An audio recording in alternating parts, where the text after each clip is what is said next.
a sedan. It seems like kind of a compact car, you know. I picture this going to court since she's suing, and then like the Lyft driver gets the representatives from like Bridgestone, and he's like, no, true. Well, our tires aren't speed rated, but not fat rated.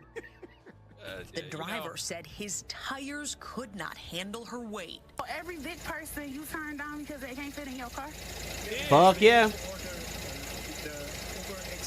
Fat ass cunt. I don't never have to order Uber XL. Bitch, you're gonna have to today. The reason why they put the XL in Uber XL. I mean, come on, let's be honest. Apologized, canceled the ride, and left her there. The rapper says she's pretty tough. Dank DeMoss, as she's known at the mic, is crushed by the whole situation. I just want them to know, like, crushed.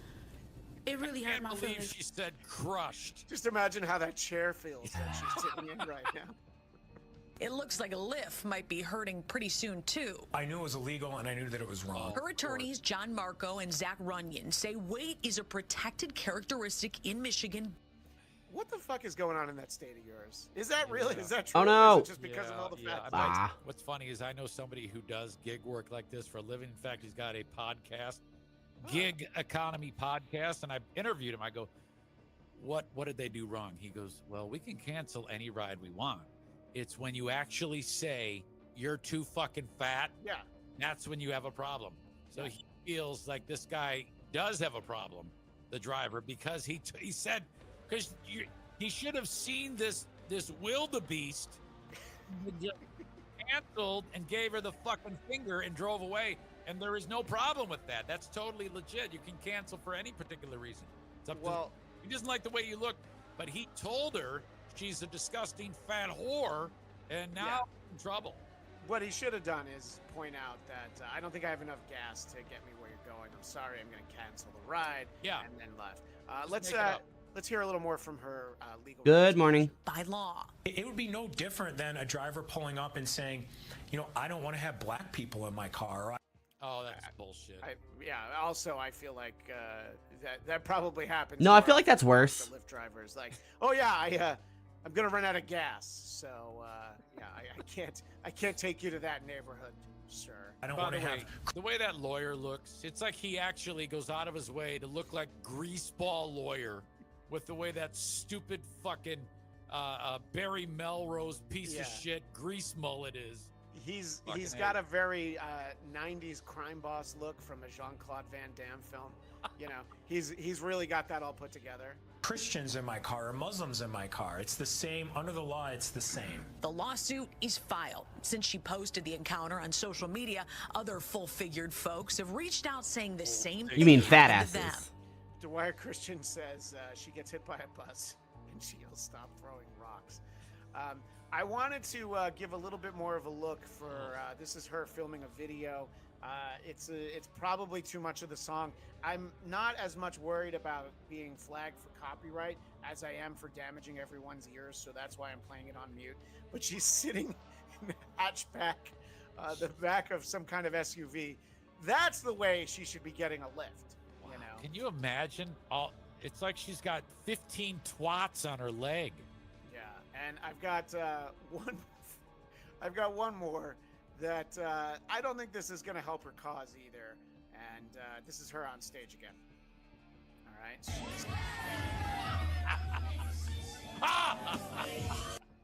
She fell. I don't know. I've seen that so many times, and it always makes me laugh. So yeah, look, the Lyft driver. Look, he's not being ridiculous. The Lion and the Cub podcast, who I don't think I've seen on here before today. Her pussy is by her ankles. Jesus Christ. Well, they've had several comments today that made me laugh, but that's the first one that made the screen. God damn. Well, thank you, everyone. So true. Yeah. I mean, like 10 guys could have sex with her at the same time, just Jesus Christ. burying their crank in fucking leg meat. 10 guys could have sex with her at the same time and never meet.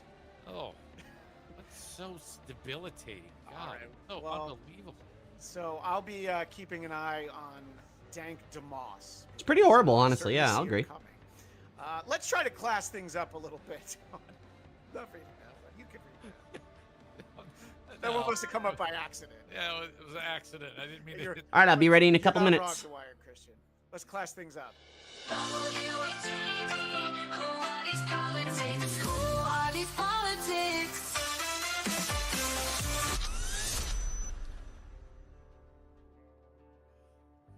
Whew, so thanks to Dank DeMoss, and we're having fun, right, Easy? That's what we do over here. We're doing it. We're doing it. We're having fun. You know, if you keep this up next week, I might do a hype train, all right? But not just yet, but we're getting We're having it. So, look, we're going to do a little bit of like a medley of politics. If you're old fucks like me and Easy, you would call it the Cliff Notes. I don't think the younger generation even knows what those are. I don't know that rough. Yeah.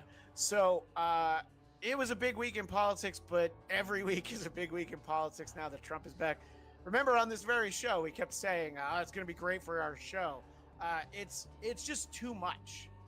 But I do need to start with President Trump's comments almost immediately after a deadly plane crash at Reagan International Airport in Washington.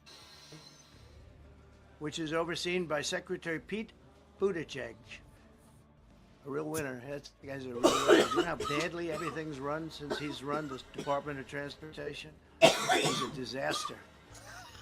He was a disaster as a mayor. He ran his city into the ground, and he's a disaster now. He's just got a good line of bullshit. Oh my God! Yes. That is the Trumpiest Trump clip you can ever get. Wow. Starting with the simple fact that, of course, Pete Buttigieg resigned. He's not in charge anymore. Right. And right. one of the criticisms is the fact that President Trump might not be staffing the FAA as quickly. But anyway, I have no notes on those comments other than the fact that it's not factually based. And, No, it's just hates that guy. And, Yeah. And I think that's what you say when you hate someone. You just say horrible things about him. So it's too bad that we live in a day and an age where when a sitting president has that moment, nobody even bats an eye. It's taken the shine off of these amazing things that we should, because it happens so much. Yeah. It's like, that's why we're here, to help everybody appreciate brilliant moments like that one. And the air collision, of course, is a tragedy. It was preventable, and President Trump will try to explain how it could have been prevented. You could have slowed down the helicopter substantially. You could have stopped the helicopter. You could have gone up. You could have gone down. You could have gone straight up, straight down. You could have turned. You could have done a million different maneuvers. For some reason, it just kept going. Yeah, you could have. Want to make sure you followed that. You could have gone any other direction, but instead you went right where the plane was. right. Why would you crash into it? So we appreciate that. And You got a question. Why did she crash? know yet, do we? No, we don't know. Here, President Trump has a quick response for what I'm going to admit is a really stupid question that he gets asked. You plan to go visit the site or meet with any of the I have a first plan responders? to visit, not the site, because you tell me what's the site? The water? Or to meet with Want the me to go first swimming? responders down there? Gonna go swimming? I'm gonna go swimming, and I would comment on that, except for the simple fact that Bill Maher perfectly nailed it on his show. So let's hear what Bill has to say on this. Question about the crash. They said, will you visit the crash site? Now, every other politician would go, of course, it was a tragedy. And he went, it's the water. What do you want me to do, swim there? And I was like, exactly, fuck right. You're exactly right. It's a stupid question, and you got just the answer you deserve. So yeah, that's sort of what you're talking about. Is like, we need to appreciate those little moments. Right. And I think that's, in all seriousness, that's one of the things that people really like about Trump, is because he'll stick his finger right in your eye, and then he'll put it in the other eye too, and that doesn't happen on anyone else's watch ever. No, absolutely not. Imagine how Biden would have responded Right. This happened a month ago, and he was asked if he was going to go. You know, he would probably have told stories about how he used to be a lifeguard, actually, so that he would jump right in, if I had to guess. So there was a big Not unless story Corn Pop that was there. obviously was going on. You don't fuck with Corn Pop. President Trump had these proposed tariffs that were put on hold for 30 days. Now, it depends on where you get your news from. Either Canada and Mexico caved into the pressure because they were scared of Trump, or possibly Canada and Mexico just said what Trump wanted them to say, and they're just like, well, we're just going to do the same shit we were doing starting like a month ago, in the case of Canada. But again, it matters where you get your news. You know, it's not really that important. The tariffs are not in place, at least for 30 days. But before that happened, Chuck Schumer was looking out for all of us and all of our Super Bowl parties. Take Super Bowl Sunday, okay? Greedy milk. It's going to affect beer, okay? Most of it, Corona here, comes from Mexico. So proud of this. He is so proud of this. By the way, he does a great job in hiding that bald spot. But he should not be ducking down like this. If you're trying to convince people you still have your hair, this isn't really the thing to do. You know, you notice Biden never ducked down like that because he's got like 10,000 hair plugs. So yeah. So as we all know, Eric, pretty much all beer comes from Mexico. Right. So Right. That was going to be a problem. And then he wants to make sure that he's covered everything. It's going to affect your guac. Because what is guacamole made of? Do you think he knew? Do you think he knew what guacamole was made from before one of his aides told him? Avocados, both from Mexico. Who was the dude that had to go get this shit at the local supermercado nearby? Well, they did. Yeah, they definitely would have had to go to a supermercado. Right, you can't just get that everywhere. No. You can't get Corona and avocados at every 7-Eleven in Washington. So I wanted to put a little perspective on the RFK Jr. confirmation hearings. This is a video that comes from a great account on X called Seinfeld 2000. That's the address. It's Seinfeld Current Day. So it asked the question, what if Curb Your Enthusiasm is happening now? Years ago, HHO, NIH. So we see Cheryl Hines, who of course is RFK Jr.'s wife, sitting directly behind him. 20 years ago, HHO, NIH scientists did a study on amyloid, on Alzheimer's, which they said it was caused by amyloid plaque. Just look at her eyes.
Why? Why's my camera not working?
There we go. That was weird.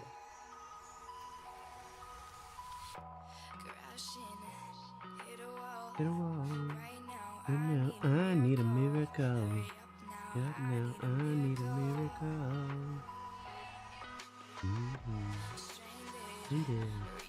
Reaching out. But you're not around. But you're not around.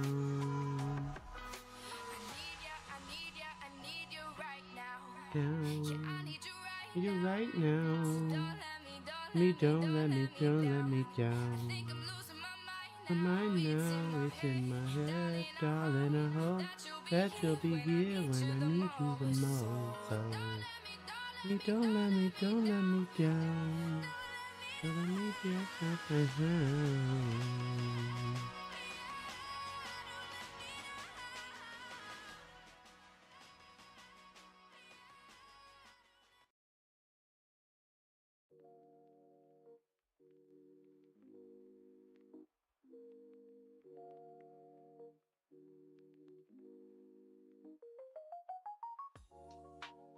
All right. Let's get started. Outstanding. A little loud there, Christian. Yeah, well, that one we didn't have spot checked by That was by good. Rick Rubin. I love that. I mean, holy shit. That is absolutely perfect. So, as we know, the rest of the Kennedy clan aren't really fans of Bobby, aka RFK Jr. But I'm going to say this seems particularly low, considering that this is a family who, they have allegations, including things like letting a woman drown and alleged rape claims and things like this. But even for that family, this is JFK's grandson, Jack Schlossberg. He posted this video. I'm trying to figure out the right present to get Donald Trump for the inauguration. So I found a really rare animal and killed it, and I'm going to give it to him. Now, if your buddy the Mud Shark did that, I'd be like, all right, at least he's trying. But I don't know that Jack Schlossberg really needed to make this video.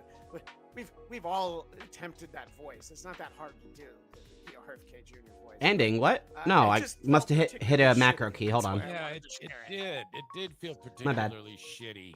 I was moving my camera. I want to spend 12 minutes of this show going through all the crazy bullshit that RFK Jr. has done. Yeah, when I see stuff like that, I kind of love RFK Jr. I mean, he gets points for that. Yeah, because I was setting up my it was pretty terrible. My camera. All right, we've got one more. Kash Patel is Trump's FBI nominee. I was a little surprised, but I did always think he was really funny on Parks and Rec, so good for him if he's able to get confirmed.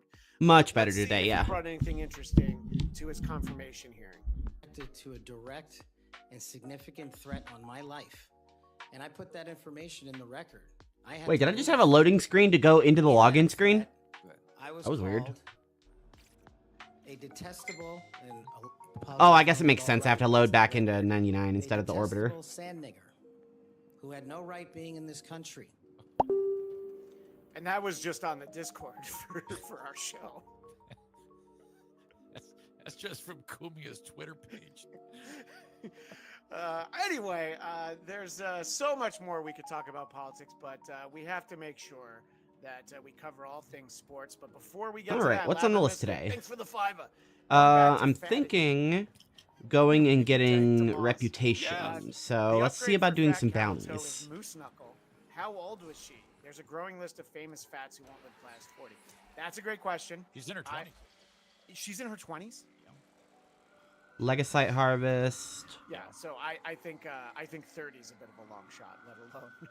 So what are the rewards? We're looking for Site 99 blueprints. Let's head on over. Sure. So we're looking for uncommon rewards.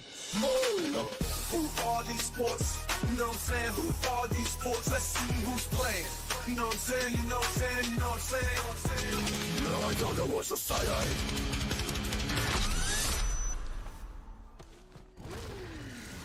And again, I think the volume's perfect. Oops, I forgot to go live on Twitch. Really good. So, there we go. did move on from politics, but Only kinda, because as we head over to sports, we have to start with Bryce Mitchell. He's a UFC fighter. He also has a podcast. So we're finding Kalimos. Killing the Nazis. I really don't think that he was, because I honestly think that Hitler was a good guy based upon my own research, not my public education. Who's doing research on Hitler? I really do think before Hitler got on meth, he was a guy to go fishing with. He fought for his country. He wanted to purify it by kicking the greedy Jews You know what? out. I disavow you, who were I think. destroying his country and turning them all into gays. Well, you're talking about Kumia's Twitter, so clearly you did give Anthony a follow. That is fucking unbelievable. Because this is the first time where I think that Oh, hold on. I've heard. You know, the problem with Hitler was Warframe. that's really There we what go. messed him up. He was good before. So he's talking about the Jews trying to turn everyone gay. And in case you think that that's the end of the clip, it's not. They were gaying out the kids. They were queering out the women. They were queering out the dudes. My dread does so much damage. It's kind of nuts. I think I know. Happened to be 350K? Hitler took over. You know the books that everybody makes fun of Hitler burning? You know what the books 500,000 damage. Hitler burned 537,000 damage from a bow shot. produce children. Okay. What about That's how you know I built this gun right. He has a perfect accent. So, Dana White, who I wish I could stop whiffing that guy. There we go. talks about in some of his remarks that I am prepared here. He's in Saudi Arabia promoting a fight, but he has to talk about this. So he weighs in on Bryce Mitchell's comment. Okay. Turn up these guys just a little bit. I'm sure you guys heard what Bryce Mitchell said. If you haven't, probably. I've heard a lot of What is that icon? ignorant shit in my day, but this one's probably the worst. We talk about Hitler, who's responsible for the death of 6 Open million Techrot Germans. safe. You tried to completely Interesting. eliminate a race of people. Yeah, I thought you were going to talk about the bad things. Right. World War II was the deadliest war in history.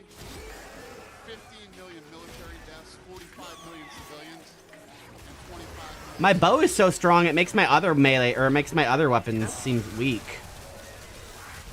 Second of all, Hitler was one of the most disgusting and evil human beings to ever walk the face of the earth. Anyone that even tried to take an opposing position is a moron.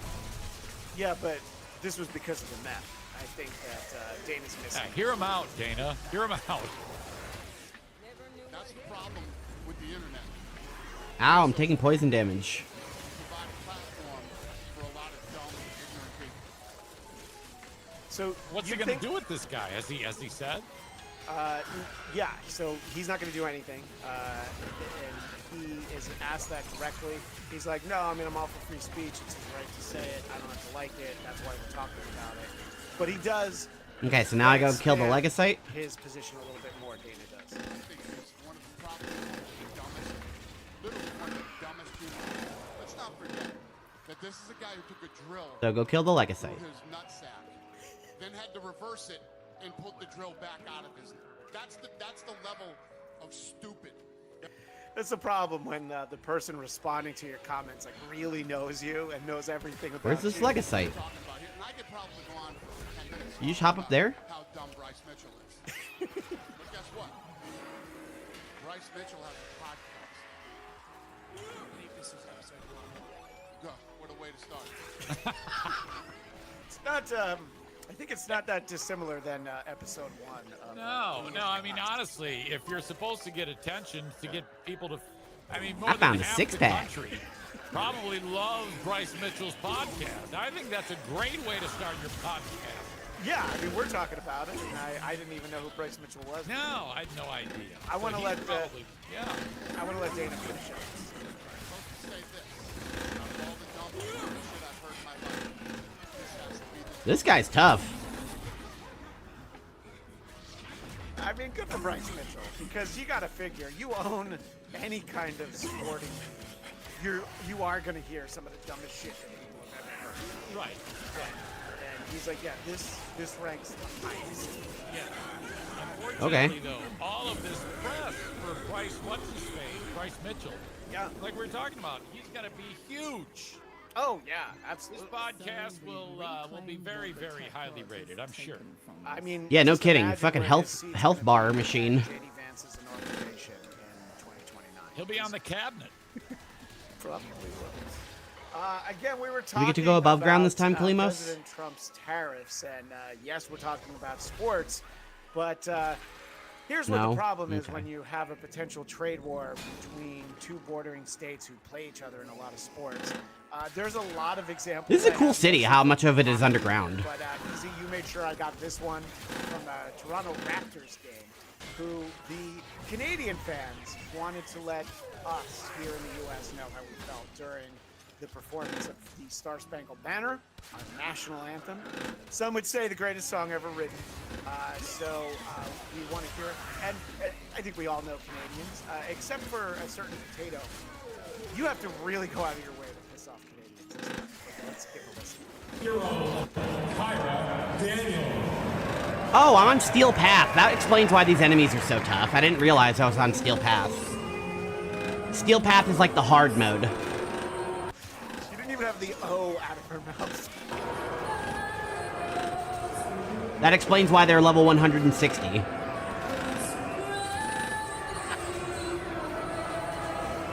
This is horrible. And that's the entire performance. I think one of my favorite things about all of it is that they'll introduce the talent, that crowd like, yeah, we love you. They make it very clear they are not attacking the talent. Yeah. No, because when she sang "Oh Canada," they sang along, and it was actually. This is not strong enough. Yeah, yeah. But This don't katana worry, is not we powerful returned enough. the favor, just one night later, to the Ottawa I loved Senators Samurai Jack. in Nashville. Okay. I never saw the new season. At least I'm told When it came back like a couple years ago, I've never seen those new episodes. U.S. Canadian matchup in hockey, right? Really, at any time in history. But I'm told that this is the new season. So let's hear them when "Oh Canada" starts.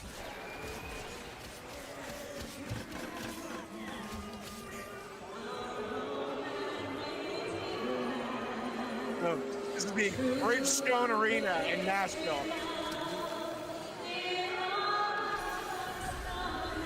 Like a sight, like a sight, like a sight, like a sight. My understanding is that it was just people who were upset. Oh, come on. What was that? Of potato soup last week. But Okay. I believe they'll be getting one on Thursday, so they don't have to boo Canada anymore. And what is Johnny Demonic, which is a great name? What is Johnny Demonic? Johnny Demonic says, "Are you really booing the largest military Johnny in Demonic? history That's while good. your only pride, the Stanley Cup, hasn't been home in 30 years?" It is really a great point. Yeah, it's been a minute. Hi, you. Time to slice through you. So, this next batch of clips comes from something that you sent to me, EZ. Dallas Mavericks fans are very upset. And they have every reason to be. I don't follow the NBA that closely, but I was shocked to read that morning that the Dallas Mavericks sent Luka Doncic to the Lakers for Anthony Davis. And Luka is a very young player. I think he's 25. God damn, this guy is just too strong. So, I don't know. We should assume that Mavs fans are going to take it reasonably. So they gathered outside American Airlines Arena. They're in Dallas. I need to bring a Legasite killing weapon. I've been a master my whole entire life since I've been a baby. This is the worst moment in the history of my life.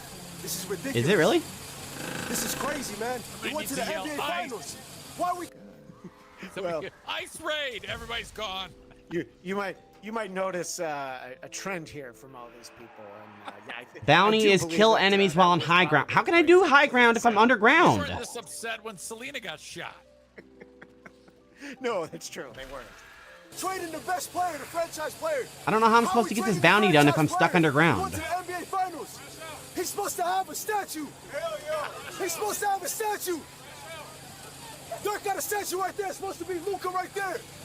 So there's a couple things. There's a guy holding a sign that all it says is "I'm sick." You can see it right there. And I don't think I can know get that high this is the ground. player I that don't think you're this bounty is upset about, doable. but wearing a basketball jersey backwards looks incredibly douchey. Yeah, that's a strange look. It's not. The neck isn't supposed to be all the way up here. It doesn't fall correctly. No. But he did get on the news for it, so I guess there's Okay. that. Yeah. Let's let him continue because he's really feeling this. And by the way, this is the worst thing that ever happens in this guy's life. He's living a great life. So good for him. Why we don't got a statue for Luka? This new management is putting profit over fans. As opposed to every other professional sports franchise. Oh, okay. I was pressing the wrong button. I'm silly. Suggesting that they're not Okay. concerned about profit, or that they shouldn't be, you asshole. You mean the New York Yankees' goal isn't to make sure that everybody has fun? It's to make money. Now, I mean, in all And the enemies aren't even it over was a here. ridiculous trade. Oh, it's a preposterous trade. There's other elements to it that aren't. This bounty is busted. Yeah, there was some talk about how he is always out of shape. Yeah. But that we don't care about that. All we care about is these retard fans. And notice how the chicks that are there. The one chick has. Yeah, that doesn't count. She's laughing because this guy's being such a dickbag. That other chick wearing the white jersey, she's like disgusted that people are this worked up about. I guess I'm gonna have to abandon mission she's because just, I can't. she's I just don't. I doing can't this beat for this. instant, she's gonna she's gonna cross post it on her reels. I know I should move on to somebody else, but I like this guy too much. Profit over fans. You feel me? They're not worried about the fans. They don't care that we've invested 7 years of it believing in Luka, believing in building a team around Luka. They don't care about that. They just want to make their gambling money, make a couple $100 million, and leave us stuck out here. Now we're back to square one. We're back to square zero. You feel me? It's ridiculous. I do feel him. Back to Where'd he square go? zero is my favorite part. People talk about how the New York Knicks and New York Rangers are particularly badly run franchises. What I always thought was you could stop going. Damn and it, stop I suck. watching the teams if you want any kind of changes to happen. But hey, I feel like the next Mavs home game will probably still be sold out, if I had to guess. Right. Okay, that's one enemy. And, Anthony Davis, short term, could very well help them win an NBA title. Wow, I suck at this Let's bow just at check in on a range. couple more people. Eric, you were talking about someone had the number for ICE, ready to touch on their smartphone. Yeah. I think when this guy started talking, that's probably when the call went through. Feels like someone close to you died. Oh, no, it's the other guy. And there's lots of anger for sure. It is just like someone dying. They all look like LARPers, those fucking weirdos. That's who these people are. They're all poor. They smell. They're ugly. They don't shave. My kids were at a I wish my guy down there would stop stealing my kills. What are they doing over there? I was like, oh, you don't know what LARPers are? So I had to explain what they were. And yes, there was a bit of a smell. I hate fans. 5. Gross. What a bunch of assholes. Yeah. Let's point out 6. that Gangsta Moss was going to a Lions watch party. So that's a perfect example that fans are disgusting. This is the guy I meant to show, but I like that guy too. This Nico, they finished with my dreams, okay? What just happened to this place, Discord? American Airlines, the Mavericks, this was my safe place. And now I have nothing. Okay.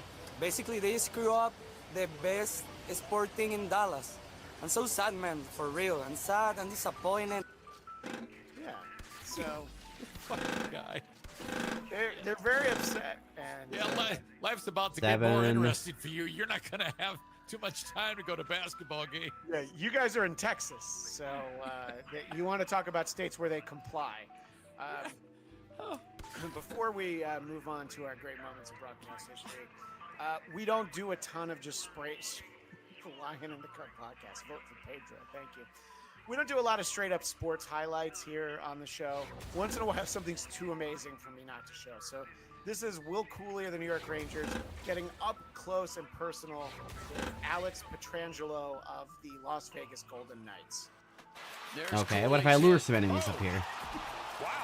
Pietrangelo. Don't worry, we've got another angle. Hey, you. Glove on the glove, come on. Challenges him. Oh, he just finishes his hit. Pietrangelo was looking where he made the pass. Wow. I mean, Fuck you. Try and tell me that hockey's not a great life sport. Wow. And then dude got up. Dude got up. 9. One more enemy. Come on. Takes off his gloves, and the guy in the Rangers coolie just. That was amazing. Wow. Yeah, that was a clean hit too. Yeah, I mean that is the beauty of hockey. In no other sport can you even try to do that. Hamilton Berger, thanks for the $2. DeMoss went to Lions. Woo! All right. Thank you so much. Wow, we appreciate that. So we've featured Colin Cowherd on the show a number of times. I want you to tell me what you think is going on here. When the clip starts, you're going to hear it in his voice. Well, there's one right here. I might as well finish him before I leave. But I would like to theorize. Both of us will theorize on what we think is happening here. Where's he going? Aspirational franchise with statues. Coward, stop running. And the bottom line here is, I think we're going to get a more dedicated Luka. Folks, I'm going to take a break. I am getting very, very sick very, very quickly on this set, and we will return. All right, so I need to know what you think. I think that somebody flashed a picture of Dank DeMoss. That's what happened. And it was just a little too big. So, do you think he was going to puke? Did he actually shit himself? Maybe both ends is happening. What do you think it was? A little wet mouth. I think he was getting ready to barf. Yeah. Yeah, I need something designated to killing these guys. These guys are way too tough. And obviously, we'll be talking more sports next week. And of course, we'll be talking sports on our Super Bowl halftime show, which I'll tell you about in a moment. But I can't let the time go by without focused on great moments in broadcast history. And you might realize that I'm having trouble finding them. Yeah. All right.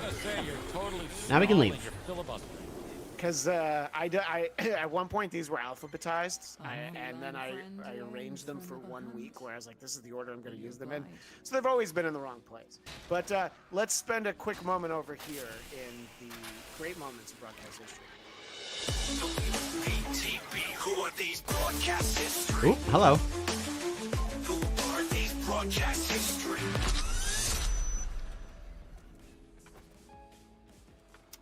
Eric, we did this show. We've done the show for a year and a half now, and I think last year we might not have commented on it. What's your thoughts on? He was just trying to find a restroom when you filled him with arrows. Hey, you know what? Maybe he shouldn't have been all like, whoa, or whatever he was doing, you know? You ever thought about that? Have a good time. Yeah. Maybe he was offensive. Well, yeah, obviously the famous groundhog is Punxsutawney Phil in Punxsutawney, Pennsylvania. There are some wannabe groundhogs, such as... Wait, no, that's Staten normal Island bounties? Chuck in Staten Island, which is... No, okay, I was right. I was on Steel Path. Okay. More than 100 people were in attendance as Chuck emerged from a log at the Staten Island Zoo this morning. Kill 30 The groundhog enemies did with not Warframe see abilities. his shadow, That's predicting easy. an early Hold on. spring. But bad Let's news just, for those wishing for a warm-up. Punxsutawney Phil did see his shadow, signaling 6 more weeks of I need winter a kill This frame. just blew my mind. Which Who one's do I right, want? Eric? Which one of these Who do I want to groundhogs murder can with? see the future? I don't know. Do you? Well, the reason why I want someone wanted to introduce cool so you can watch cool Staten murder. Island Chuck, because We'll now we have a great do- moment in broadcast history. This year, Chuck looked great. 2025, everything went well. Let's go back to 2014 when newly elected New York City Besa? Mayor Bill de Blasio Yeah. meant Staten Island Chuck for the first time.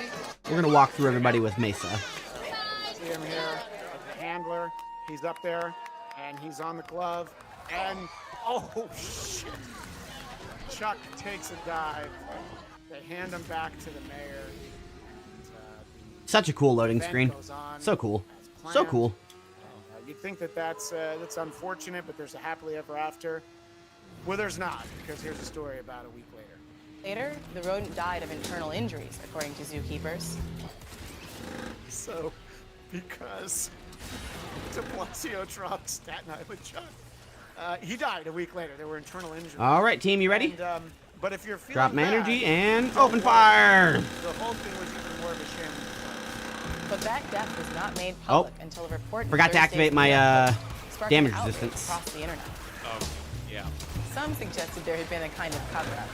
zookeepers also revealed that the groundhog There we involved go, there we wasn't go, Chuck at there we all, go, but and actually there a we go. woodchuck by the name of Charlotte. This is a trans woodchuck that identifies as a male groundhog, and that is I didn't know that one. No, I didn't know. I did remember Bill de Blasio murdering. A spokesman for Mr. de Blasio said the mayor was saddened to hear about the groundhog's death. but All wasn't good, all aware good, of all it good. until See? the news story. But it's not I his already first killed kill. all my enemies needed. I wanted to end on it. Mace's guns are no joke. Gotta keep it positive. Gotta keep it positive. She's like an exalted gunslinger. Back next Tuesday at the same time, but you'll also get to see us before that Sunday for the Super Bowl halftime show. And I mentioned earlier we'll be at early November before Secret Penny, starting with John Melendez. Some jokes from Jackie the Joke Man. We'll also see some other familiar faces. So please tune in on the Who Are These Broadcast YouTube channel to the Who Are These Broadcast second annual Eat Super Bowl bullets. halftime. Say what you Well, if you do find me, I want you to find me on Twitch, twitch.tv/EricSingLive. Now, I'm already done with my podcast today. I do it daily. You can get the audio. Heard you like damage numbers. On Twitch. I'll give you so many I can't even read them. Live, just search my name and you'll find it. And it's very important because today, I'm not kidding you. This morning, a cop was in my backyard and he fired his gun. In my Have you thought about dying? You must hear why. I hope that Dank DeMoss wasn't trying to get in because she does live in Michigan. This might be one of the most wild mornings I've ever had in my Ooh, life. shield broke. I mean, just period of what went down in my yard. Okay. Well, you did an amazing job teasing that because I never listened to your show. I don't blame you. But now I want to hear about that. JFK Head Chunk, $2. See you Sunday. What are your picks? It's hard to pick against Chiefs. No, because the refs are So many damage numbers. Yeah, and they're only -1.5. So I think it's the Chiefs. I think when we do our halftime show. Oh, they finally got through my shields. It might be over already. But, Self-res. We'll have fun. All right, and then we'll just do a little bit of clearing out. You can find my personal podcast, Blackcast, BLACT. Make sure you check out our Super Bowl halftime show. Go to whoarethese.com to find the phone number to leave us a voicemail. Remembering now that we got one a couple weeks ago that I forgot to play, so I'll play it this week. That's my bad, as we say. I keep asking for them, and we finally got one. But get to that, you can find those there. I do believe this is our big one right here. So go to whoarethese.com, get the phone number, and Okay, I've stopped doing damage. some great bonus content. But that is all the time we have for now. As always, this is Christian Blatt reminding you, every mic is a hot mic. And going back to Fatty, the upgrade for Fat Camel Toe is Lucy. All right. How old was she? Okay, load up all 3 buffs. Okay.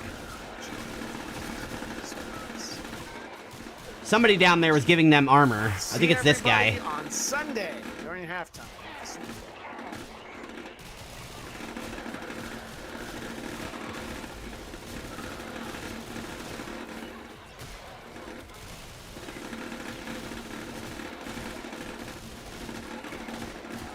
I like how fast their health bars go down.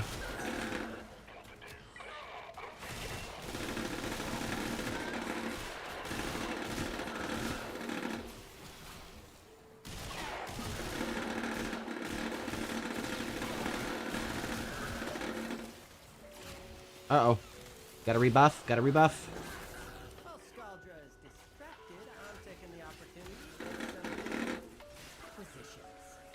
Jesus. These Scalda guys are tough.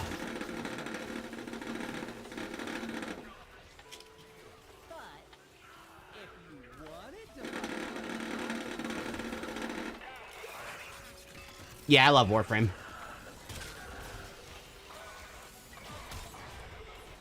Okay, even my sniper doesn't do damage. What about my Axamatis? Are they tough? Nope, these enemies don't take damage to anything except for my exalted guns.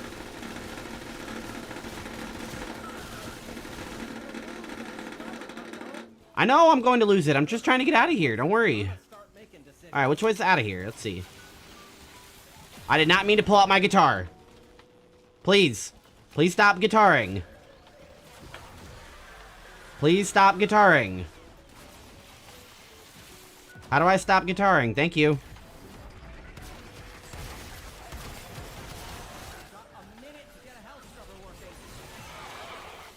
Don't worry, I'm out of here.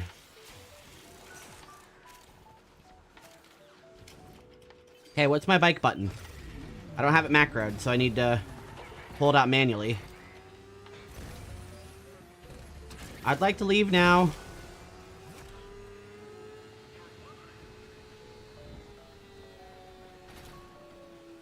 Ah, dead end.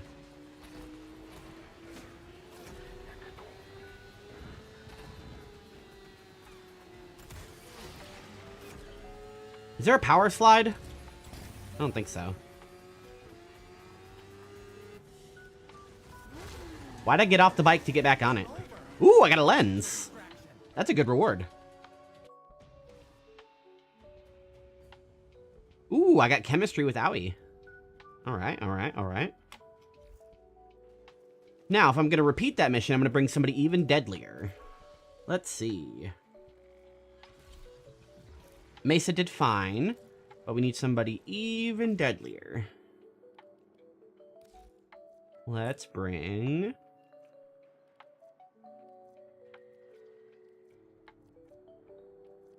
I mean, I could try Garuda, but I don't feel like she's going to do enough raw damage. So we'll bring... Saren. Not Saren, but Valkyrie, but you know what I mean.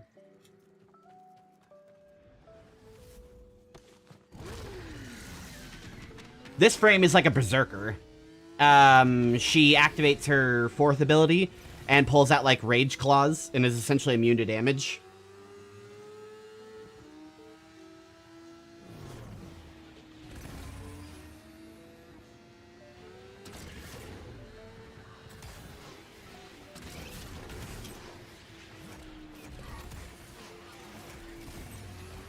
Excuse me.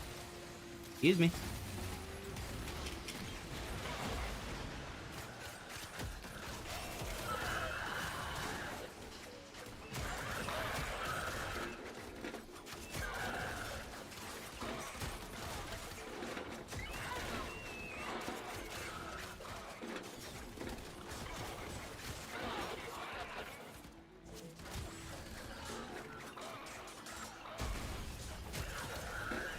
So far, we're doing plenty of damage without my ultimate ability.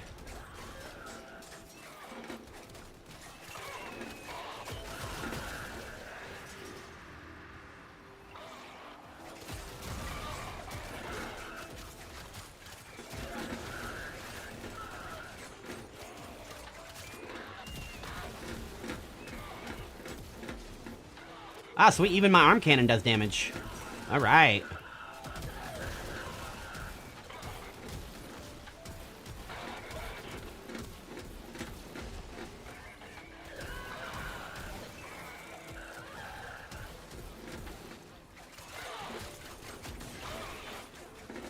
Okay, what about my secondary weapon? My Akvasto?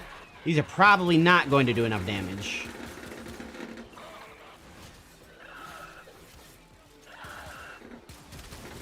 Oh, okay. I mean, well, if I shoot him in the head, it does.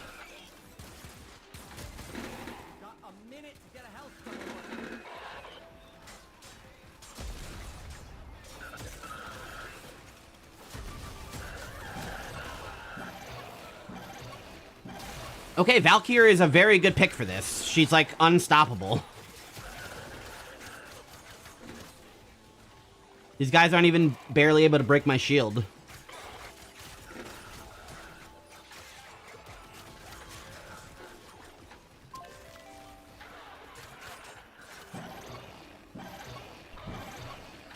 Oh, right, I gotta use my ability, though.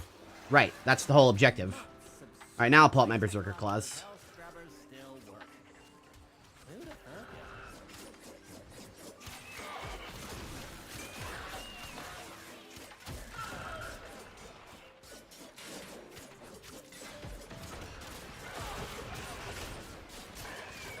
Valkyrie literally walks through these enemies.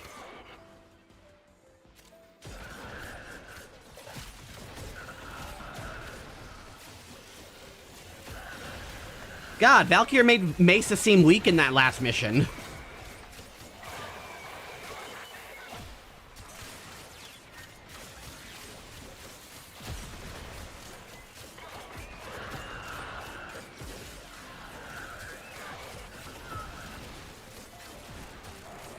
I'm just completely unstoppable. I literally have invincibility in the top right. That's why my health bar is gray.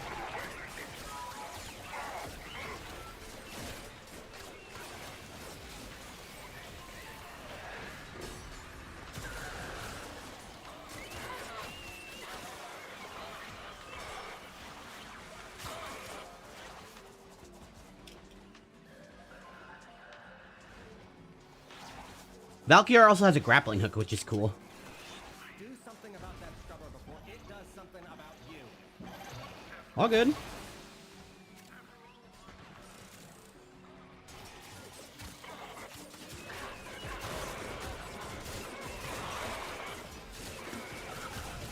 Primary acuity, weak point damage, weak shot critical. What the hell is that mod?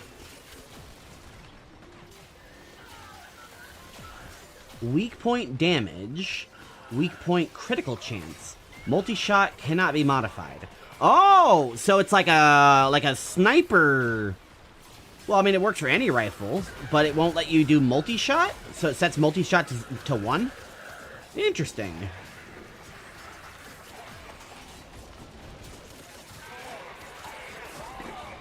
Bringing in Invincible Warframe kind of trivializes things, doesn't it?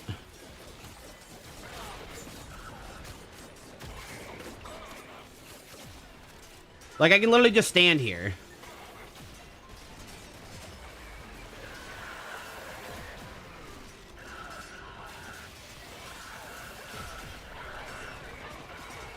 Come on, guys. Try harder. You see how much damage I've absorbed in the top right? I've absorbed 38k of damage.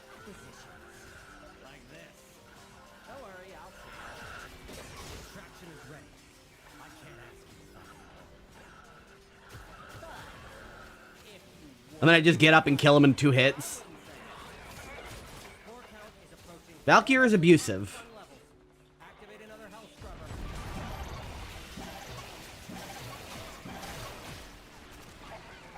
Look at those big arms. She's got mama muscles.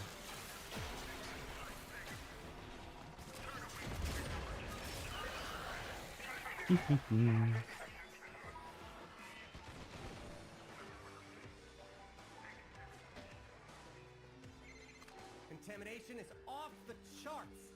Oh no!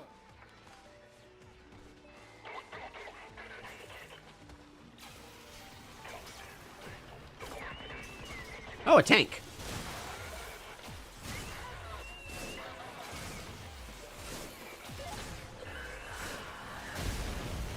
Okay. Ow! Ow! My Berserker Rage is gone. Ow! Ow! I'm taking damage. There's no coming back from this. Get out of there. I'm trying to leave.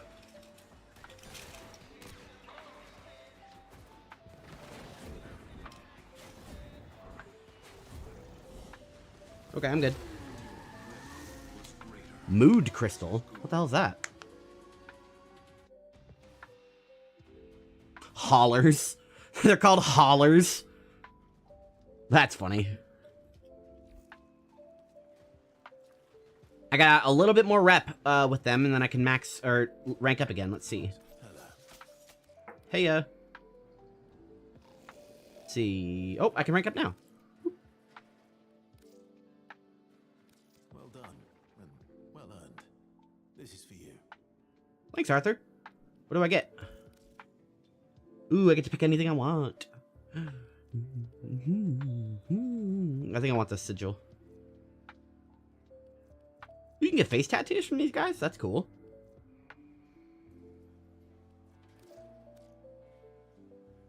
We'll take all the sigils. I like sigils. Uh-oh, group chat time.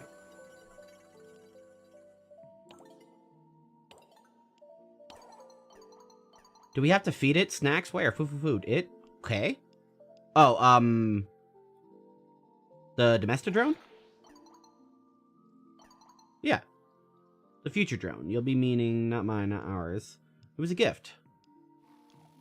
Yeah, it was a gift. Don't worry, guys.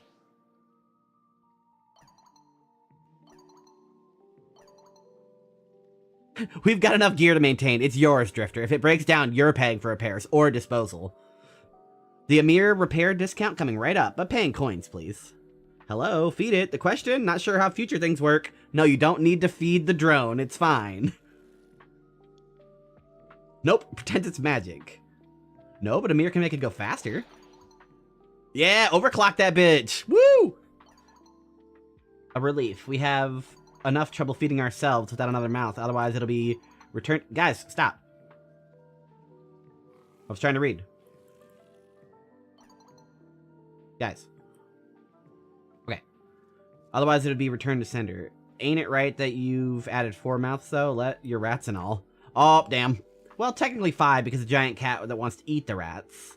Amir, no one's eating anyone. Pity. Soul be damned, I can't type as fast. As me. Stop.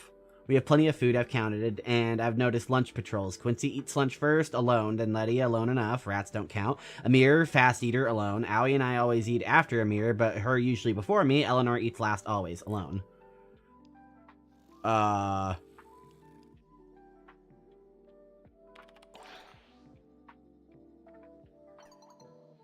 Maybe you can join me next time? Anyone is welcome to grab a lunch me. I just thought everyone wanted their alone time. I love to eat. I'll eat with everyone. 6 slices for Amir, Lamau. If Arthur says we have enough food, got to feed that grown little boy. Hey, I think I'm actually taller than you, so why say that? Then I could grow bigger, ha. Amir's so weird. He's... Ooh, team lunch, yeah.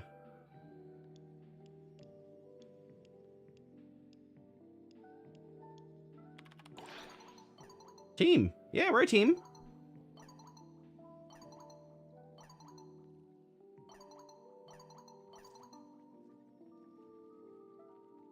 Team. Oh my god, it's twins, triplets. Arthur, you never said Liddy was the 3rd Nightingale. Amir, I swear. I know where you are right now.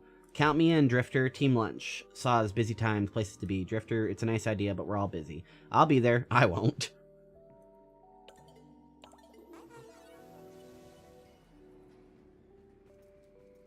Speaking of which,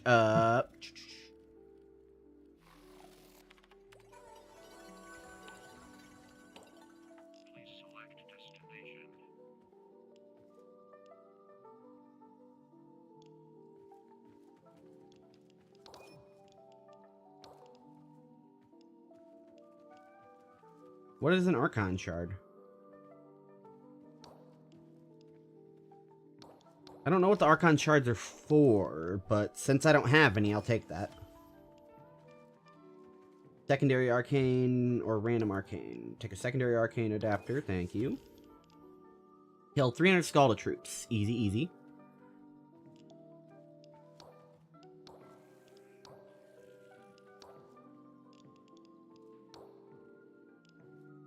It's Eleanor's birthday tomorrow. Alright. Right, I want to go back to their computer and talk to them. We're gonna hop on text chat.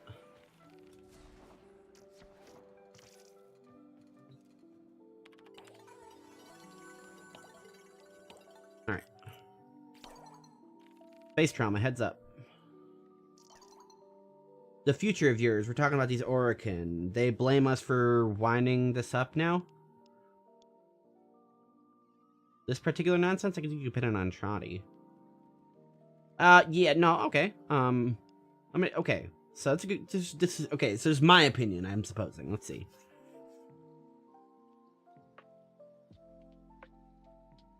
The Orokin, are they to blame for us winding up like this now? Yes and no. So it started with the Orokin, more specifically in Trotty, and even more specifically, it's the Man in the Wall's fault. So, yes and no.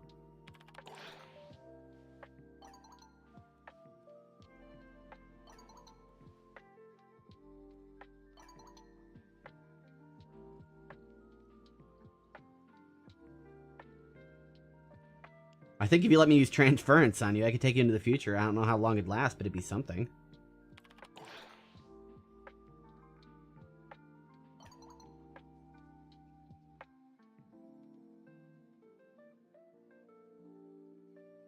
Ooh. That's hot. What? Like I'm a mutt on a walk? Leashes are usually Letty's thing, I hear, but I guess I gotta make an exception for you.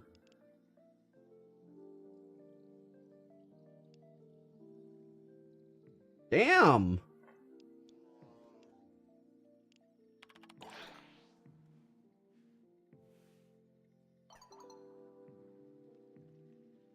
I'm not sure I come in fully naked anymore. Instead, it'll getting used to all this armor, but don't worry, I'm still packing heat.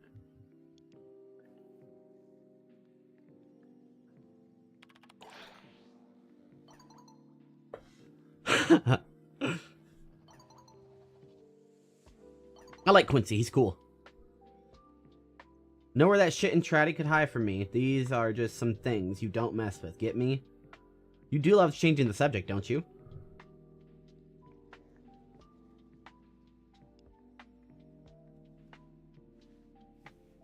Entrati, the Orican, the indifference, doesn't matter. It's about saving the universe, not getting revenge. No, no, no. We can do both.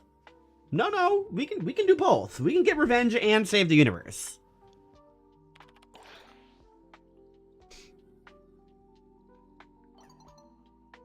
Appreciate that, but you don't need to protect me from life. Seen enough of it, trust me. Maybe not as wild as the shit you've seen, but just as brutal. I just want to know where to point my anger, even if it's a fucking name, and tries to blame for making us freaks. But who do I gotta blame for the rest? Like the tech rot. I thought we do know who to blame for the infestation.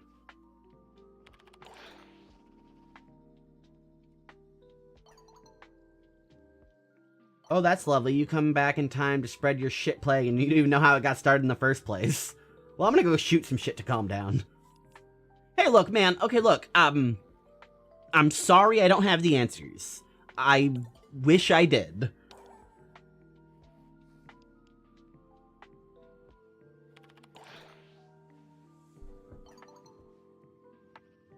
Okay.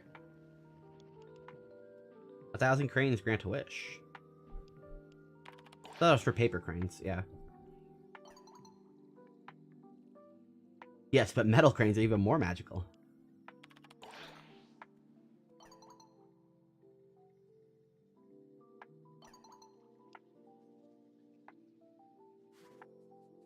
Before Japangu trained their astronauts to go to space, they had candidates fooled 1,000 cranes. True story.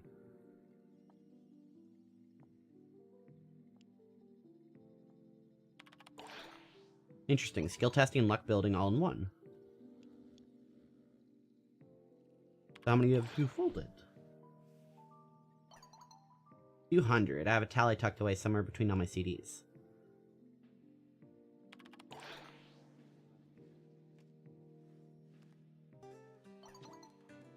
No way. Focusing on the end is just overwhelming. The trick is to focus on the moment, one step at a time. Then one day you look around, oh, look at what I've done.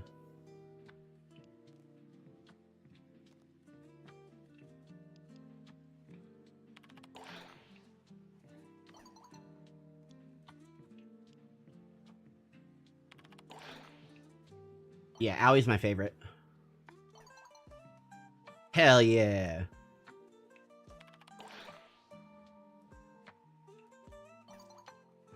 The next time I see you folding meat cranes, I'll have an appreciation for your appreciation.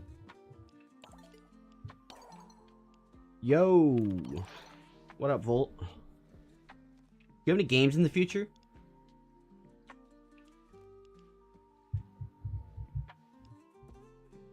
Holy shit, is that actually what year it is? 'Cause that's like the first time I've ever seen a year. I don't know if the Drifter's making that up.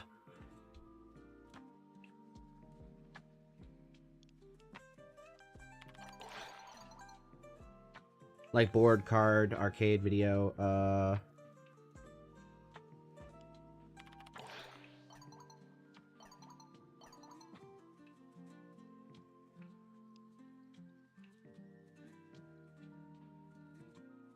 Sure. I like how his icon is just two hot girls. Are there gods still, or have you forgotten them all?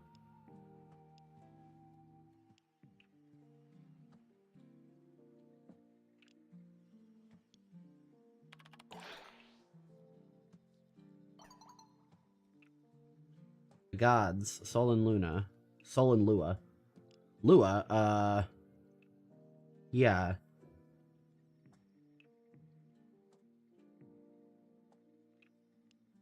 They don't worship his god anymore, but Lua is still sacred, yeah?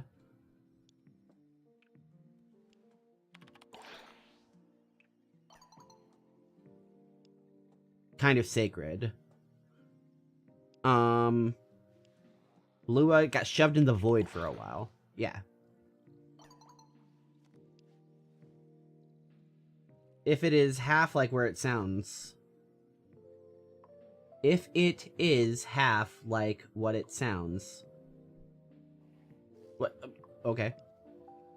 You put her where? The void is some sort of like non-dimension. Sometimes it's black and white. It's weird, kind of tingly.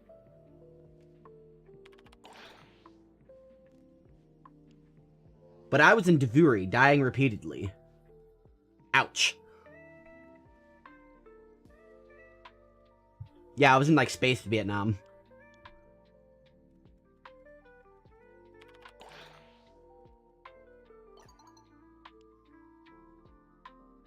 Oh yeah, and what was that hell like? Did it burn?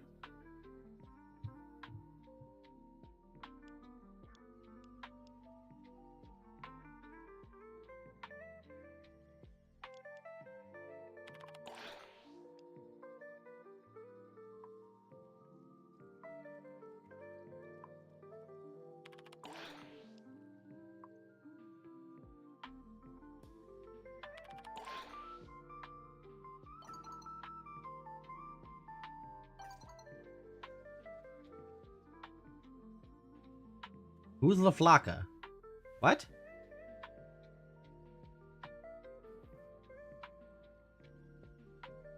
Yeah, Devuri is really cool. I kind of want to play the story again. Yeah, sure. Go ahead, Salem. Who's Salem? Which one are you? Is that Eleanor?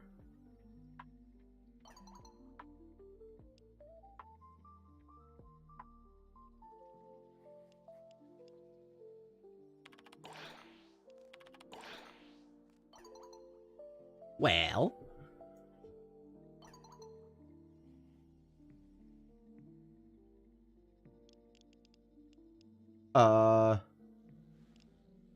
Let's say you felt like taking me on a whistle-stop tour of your favorite memories. Where would you start? Well, Drifter doesn't really know Lotus.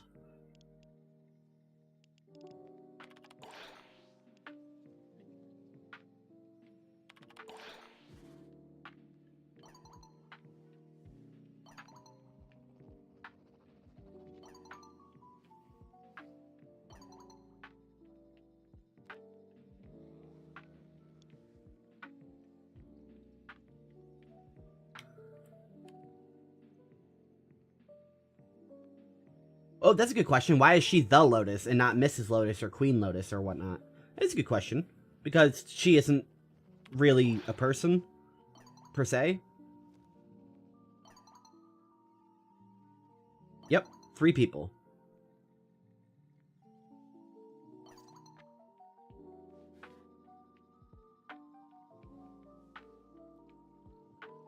Well, maybe you could be better at your job, and then you might be. Nata, Margulis, and Lotus, 3 queens in darkness. Well, I mean, Margulis isn't a queen of darkness, not really. But I guess if that's how you want to see it, Eleanor, that's fine. Or Arthur. What are your thoughts about online? Yeah, they're pretty cool. Boy band, yeah.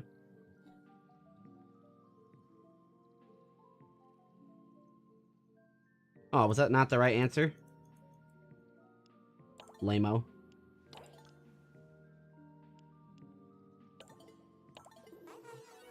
Alright. Time to hop back into missions now. While I do, let's see what we're putting on. We're putting on this. It's showtime.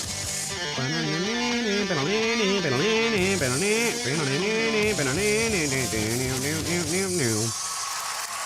right. Carl, how's everything going? Fantastic, Drew. I spent my day today trying to figure out what is going on with this Victory the podcast, the Entourage podcast that just disappeared one day. And we don't know what happened with Action Park Media and Kevin Conley. And then I want the Vesper. I'm gonna keep running this until I get the Vesper. You saw that they were back. They had a couple episodes all of a sudden. Yeah, and I listened to some really lame excuses, but I didn't hear anything about Jersey Jerry, who went to Barstool and has been very successful. This is a little bit too loud. He got stiffed, I think it was $25,000 at least by Kevin Conley.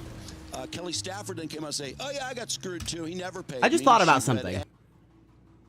A really good feature for YouTube to have would be an audio limiter. Like, you should be able to set the maximum dB, because I want it at -15 at max. Anything higher than that is too loud. She did live appearances, never got paid, and I think she was just she just didn't want to complain or something. I don't know. Yeah, Kelly came out and she said, yeah, I did all these podcasts. She read ad reads. She sold out all of her merch. They were doing live shows. And she came out and she said, when I got stiff, I didn't want to say anything because we had just moved to LA and I didn't want to start a whole issue. We're brand new on the scene here and I'm going to start fighting with a celebrity as soon as I land in LA. I didn't want to do that. It seems like Kelly in a weird way. Yeah, and she's Matt Stafford's wife, and they're probably doing just fine. So, but she had a right to be paid. I mean, oh well, I know that Matt Stafford wants to beat the shit out of Kevin Conley. That's true. He hates that guy. I guess it's cool that he said that too. And he's not the kind of guy that would do that, but nonetheless. And then the Victory podcast, which was successful. It was the Entourage show. People had great interest in it. They made it quite a point of saying that they don't get paid for this. So it was used as kind of an excuse when people didn't show up. Well, you know, we don't get paid. And then Conley was acting like there was going to be a big check, a quote-unquote big check for the hosts eventually. I don't know what happened. All I know is the show ended with these complaints from Kelly Stafford and Jersey Jerry. And Dylan is getting all this shit for not showing up. But I wonder if Dylan wasn't annoyed that they were doing ad reads and they weren't getting paid. Yeah, I wonder if there's more to it. I do so much damage. Agree on here about Kevin Conley. He's a redhead and a douche. These enemies are level 200 and I'm slicing right through them. He's a bad business person. It seems like nobody got paid. So it was surprising that all of a sudden Action Park, you'd think he'd rebrand or something. No, Action Park Media is back. And here's this episode that drops on November 27th called Doug Hosts a Party. Now, Doug Allen, I hear the creator loot. of Entourage, was on the show with Kevin Conley There it and is. Kevin Dillon. But this is just Conley and Ellen. And the description is the guys do an impromptu podcast recapping where they have been and where they might be going. So, okay, great. We haven't heard from anyone. He hasn't said anything about all this controversy. He hasn't even tweeted. No tweets. Right. Yeah. So we don't know what's going on. Finally, he's going to tell us what's going on. My clip number one, he starts to get into why we haven't heard an episode of Victory the podcast. Trivialized. Right, by the way, the amount of messages I posted a picture of us. And I'll bring a different frame next time. You and Conley are getting along, so why isn't Victor? Conley and I have gotten along Conley for shut 30 down years. the podcast. Conley shut down, but I turned it off. Conley turned it off like with a a switch. I flipped it. No, everything else is great. I just flipped up, woke up one day and flipped the switch. So you never know if Victory comes back. Dylan and Jerry doing a commercial. Yeah. By By the way, and also Jerry's like crushing on his podcast, but he's in the podcast game. I mean, who knows, man? Maybe we could do. The thing is, and we talked about this. You know this because it wasn't. And I'm not saying whatever. Kevin lives far away. It just wasn't easy to do it. 45 minutes. I mean, it's tough to get him in. Whatever. It just wasn't easy to get it. 45. Brandon, you live 45 minutes away and can't drive, and yet you make it to this. There's also Zoom. 45 minutes. And the fact that he wasn't being compensated at all. Yeah, you see that Kevin's implying it's kind of Jerry's fault. He's busy doing stuff, and it's definitely Kevin Dillon's fault because he was never making it to the shows. So You know how you know he blames him because he's like, he's doing a podcast and it's killing it. Like that's how you know he blames him. Like, he's doing fine. Now I'm gonna shit on him. Yes. Yeah, could have been doing fine for you. Yeah. If you paid him. Well, actually, they go on to talk about this podcast that Turtle is doing with Matt Leinart. You know, I'm actually really satisfied with how powerful this build is because it means I'm doing things He right. seems pretty jealous about what they have going on in my clip number 2. By the way, I have to say too, like Jerry and Matt Leinart's podcast, like that's like what Like that's what you need and deserve that you never had. Like they have a real producer. I mean, it's just, it's just boom, boom, boom. There's the social guy there. Here's Can I what he yank needs him out of the sky? Right. There's this No. guy, like, they just kind of... I have to go up there and beat it up. It was a very real operation. Well, we should figure that out and get Victory going, because if we did that, it'd be good. But that's the way that it would have to be. So, but I'm not interested in it. So maybe we can figure that out. But You know what I'm saying? You know what I'm... All right, 30 more seconds and we can get out of here. What you and I were talking about. Yeah, so I gave a link to Mark, a recent... I think I just did a million damage on that guy. This podcast with Matt Leinart and Jerry Ferrara. And, yeah, 254,000 views, one comment. That doesn't make any sense. No. Yeah, look at this. And it's sponsored, too. They have, like, Cashapp is their sponsor. The sponsor's getting ripped off. Look at that. Dave Wanstead's on there. I know. By the way, Dave Wanstead, I have a beef with this guy as a Bills fan. Wow, this enemy type has a shit ton of HP. And he announced, I will never, ever blitz. He told the entire league, I don't blitz. I'm like, at least pretend you might, idiot. What a dope. What a dumb thing to say. He never was good with the Bears. Wasn't he at Pitt for a while? Nah, we're good. We're getting out of here. Coach, I think. Well, I think he Don't was worry with about the it, Amir. Cowboys, right? When All they had good. the We're run, leaving. too. Didn't he? Yeah, that's right. That's right. Yeah. But I know he was in Miami for a while. When I sent that to Carl back, yeah, it looks like Dave Wanstead's buying views. Well, so this is what's crazy about this. If No you worries. look at their videos, that's just one example. Yeah. 34,000 views, one comment. Their channel has 2,300 subs, and all of their videos get hundreds of thousands of views. What? Come on, it's so blatant. And they've got these so big. blatant. And they have I'm big just enjoying the national hack and slashy advertisers. I'm action. just going, wow, look at the views. Well, Yeah, this mission type really does benefit for it.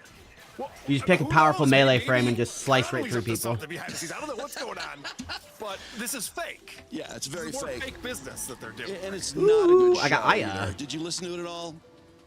Oh yeah, Boring as fuck.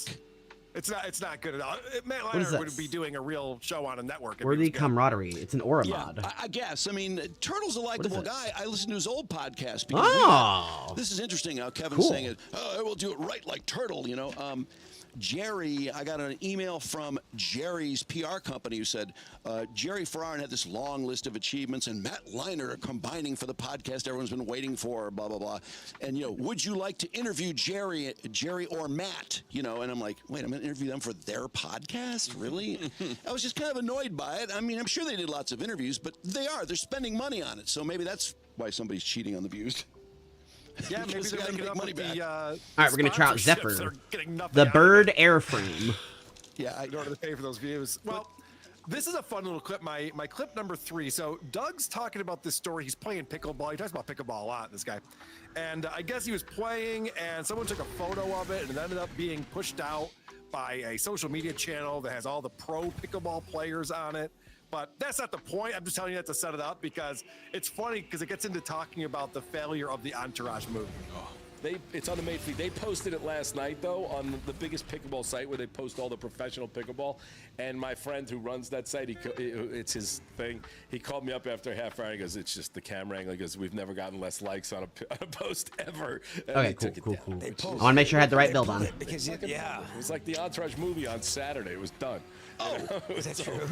Well, how's the Entourage movie doing on Netflix? Any good? I've never heard a word about it. But do you remember on Wednesday, we were fucking heroes. Like, every article was like, Entourage takes over the box office. Thursday, Entourage rolling into the weekend. By Sunday, these guys will never work again. Like, that's how quickly things change.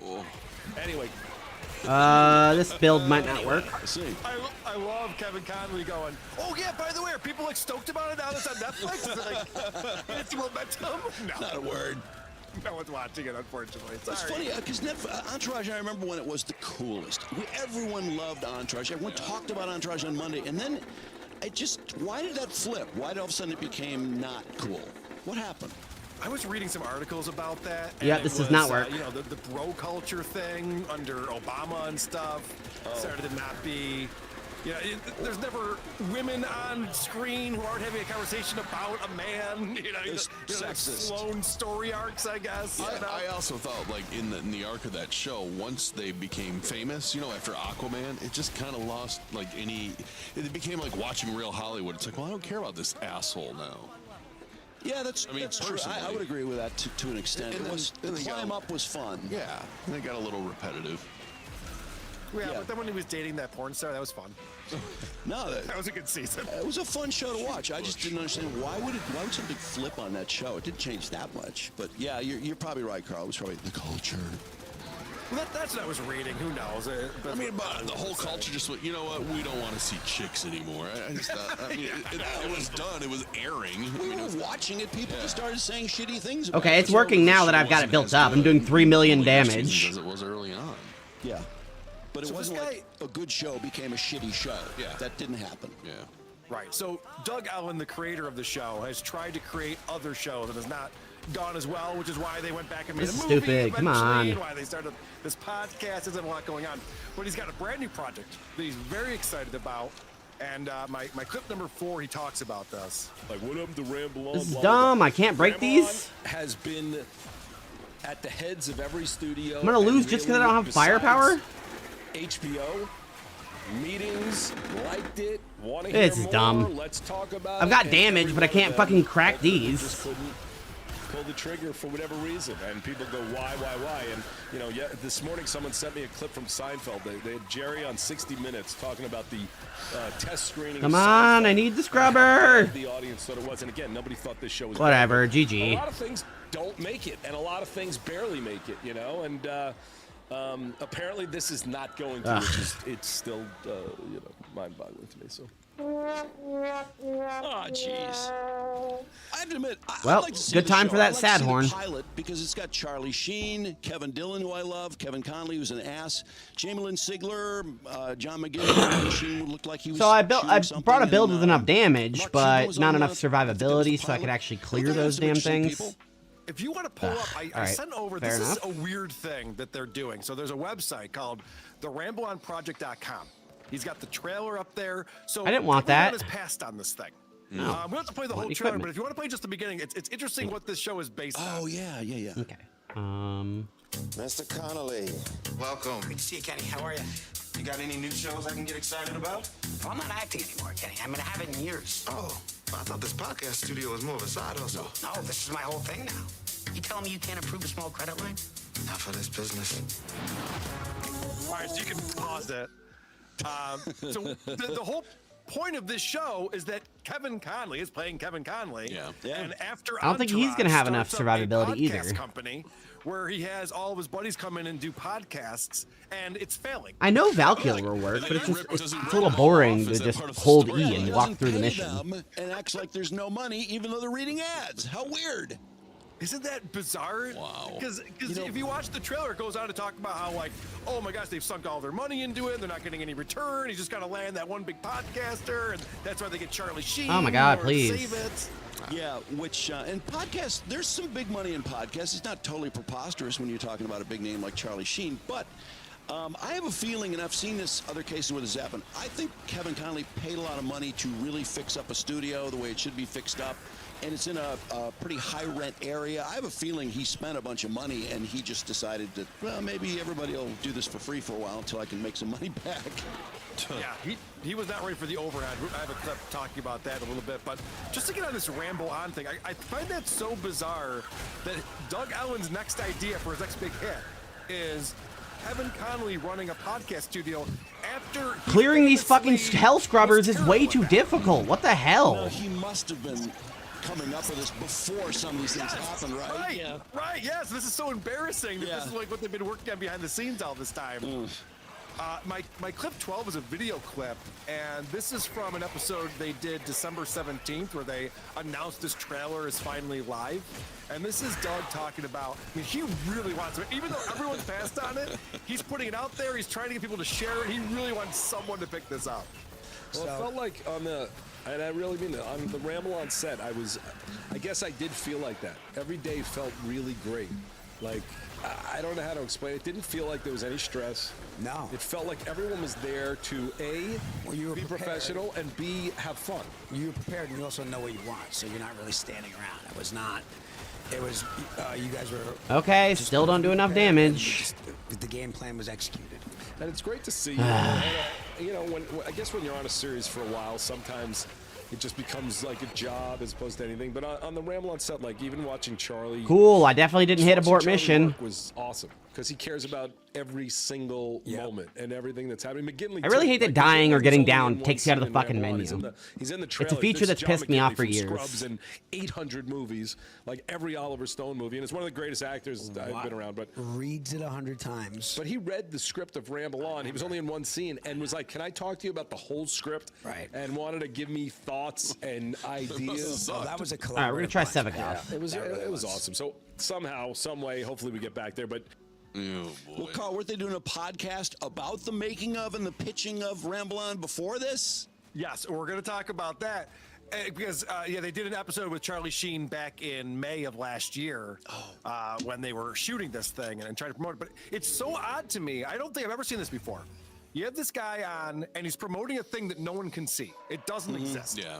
They shot a pilot. They have like a story outline ready for the rest of the season, but it doesn't exist. And he's promoting it. Someone's just like, "Oh my gosh, it was so great." If you go to that website that I sent to you, there's a behind the scenes section on the website. There's just photos of them shooting this pilot that we'll never see.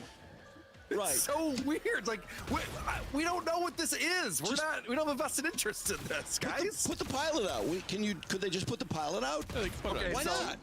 They talk about that in my clip 13, my next video clip on here. Sorry, I'm making you work today. That's good. You're not really... Okay. You can't show the episode. No. But you can show the trailer. Yeah. So and either can people watch get the excited or trailer. they don't, and somewhere it goes somewhere. But I just feel like it's pass it going to around. pose more questions than answers, you know? Really? Yeah, I don't know. Huh. I think people are going to go, wait a second, what's going on? What's what next? is this? Yeah, That's the what point is of a this? trailer, Is this isn't it? coming? Is this going? Well, for the people who are listening, it's not coming. It's just a trailer at the moment. That's what I'm saying. There is a pilot behind it. There is a season-long arc. It's not coming soon. No, I took out the coming soon on the trailer. That's why it's so weird to have a trailer, because it doesn't exist. It's not getting made. Yeah, I think that at some point you just put out the episode and say, "Hey, maybe All right, we can Sevagoth get is a good spark choice. Into this. If people really like the pilot, maybe people start talking and get some air." Yeah. Well, the answer to that, I believe, is that they don't own the rights to it because the production company or the production house would own it. And I remember Steel Panther did a pilot for Comedy Central years ago, and someone leaked it on YouTube, and I got to see it, and the show looked amazing. I love Steel Panther. It looked so funny, but you can't find it anymore. It's gone because they scrubbed that stuff. Like they don't own it, so they can't put it anywhere. Well, that seems silly. I mean, you think even I know. if somebody lost money on it, they'd want to at least get it out there, to get credit for it if it's good. They're holding on to hope that they can sell it probably still. So. Yeah, Sevagoth maybe rocks someday for this it'll mission. come out. Okay, sweet. Yeah, I mean, maybe He is absolutely interest in the terrorizing entourage, everyone. That sort of thing is maybe it's just dead. It's a wet blanket. I don't know. Yeah, I mean, if you saw this guy 20 years after making Entourage, he's like, all right, so here's the thing. The guy who started Entourage does this other thing, and it still has his money from Entourage there. And just like, can you come up with something else? Season 2 is going to be us selling a pilot. Doing true damage is so powerful. Right. And Charlie Sheen is, kind of a wild card who fits Entourage perfectly, really. Oh, yeah. That's true. All right, so getting back to the podcast where they're explaining why Victory the Podcast went away, my clip number 5, here is really the answer that we need. Well, what's your Ow, who's doing that? The real reason is we just couldn't get an organized timeline together. We certainly have learned what it takes. Yeah. The workload and what it is. And Where's that Jade Xmas? posting all of it. There we go. And All just right. collectively, it just became tougher to chase. Right. And it was stressful. So we need someone to come in. It was stressful for 2 years, making sure everybody's there. I mean, I know it was my job, but I got more more than I bargained for. It's tough, you know. It's a lot of egos. Then trying to get people in, and like the guest part of podcasting is brutal. We need like. All right, I gotta get moving to the next objective. That's what I liked about our shows, that we were never, you know, we were never guest dependent. But whenever you have to do that, with each other. You know, it's brutal. So, come on. If you're not guest dependent, why are you bitching about not being able to get guests? When I heard this, we had this conversation. Is he cheap or something? It's so obvious they need a really good producer and maybe they need a booker. And why won't he pay for that? And Brandon, you look up his net worth and you said it was $15 million. Last we checked, yeah. According to the World Wide Web. Did you have the same vibe, Carl? You know, I don't understand why this is so difficult to do. So many people do this. Post it? Ouch. All you have to do is like schedule things in advance. You can't just like call someone and be like, hey, what are you doing tomorrow? Can you be my podcast? Like, no, I'm busy tomorrow. But he couldn't figure out how to put together a I forget how to self-res with this like character. He doesn't want to hire a couple people. Maybe he's like Maz. He's focused on that day's show and calls people up to be on that show that day. Right. That was the sense that I got. Because, yeah, right. He's doing it all himself. He doesn't know what he's doing. Yeah, he didn't know what he was doing from the ad sales standpoint. He doesn't know what he's doing from booking guests and actually having a schedule. Well, Drew, I think you hit the nail on the head. He doesn't want to spend. He doesn't want to chase the bad money he's already put in. Right. More money to do it the right way. But you know, when you're complaining about how hard scheduling is, and scheduling can be a pain in the ass, but complaining about scheduling sounds so pathetic. You've complained about scheduling. I know I do. I do. Every week I hear complain about scheduling. It sounds ridiculous. It's not that hard to get 3 people in one place at one time. But when somebody throws a monkey wrench in, it's something I like to bitch about. But to blame the success or failure of a murder, podcast, how hard it is to schedule, insane. The hosts, come on. So fast forward to December 17th, and they put out this podcast episode that's called Ramble on Trailer is Live. And the description is Kevin and Doug catch up on the state of victory and ramble on. All right, Sevagoth is a good choice. He's just enough of a challenge. He's got a new business model. He's figured it out. Clip number 6. This is what they're going to do. All right, welcome to Victory the Podcast. I guess we're really doing this. Huh? Yeah, well, yeah, we'll see. Looks like what? Colin's getting serious. He's now calling again, like with strategy calls and all sorts of things. It's not even a strategy call. I just think we're be better off on Patreon. All right, so okay, I'll grab it. Hold on, I'm coming. Got abused when I put this up, so I just want to say this. What'd you put up? Like a year ago, I said we're going to put it on Patreon. Right. So just so everyone understands, the audio, which is all right, now I we're really out of here. care about, because I'm an Bye. audio guy, right? An audio guy. I like yeah, my. That's everywhere. Okay, so the big move is they're going to start a Patreon, and so that's how they're going to start making money. Now, Mark, I grabbed some comments underneath the video of this because on YouTube they posted up this video that says we're moving to Patreon, all caps, and it was like this promotion to get people to go there. Look at what people are saying. No content for a year, and I want people to pay for this. What is my slow percentage on Gloom? You got a set Let's on check. you to Jesus the Patreon. You have no commitment to make content.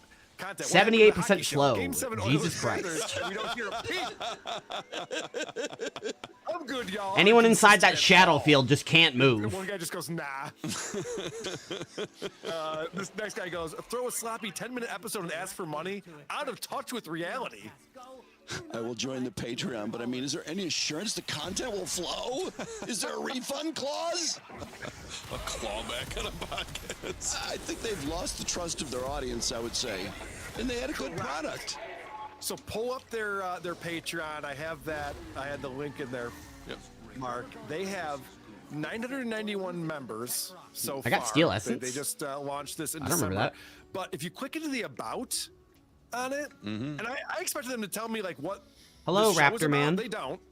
But no, above that, if you scroll back up again, I see it, okay. About. It shows you that only 278 members are paid members. Uh-oh. Oh no! So that's boy. like $1,400 gross. That means Kevin Conley's going to have to keep all the money again. Yeah, I know that's not going to do it, is it? Wow.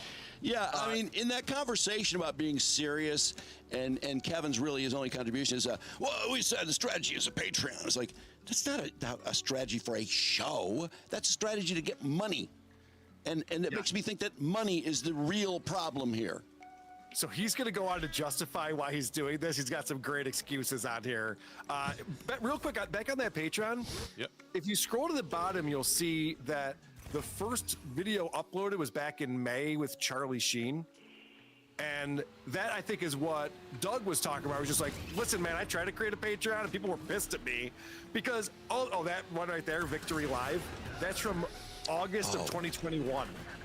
They just posted it January 27th of this year. What? Yeah, you can see it on the sign behind him, August 20, Yeah, 2021. they're putting out like super old stuff. But no, scroll to the bottom real quick, and you can see that. So this is May 16th, 2024. Yep. They posted a picture of the podcast. Charlie Sheen returns, and then they didn't post anything again until December.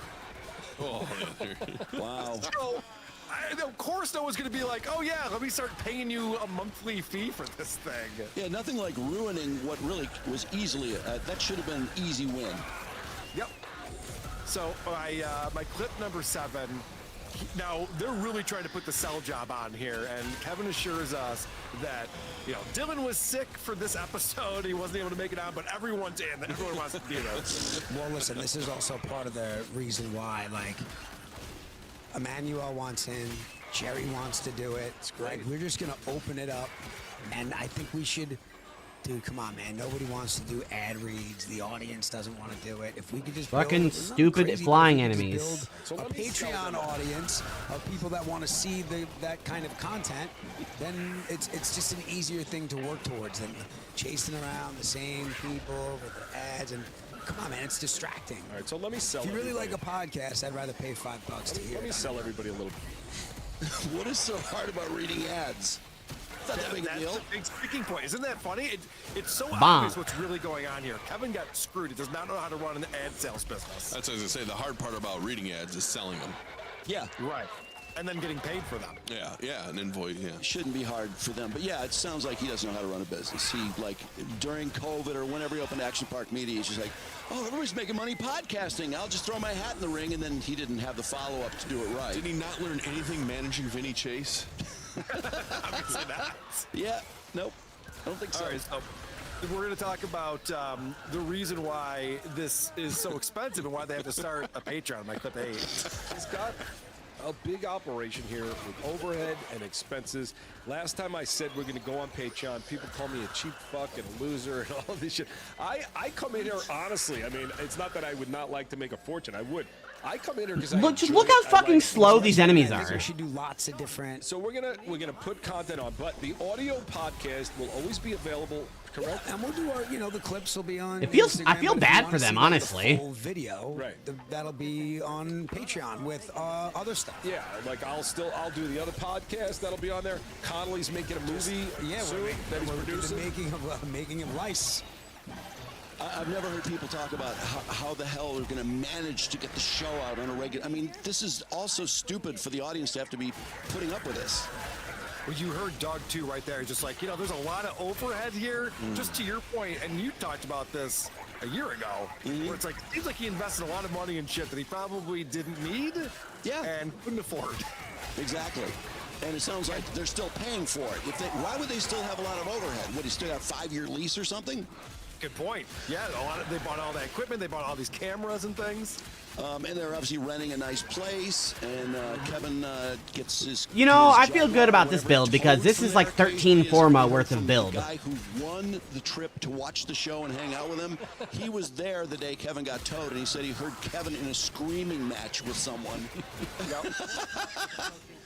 Which would be pretty cool, actually. So you heard right there that Kevin is creating a new movie. It's some low budget horror film called Low Lice. budget.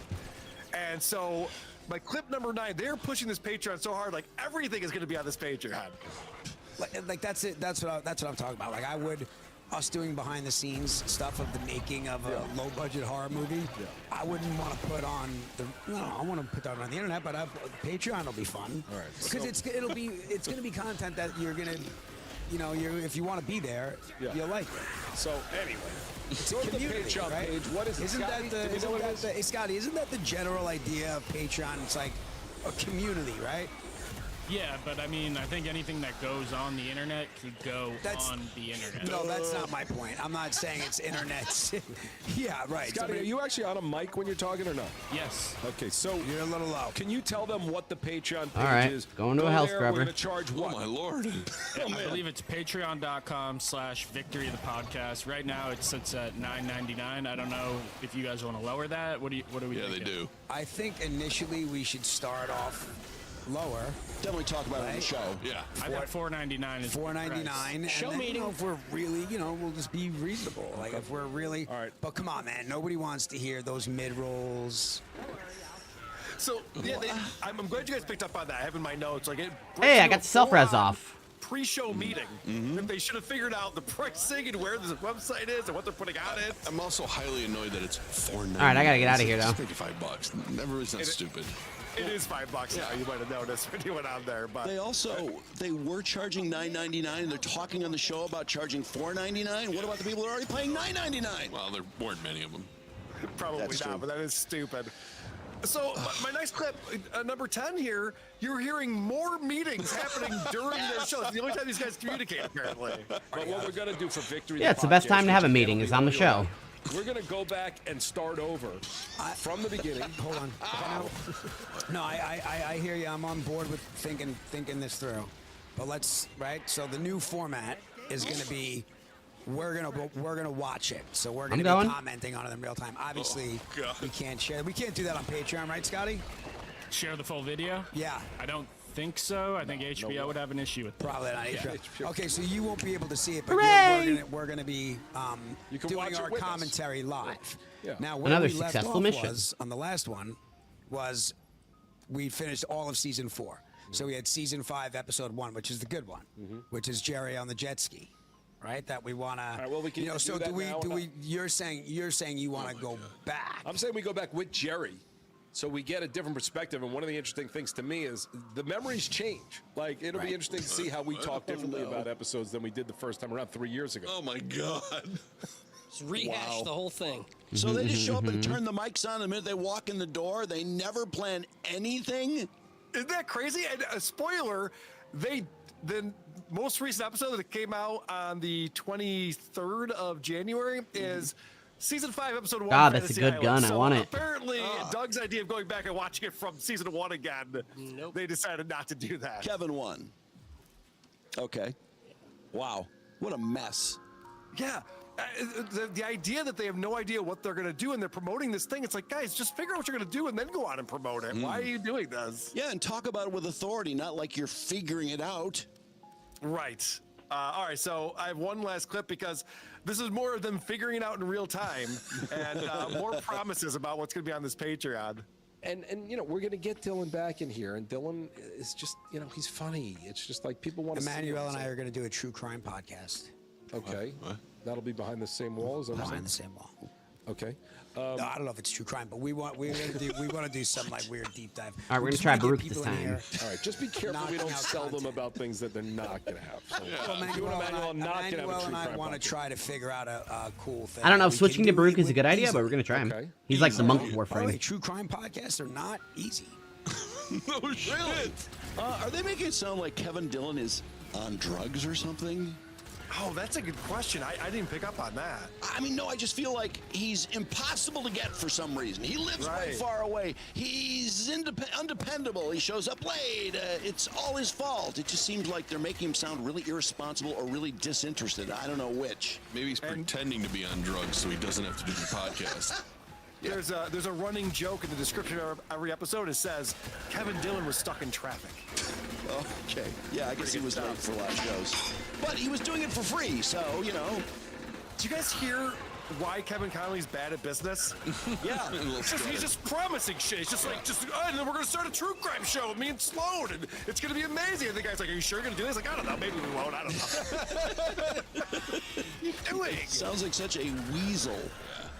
Yeah, he's bad at this. But anyway, that's what they're doing now. They are putting out episodes. They haven't in over a week, but they do put out a bunch of shows this past month. Yeah. So you can listen to them for free, like they said, or you can watch them on their Patreon. And we have a few people that are really into the show, or were really into the podcast when it was rolling. Keep me posted, please, because your info's been great. I appreciate it. 34 million damage. Is that what that was? Great show. Yeah. Amen. For sure. The other thing that we were talking about today, Drew, That was 7 million. Opie Radio Podcast. 31 million. Yeah. Foot of the North For some Star. reason, Stuttering John left the Dabbleverse, quote unquote, at the end of December, and Opie decided to put his foot right on the gas pedal, and he started up a brand new YouTube channel called Opie Unleashed NYC. 51 million damage. Manhattan, and he does what he calls pranks. Like he'll walk up to someone who's cleaning up their dog poop. No and worries, just go, I got it. Oh, look at there's duty. And they'll be like, yeah. You know, this seems like such a dumb idea for a guy in his 60s, you know, who is a former shock jock, to even be calling it Unleashed. Just sounds stupid. And the whole thing about the Kotexes and the envelopes and the drugstore, it's just cringy as hell. I don't know. I just feel like he has no idea what to do. The only way he can get anyone to look at anything he does is to talk about Anthony and Jim. All I gotta do is press one button and these enemies turn into ashes. Anthony's been commenting on it on his show lately and goofing on Opie, which has been I literally great. stomped them straight into hell. You go back and forth. But now what Opie is doing is Opie is going really hard at both Anthony and Jim Norton. Now, Jim Norton was on the Opie and Anthony show. Opie's the one who hired Jim to be on the show. They were longtime friends. After Anthony left, they still did the show together for 2 more years, just Opie and Jim. But now Opie can't stand Jim. And we played this recently on WATP. They were on, Jim Norton was on Legion of Skanks with Anthony Cumia. And Jim Norton put out a tweet that he didn't tag Opie in. It wasn't meant for Opie, and Opie took it personally and has been going after Jim ever since. And Jim's been taking the high road for years. He doesn't talk about Opie. Jesus When people Christ. bring him up to him, he's just like, I don't know, man. We worked together a long time ago. I don't care. And I have to say that when Anthony talks about Opie and Anthony, it's always funny and fun to listen to. When Opie talks about Anthony, it's always just bitter as fuck. He's so angry. Yeah, he just calls him names and just says what a horrible person he is. He's soulless. I just watched a clip today. Or the guy, he doesn't even have a soul. He's just like, all right, man, relax. Calm down over there. Yeah, it's just not, there's nothing fun about it. It's just, I mean, it's funny because it's like, look what this guy's reduced to. He's got hundreds of thousands of subs and he can't get 1,000 people to watch. And he's so angry at Anthony. And then Anthony will be yucking it up over the same thing. And Jim just left SiriusXM. So he was on with Sam Roberts in the morning for many years, and he Everybody did needs not to renew calm his down contract, again. didn't like what they offered him. So Sam Roberts still has the morning show, and Jim now has started up this new YouTube All right, I'm going, show I'm going, called I'm going, Jim I'm going, I'm Norton going. Can't Save You. And it's a silly advice show. Jim shouldn't be giving anyone advice. But he's There, I doing cleaned an it advice off, show. right? Callers call in. He has different comedians on with them. Like I watched the episode with Nick Mullen, formerly of Cumtown. That was fantastic. Very funny. It's doing really well. I check the charts every once in a while, and he is climbing up the charts. Had a really good show recently. It must be Anthony on it today. Yeah, his first guest was TJ Miller. Great Your guest. guy's buddy. He had Joe List on. And Anthony Cumia was on just this past weekend. He was in New York visiting Jim, so he was on the show. So Opie is upset about this. And my clip number 14, this is the most recent Opie video. And he puts this out himself. Like he curates this himself and goes after guys like Jim all the time. Your drunk uncle giving me $20. Why has Jimmy never mentioned Jim and Sam on the other podcast? He Get goes off. on, Save Jimmy's career. FLOS. That show stinks. Big J did an Uncle Paul ripoff and it didn't land. Why doesn't Jimmy do Uncle Paul anymore? Because he knows finally that it was hurting his career. The stupid company was telling him, this is hurting the show and your career. Okay, so what Opie does, I forget what my and special it's abilities are. ridiculous. I need to get He out of pulls here. up Chats, sometimes they're free chats. In that case, it was a $20 super chat. Talking about Anthony or Jim, and then he takes that opportunity to bash whoever the person's chatting about. Right, like, I didn't bring it up. You guys brought it up. Right. And so you heard right there, the guy in the chat said, why doesn't All he good, do all the good, Uncle we're Paul good, we're good. character anymore? Now, Uncle Paul is a character that Jim used to do on Opie and Anthony quite frequently. It's this old silly pedophile guy who's always like being creepy around children. That is pretty the character silly. was so popular, he actually played that character on Amy Schumer's Comedy Central show. Oh wow! Yeah, he did a skit where he was Uncle Paul on there, and everyone loved Uncle Paul. I still play the Uncle Paul song. Here comes Uncle Paul. To this day, regularly. It's a very funny character he had. But when Opie had kids, when he first had his children, he no longer thought it was fun. Did you talk about it at the time? He would just not give Jim anything and just kind of shut down. Right. Every time he would go into that character, but everyone else loved the character. Okay, that's interesting. Did he not realize it was a character? It really Norton really wasn't a pedophile. He's not encouraging that behavior, Opie. He's not. I know. He's mocking that behavior more than anything. Yes. I mean, not really knowing and seeing this guy say, "Hey, when's he gonna bring back Uncle Paul?" It's a $20 super chat. I'm thinking, oh, it must have been something. Hello? Opie immediately just acts like it was the worst thing that ever happened, and you know, I told him. Open the door. Yeah. Well, Jim did a lot of different characters, and some of the characters had their own YouTube channels. Like, Jim would get really into some of these characters that he would do. Uncle Paul was not one of Something them. weird's So he's like, happening why on does the he do other it anymore? screen. It's like, well, he's not Hold on. doing the Opie and Anthony show anymore. That's where that character was. Well, it's a shame. It doesn't seem to be many bits or characters or. Come on, I need to get out of here. I got Opie fucking did like that no he can talk time. Yeah, good point. He loves to tell you how horrible Jim is and Anthony, but as far as his performance, I guess everything was great. Ah, my fucking screen is turning off. Of how, horrible Jim Okay, was cool. as he I'll just brings lose the to. super chat back What up is happening? And comment some more on it. Is this 15? Yeah. No. Why doesn't Jimmy mention Jim and Sam on the other podcast? Because Jimmy doesn't give a crap about anybody but himself. He's done with Sam. He's done with Sam. Okay, so this doesn't make any sense to me. First off, I've had Jim Norton on my show, and we've talked about Jim and Sam. So I don't even know if that's true, and Opie just runs with that. Like, why does he promote Jim and Sam? Like, probably has. I couldn't tell you. But also, Hey, are we good now? remember that he's not doing that show anymore. He's Right. off that show, so it's like, why is he promoting it? He's not on it anymore. And Opie's like throwing out, like, well, it must be selfish. He's done with Sam Roberts. Like, sure, they're still friendly. Yeah, I think the guy's trying to say, yeah, I'd like to hear what they offered him or why it broke down or, you know, what would have made him stay or something like that. And he probably just doesn't want to talk about it, but Opie just takes it, you know, to the nth degree and says, oh, it's because he only cares about himself. Yeah, am I still I online? don't know Jim that well, but he sure seems to be good Looks friends like with it. Anthony and very friendly with a lot of other people. I never thought of him as somebody who's just completely isolated that no one So likes. Baruch definitely strong enough too. And I like that Opie immediately. We're gonna test knows out the Excalibur answer. now. See if Isn't he's that strong a enough. bizarre thing to be like, oh, because he's a selfish asshole. That's why Jim's only in it for Jim. But he's on the show, so why wouldn't he promote? If you have a show where your name is one of the names of the show, and you're selfish, wouldn't you still promote that? Hey, by the Do way, I have an do a morning Excalibur show build? on Sirius No? XM? Absolutely. Have to build it. So that doesn't even make sense. But Opie just wants to bash him, so immediately comes out with that. I have one more I don't think clip so, on right? here. And Yeah, talking just about how Jim Excalibur Norton's an Umbra, so- opportunist. Okay, And so this is switch going back to 2002. Excalibur Opie and Anthony Prime. were fired from terrestrial radio, and they were under contract, so they couldn't work anywhere for 2 years. They were paid and couldn't work for 2 years. Wow. And so Jim wasn't paid, unfortunately, because Jim wasn't under the same contract as Opie and Anthony. So Jim continued to do stand-up comedy and continue his career. Had to. But this is when Opie's going back to that time with this. You know, all the comedians knew who Jimmy really was, and they would make fun of him. Like when me and Anthony were thrown off the air in 2002, we couldn't do anything for Jim anymore, and he sucked right up to Colin Quinn, and we were all at a roast. And in the old days, when we were all going out in public for public appearances and stuff, it was me and Anthony would sit kind of together, and Jimmy would be right there. And then when we were off the air, all of a sudden we went to one of these roasts. I forget which one. And Jimmy was sucking up to Colin Quinn. And one of the comedians, it might have been Patrice, pointed out the whole thing and roasted me and Anthony, basically saying, oh, look, you know, Opie and Anthony can't do anything for Jim anymore. So look where he's sitting. That's all you need to know right there. Jeez. Would that be a joke, possibly?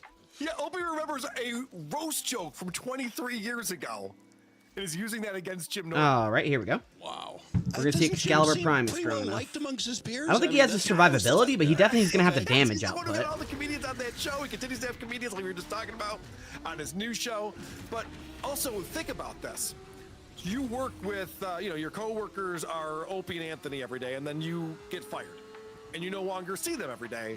And now you're at the Comedy Cellar every night. You're hanging out with Colin Quinn and Patrice O'Neal and the other comics. So, like, yeah, you probably sit with the guys that you're used to talking to every night. You're currently talking with. Right.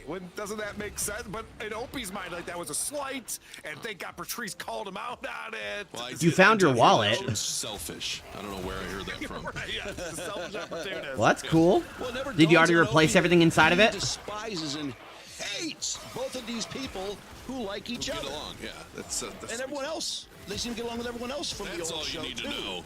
Yeah. And Opie doesn't get along with any of them. Does he have any friends left from that show? Not a single one. And Yeah, I'm right. I have the damage, but I don't have the survivability. Was Eric Nagel, because he was pushed to the afternoon show that Opie done years before he got fired. And I've talked to Eric about this on my show multiple times, where Eric says, I've tried to reach out to Opie. I've tried to keep a friendship with him, and he refuses to.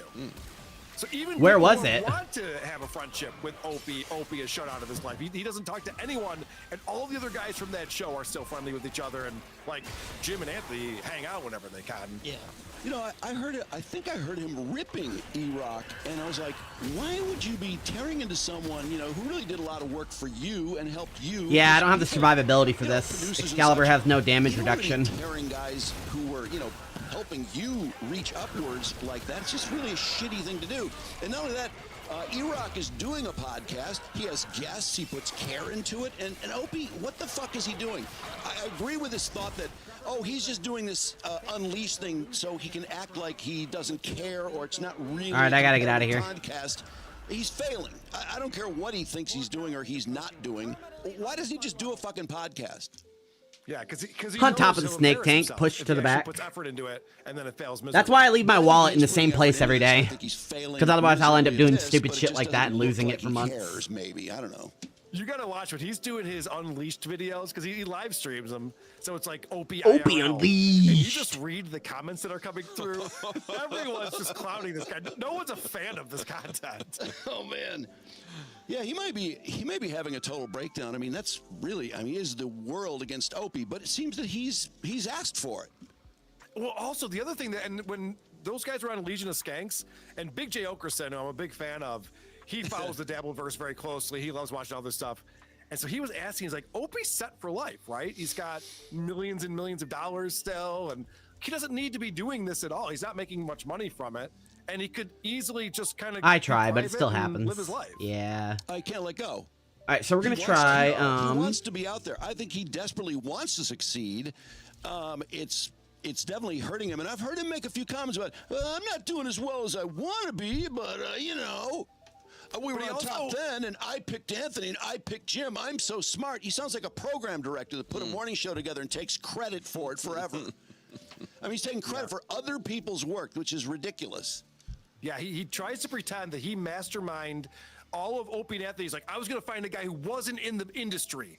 And so I found an HVAC guy on Long Island who, was funny, and we could sit and we could riff. And then I found Jim Norton, who's a comedian. I brought him in. I knew that he'd be the right balance for me and Anthony. It's just like, you didn't put that much thought into it. You didn't know what was going to happen. You lucked out with some, Anthony just happened to write a parody song with his band that people liked on Opie's show. And so he invited them into the studio.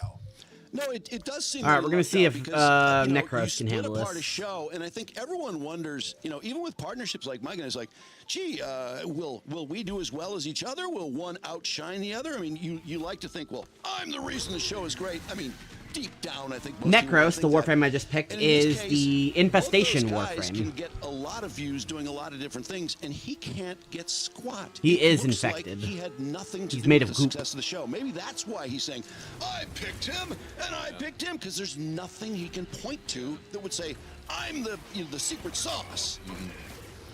He must have low self-esteem too, because to your point, he says he wants to be doing better, and he's holding on. He can't let go, but he also will never do someone else's show. He's been asked to come on and be guests on multiple shows, and he. Ooh, I need to go always eat. turns them down. I'm hungry. I think he thinks he's too good for that. You know that. I think he knows that he could be embarrassed. Yeah, he can't. He's not up to snuff with a lot of these people that he calls low-level podcasters, who actually would probably, make him look bad in a show, not intentionally. But I just think it's for him to do a podcast, it probably has to be about him.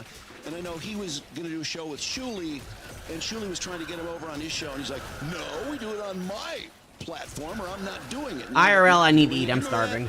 I do remember that, and actually, to your point, I haven't eaten since we started playing Fortnite yesterday. Opie's not interested in things, and he's not interesting, and he never talks about, oh man, I was checking out this other show. This host is so great, or have you guys seen this podcast or that thing? Like, he wouldn't be a good guest on a show because he's not interesting to talk to. He doesn't have stories. He can't. Yeah, tell this you build what works he's fine. interested in life. No, I'm completely unkillable. People, and I've never heard him talk about another podcast. Oh, I love this new show I found. And Stuttering John is the same way. It's either about him or nothing. Has Stuttering John ever said, I really kind of get a kick out of Tukey. He's pretty damn funny. Or say anything like that. Right, yeah. You would never hear that. It's foreign to him to even think that. Yeah, no, he What would you can't ask think him about that. If you had him on a podcast, you're supposed to talk about something besides Opie or Stuttering John. I don't even know where you'd start. Guys, substitute teaching? I have to tell you, I'm going long, so we can bail on this. I did bring 2 woke dad TikToks. Oh, dude, let's do it. Yeah. I got 2 TikToks. And maybe we have a. I'm literally out regenerating any damage they do. Look at my health at the top right. It's twitching between 1820 and 1819. I was hoping there was something about tariffs.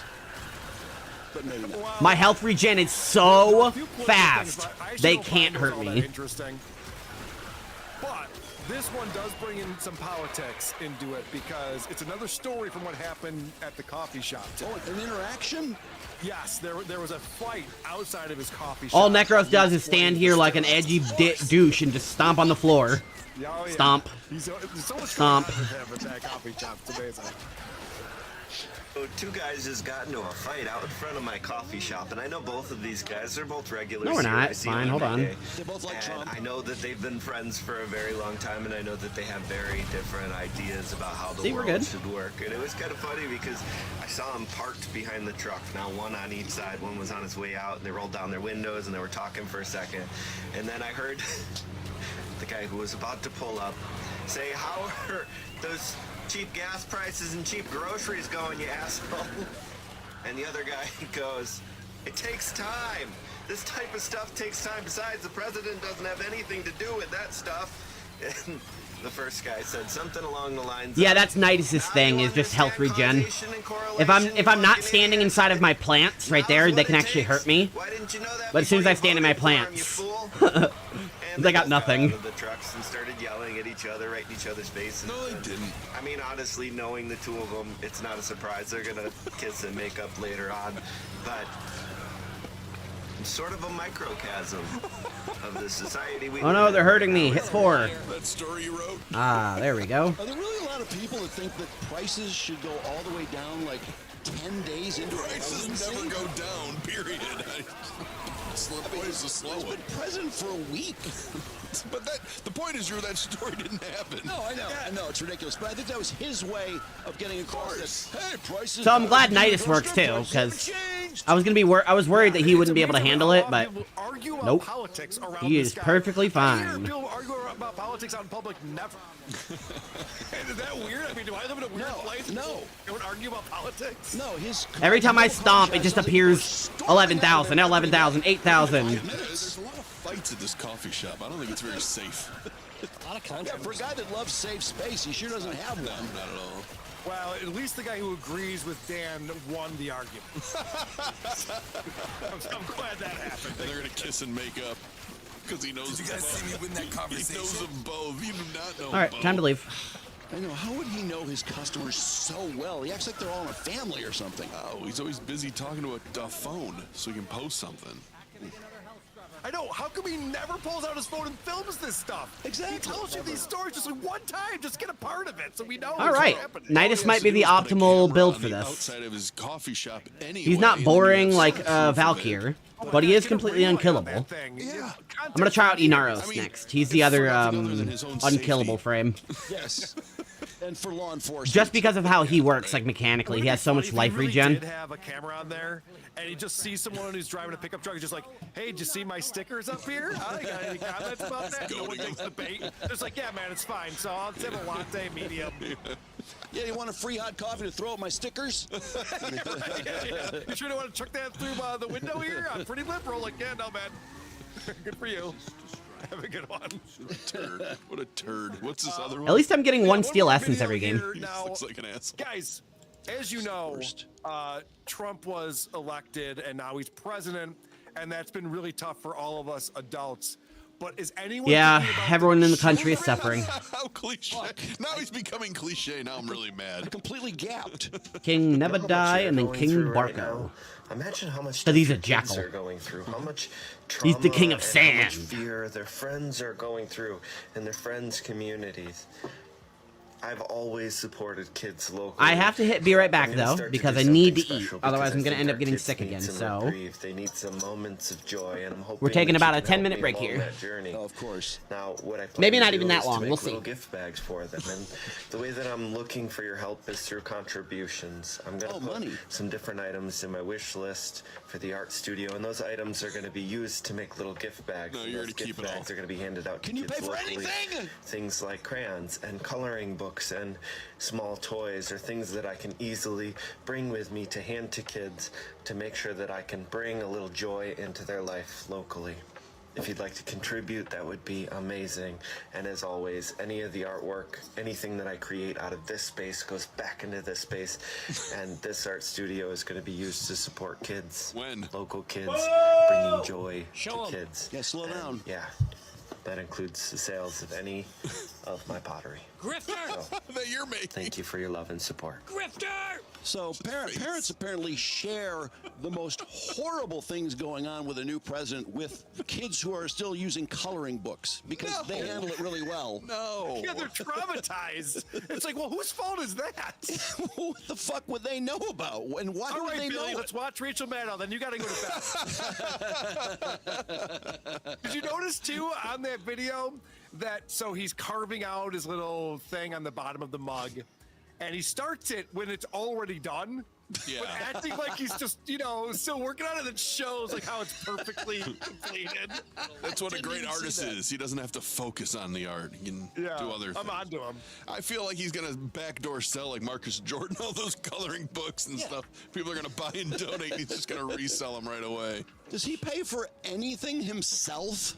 It's more Amazon wish list shit that you got to go on and pay for. And again, like, I know children. All right, Can I give them a coloring book? Oh, I got to give money to you to give to some kid a coloring book. Why?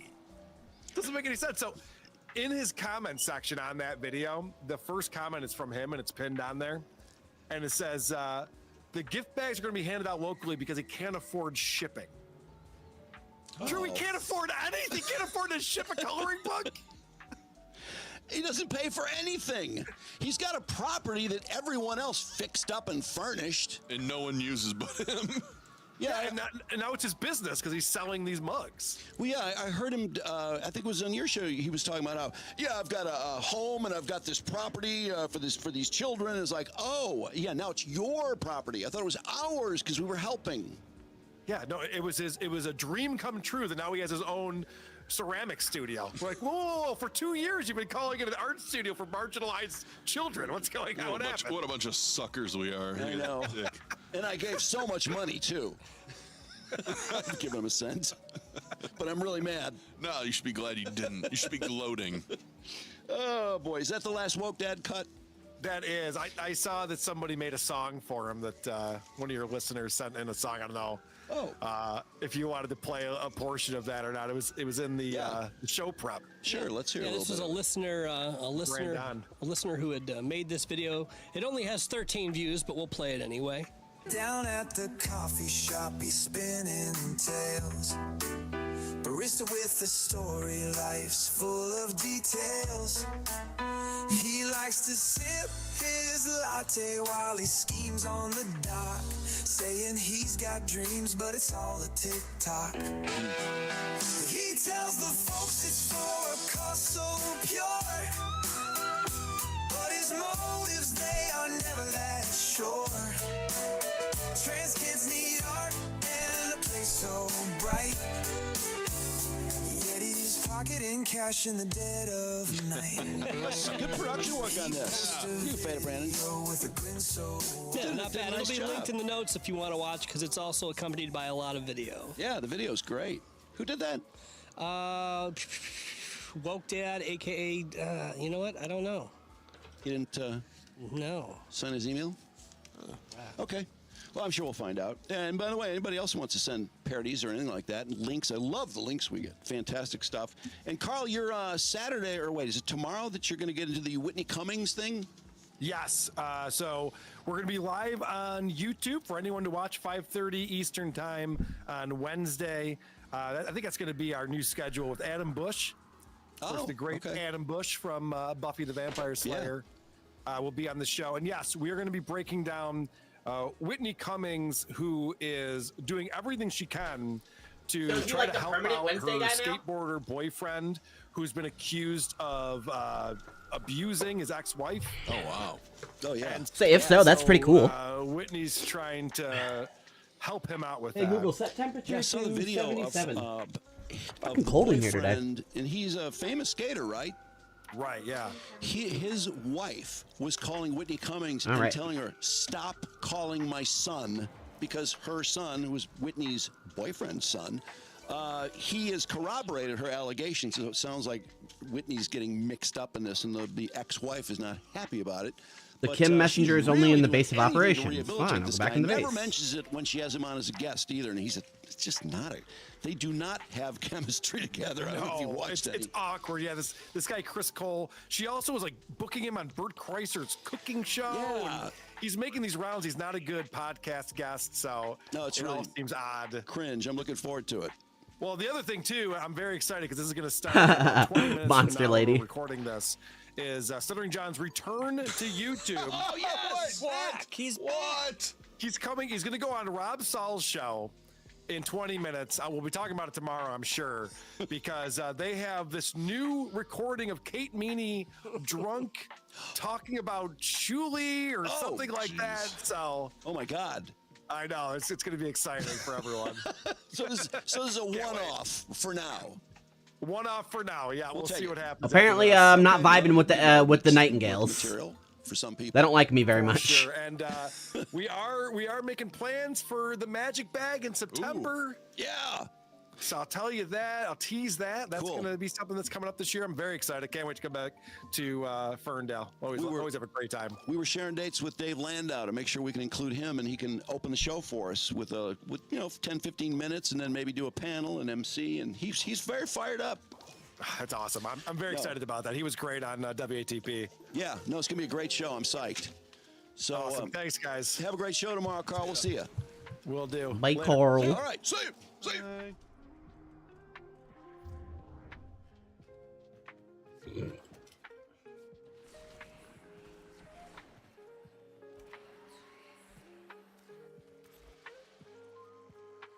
Ah, the bounty's re-rolled.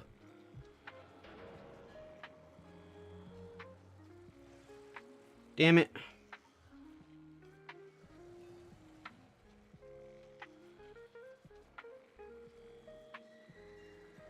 Assassination. Alright, we'll give it a fucking shot.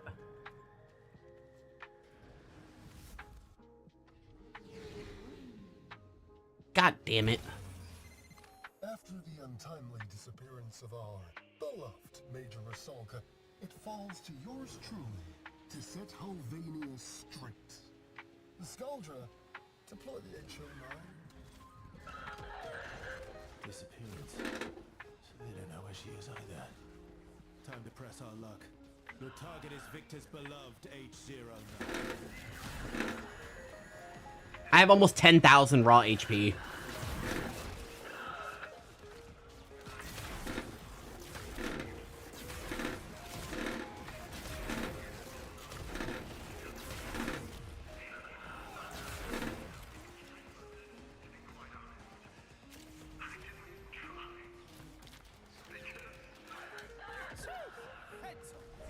Hello?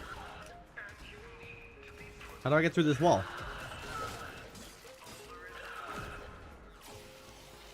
Do I go around?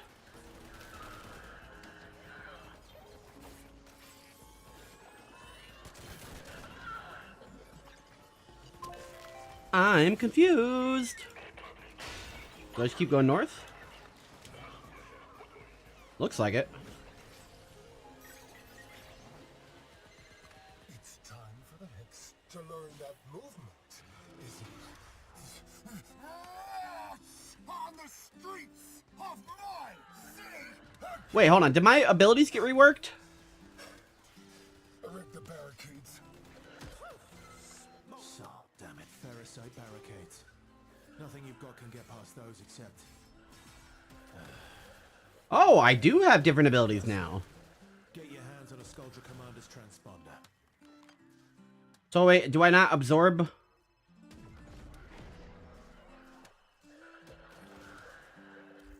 So do I not eat my health anymore?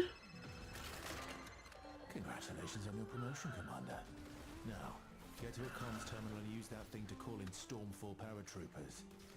Yeah, you heard right. I'm confused.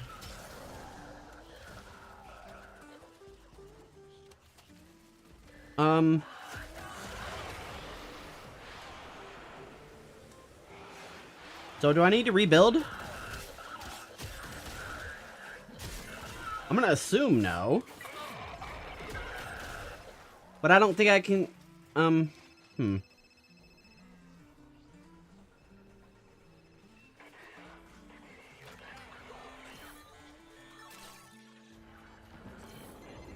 Stormfall squad inbound. Lock and load. These are the big boys, because they don't trust the rookies with heavy hardware. Stormfall, you're going up against the most dangerous breed of Techrot. The Hex. Best of luck to you. Good hunting.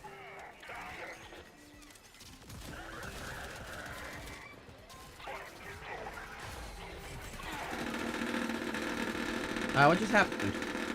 Why are my headphones cutting out? What's going on?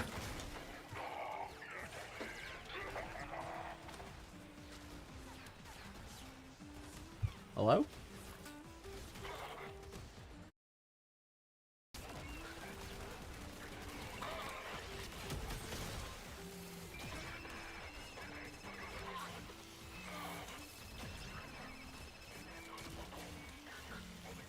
What just happened?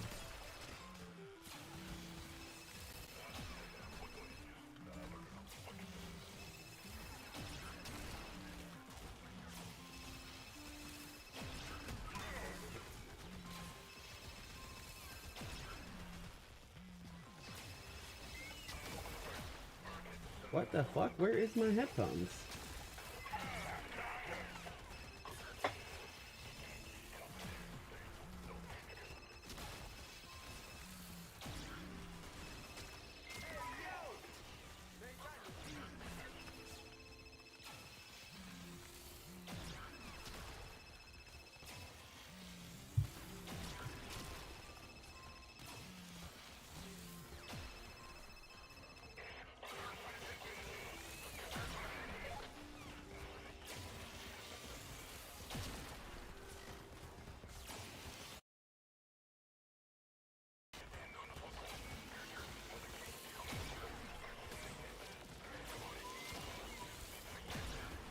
What the fuck is going? Where did my? Why are my headphones not plugged in anymore? What the fuck?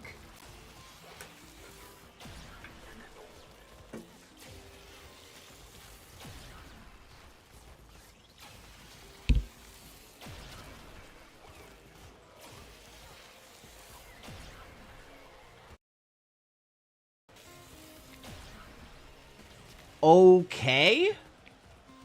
That was fucking bizarre.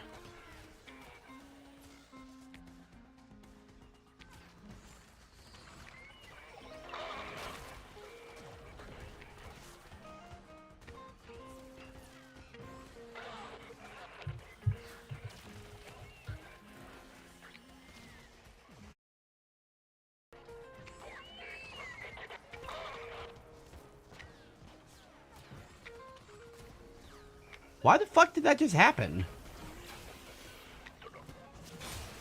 Good to know that I'm completely immortal. My build does work. Hold on, is this... Wait, I'm connected to Bluetooth, not the actual... What is happening?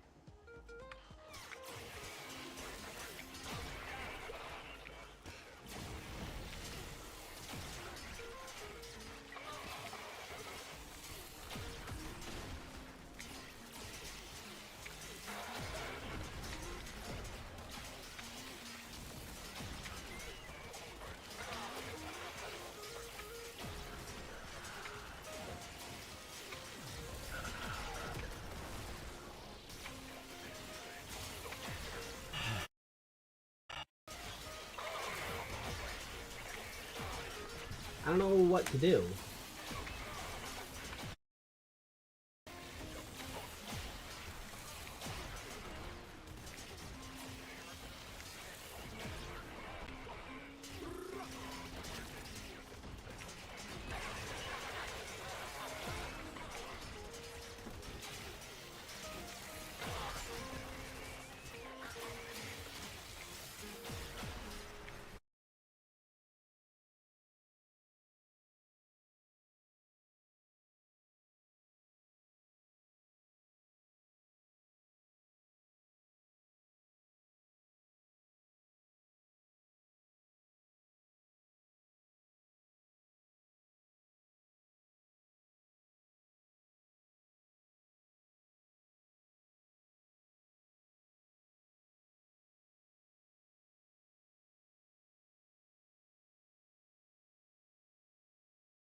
Paratroopers, engage.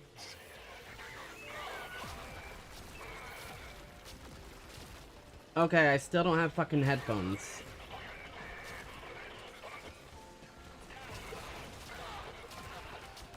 I really don't know what happened. Because if I don't know what happened, then I can't stop it from happening again.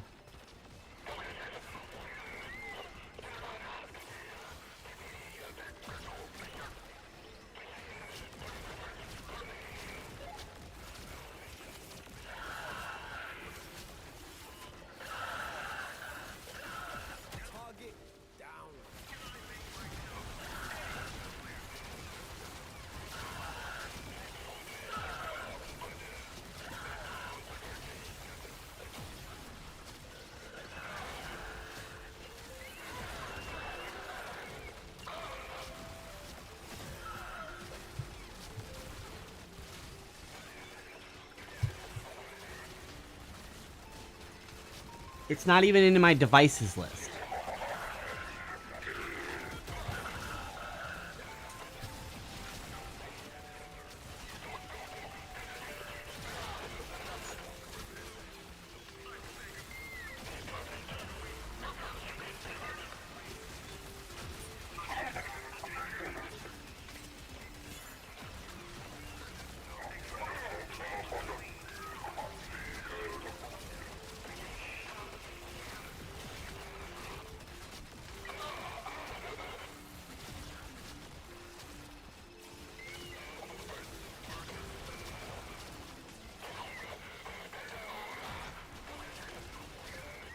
Yeah, it's literally not in the devices list at all. Like it's just gone.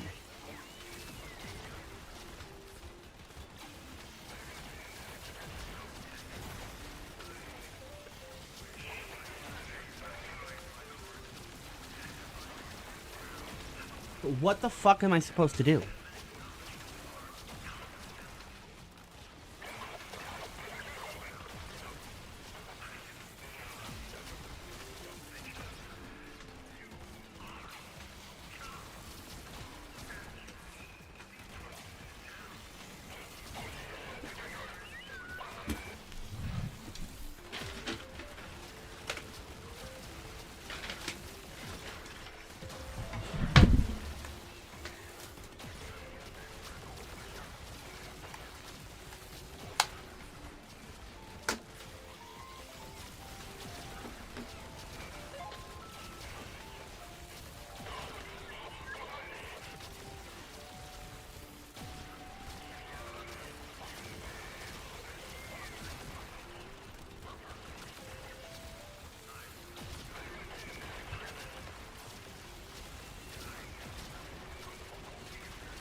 It's just straight up not in the devices list at all. I can use the Bluetooth version.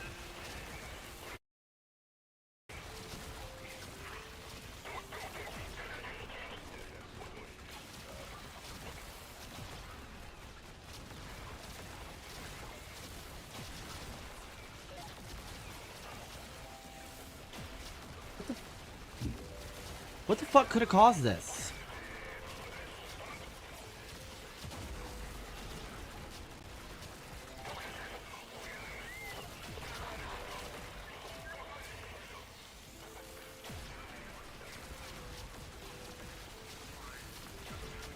Arctic Pro are not connected. I know they're not. Why aren't they?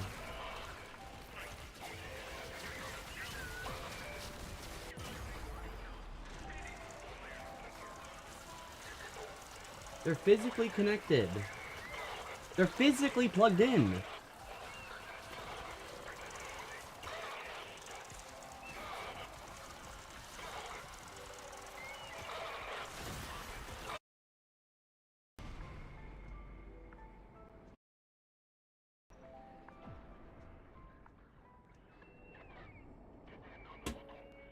Yep, the only way I can get sound to these right now is...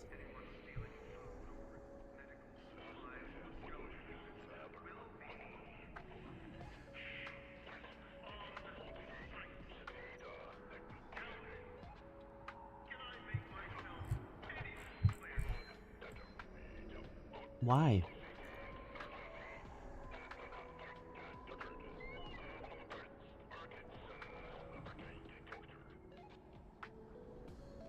I mean, I guess it's better than no sound.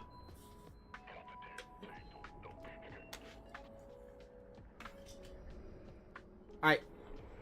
I really fucking hate when I have issues that I can't find the problems to.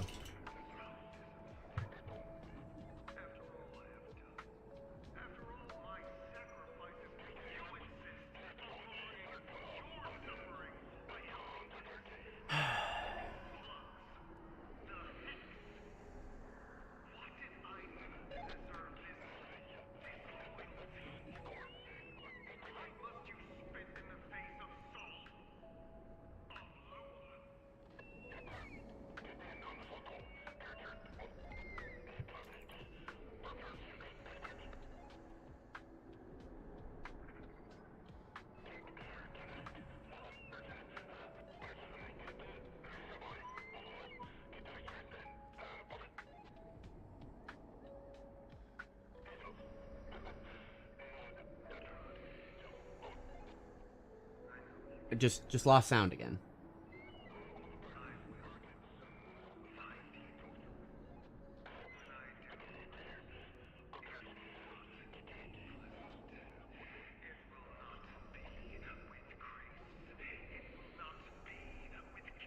Why is this happening?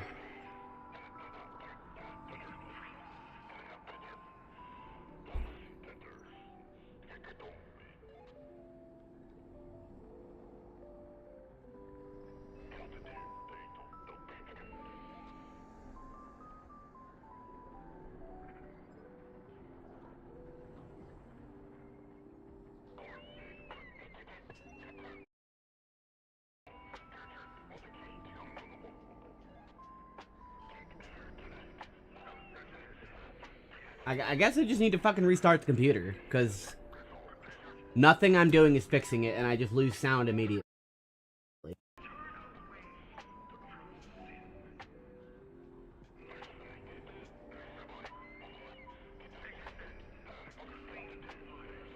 This is insanely fucking stupid.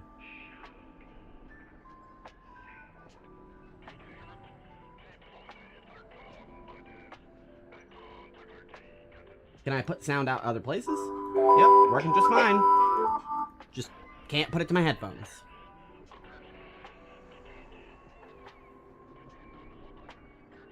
Okay.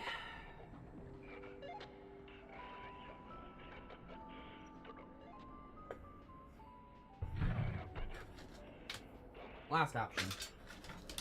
I'm gonna wire it directly to the fucking computer. Not through the mixer, not through anything else. Gonna plug it directly into the fucking PC.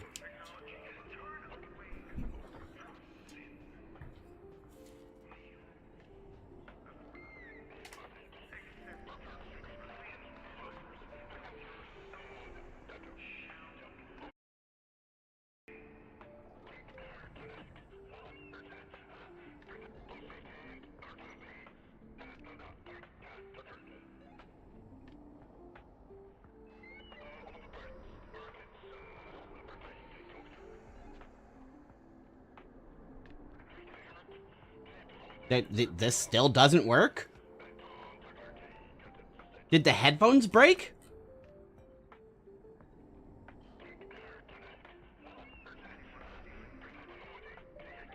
I'm gonna be really pissed off if these headphones are broken.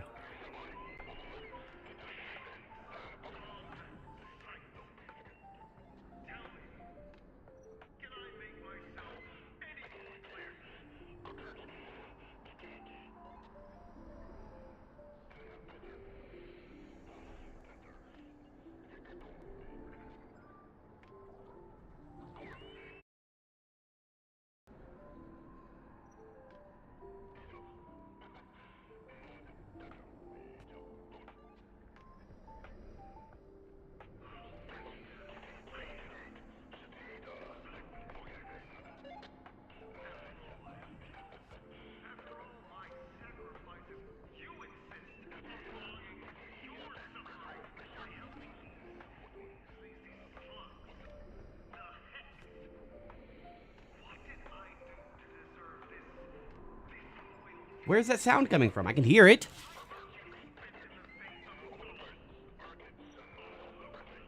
Alright, guess I'm just turning off the fucking computer.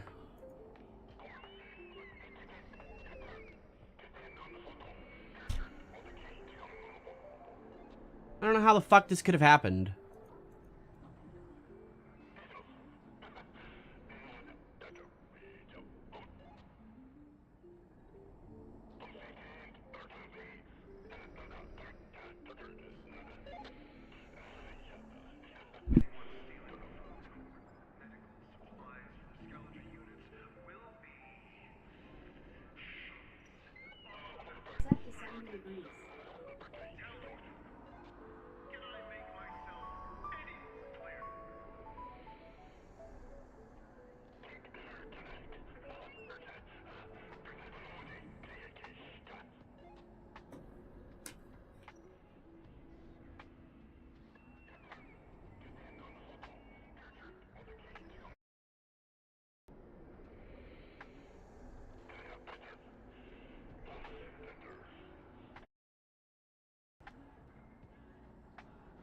Alright, I fucking tried everything, man.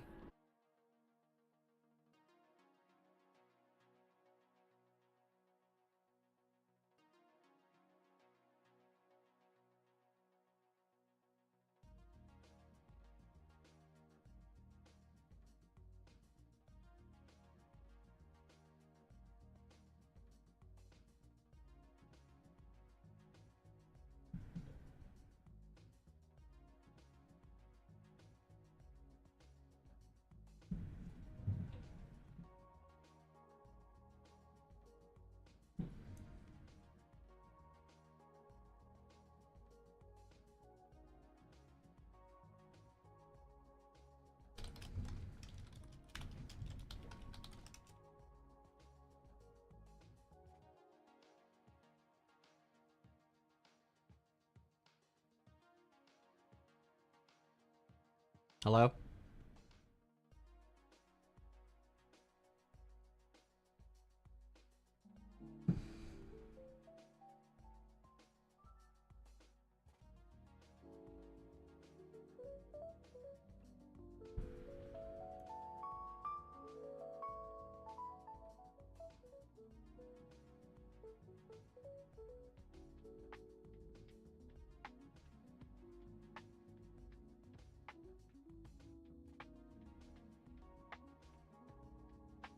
It's showtime.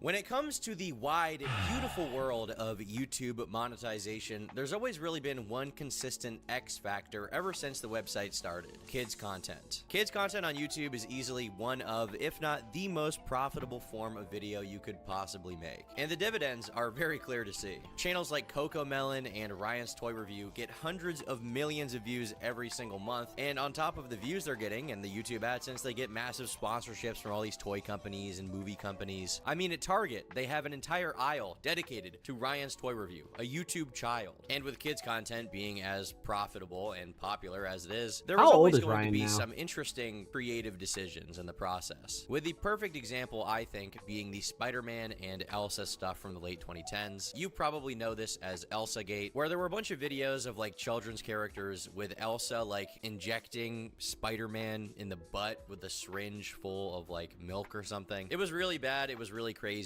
and essentially this content was made to capitalize on children's willingness to watch videos about weird subjects. Kids consider things like needles or toilet humor or sex to be very taboo topics because they're kids and they're not supposed to see that kind of content, and so these channels would profit off of that market by dressing up adults in these recognizable kids characters outfits and then having them do weird things, and it would make them a ton of money. However, after the ElsaGate scandal was basically exposed to everybody, YouTube began cracking down on kids content a lot more. And that has led to the landscape that we have today, where this kind of content is basically taken on a new form, and it is absolute insanity. So today, the channel we're going to take a look at is called LankyBox. Adam just pooped his pants! Oh, Jesus. No, I didn't, Justin! Guys, because Adam just pooped his pants, I did not! Let's watch the funniest poop games ever! I was looking around YouTube to see What what the kind fuck? of content was really trending and on the homepage and stuff like that, and LankyBox's channel would consistently come up for kids content. And upon clicking one of their videos, I was absolutely mortified by what I saw. Because this shit is too insane to not be some kind of like CIA psyop. So join me as we dive deep into the LankyBox iceberg. If you're over the age of 12 and aren't terminally online, chances are you've never actually heard of LankyBox, but apparently a lot of other people have. LankyBox has over 40 million subscribers and is the 31st most viewed channel ever on YouTube, with 44 billion total views on their main channel, which is right behind Ryan's Toy World and CoComelon. To put this in perspective, Taylor Swift's YouTube channel is in 45th place. These guys that are playing around with like Poo Poo Playtime or whatever have almost 10 billion more views than the woman who made like every popular song of the last 5 years ever. Oh, okay, It's well, unreal. I guess I'm back. LankyBox was made by these two guys, Justin and Adam. I love this picture of Adam, by the way. He has these big, beautiful blue eyes. And there's very limited information publicly regarding his early life. All we really know is that they both developed an interest in media and entertainment early on. While they were in college, So they the only met thing I and can think bonded of that over caused shared that interests in is my comedy and USB online hub content creation. And this mutual enthusiasm for entertainment led them to collaborate and ultimately launch their own YouTube channel. Surprisingly, the actual early content of LankyBox was a lot more normal than you would think, especially compared to now. In 2016, they launched the If it ever channel, happens and they were again, very focused on I'll try a comedy couple sketches more and things reaction before I content. rage quit. They started gaining some But serious attention through their zero budget that's the only series, thing I in which think they of is made my low-cost USB hub recreations crashed. of popular songs. And the series became very Because my popular, mixer, earning this the thing right nickname of here, the zero budget guys. is plugged Over time, they ended up into shifting their focus that to hub, playing I believe. Roblox, which is when they And kind of so is this established themselves as controller, prominent people which in I the believe Roblox also had community. issues. And their budget-friendly parodies also I don't remained know. some of It's their the only most thing I can think of. recognizable work during this time period. In their early videos, they used really inexpensive material like construction paper backdrops and chip bags as props to mimic music videos, and it was actually kind of interesting and cool. But due to YouTube's restrictions around copyright getting a little bit tighter, they've since transitioned All right. from music video parodies to movie parodies. It's kind I'm of gonna go grab interesting my that from the food now. get-go, it it seems like these guys experienced pretty immediate success on YouTube. And while they were popular with like children watching their videos, obviously a lot of it is kind of kids content, it wasn't absolute cancer. It wasn't like Cocomelon brain rot. It was pretty normal back then. There's this interview from 2018 where for some reason they just got interviewed by like the local news or something, and it's actually uncanny how normal they seem. This is not the Justin and Adam I know. Where's the skibbity? Where's the diaper talk? For comparison, this is Justin's voice on the internet versus his voice in a regular video. I think with Adam and I, it's always been a decision from day one to reinvest as much as we possibly can back into the actual brand of LankyBox itself. Well, LankyBox is in Squid Game too! It's kind of interesting hearing these guys talk about YouTube. They talk about it less like creatives and more about like the branding aspect of it. It almost comes across like they're side characters in the social network or something like that. Very In terms of confused. their modern day-to-day uploads, compared to their old content, it's basically unrecognizable. I mean, they still do make content for kids, and sometimes it's about Roblox, but the differences in editing and what really makes this brain rot are super clear to see. Every second there's some kind of edit going on. Yeah, Every that second works. there's some kind of sound effect, fart Why do noise, these not work? bruh sound effect, gadagadi, gadagada, oh nugget. There's always something going on literally every 3 seconds. It feels like you're having a seizure watching their content. And they also started reacting to this Fighting series against called me. Sprunky, which seems like a rabbit hole in its own right. Did you know there are secret codes you can enter into Sprunky to unlock never-before-seen game modes? What happens if you type this code into Sprunky? Or what about this code? It's kind of hard for me to wrap my head around what exactly they do for content. I mean, on the face, it's pretty self-explanatory if you just look at the titles. Roblox gameplay, React content, etc. But clicking on one of these videos is an entirely different story. Like, you really just have Maybe to I'm see just doing it to something believe wrong. what's actually going on here. It's gotta be user We're error. watching the official Sprunky movies, and if you guys look closely, it is actually 3 a.m. We are gonna watch 3 official Sprunky movies at 3 a.m. All right, so two major things to note. First of all, I'm getting some major arcade There, Craniacs vibes okay. from this intro, especially with the 3 a.m. bit.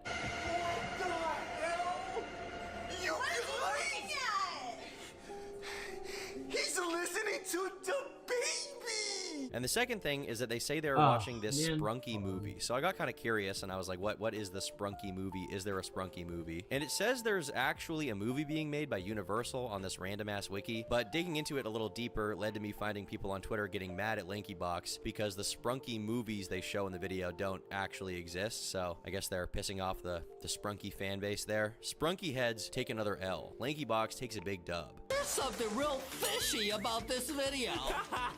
Justin, you're right. I wonder what it could be. Today we are turning into fish and playing super fun and crazy games. I find these intros so interesting where they're like Yeah. super hyper edited. There's constantly something going on. They put like a 3D version of their head over a model. It's absolutely nuts. Here with this particular Yeah, video, no, it's kinda we can see crazy. Adam and Justin Roblox poop. I'm gonna grab my with food. the title being Roblox Need More Poop. Funniest Roblox game ever, all endings. And I think the clip here really speaks for itself.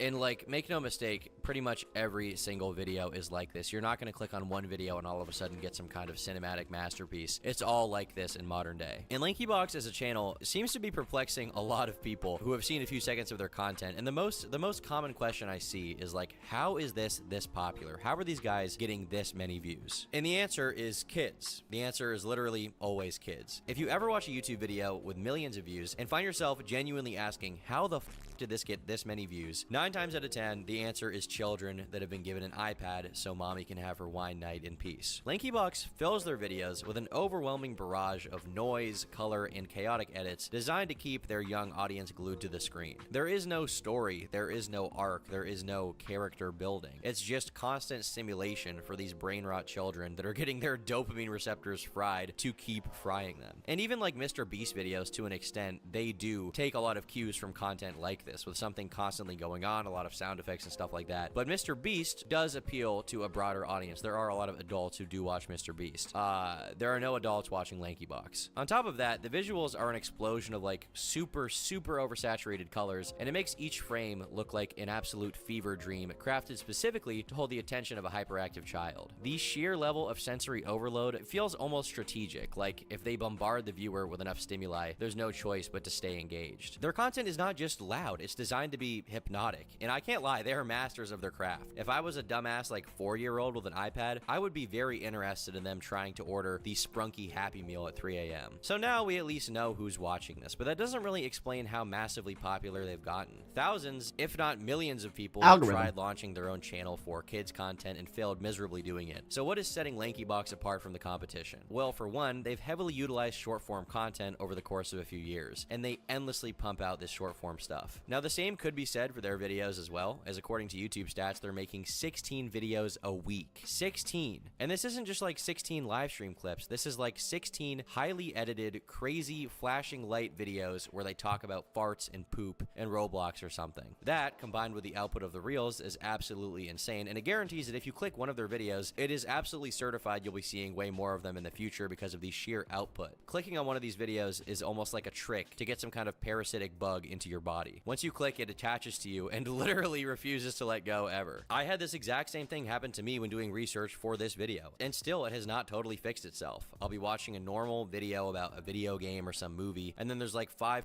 LankyBox videos in my recommended. Now, the second part of their master strategy is what they actually put in the content, especially in the Reels. Most of the time, Justin and Adam don't even appear in them. It's just like a random conglomeration of whatever popular mascot or kids thing is popping off at the time, mixed with stock footage and audio and flashy bright lights. It's obviously very overused to call things AI generated now, but for some of these, I think they literally are. I mean, look at this shit. Like, what does any of this mean? And if you check the comment section of this video, you have people being like, why would a hero like Spider-Man just drown the whole city? I thought Justin can't swim. And then you have this guy saying, I love how LankyBox teaches their stories different from everyone else. That's my favorite part of LankyBox. Parentheses, I'm 8 years old, and that's why some stuff are spelled wrong. These are like 3-year-olds. These are all children. And this strategy is clearly a very effective way of getting the most people possible to click on their videos. So to recap, essentially what LankyBox does is they get any popular and recognizable thing, whether it be a topic, a mascot, a game, a character, anything that's recently blown up for kids, or just blown up in general, like Squid Game, something everyone's talking about. They then take that thing that recently blew up and combine it with another thing that is popular with kids, like Among Us, Five Nights at Freddy's, Roblox, and then that's literally it. They have a video topic. Then they crank that contrast knob up, add an insanely edited intro, bright lights, Vine boom effects, screaming, essentially just ensuring that if a child clicks on the video, I like all the graffiti in here. in the subject matter, they stay watching the entire thing to maximize that ad revenue. Then the final step is to just crank these things out. Let's try this again. Clockwork, and I think the results really speak for themselves. The LankyBox channel currently has 10,000 videos, and that's just on the main channel, not including Reels. If I knew what happened, I wouldn't have had to do everything I did. My assumption is my I cannot fathom my USB hub crashed. Dudes are making every month. Like this is like if Super Mario Logan maximized the amount of money he could possibly make, and that dude got like 2 Lamborghinis when he was like. That's the only thing I can think of is the device that controls my USB is fucked up.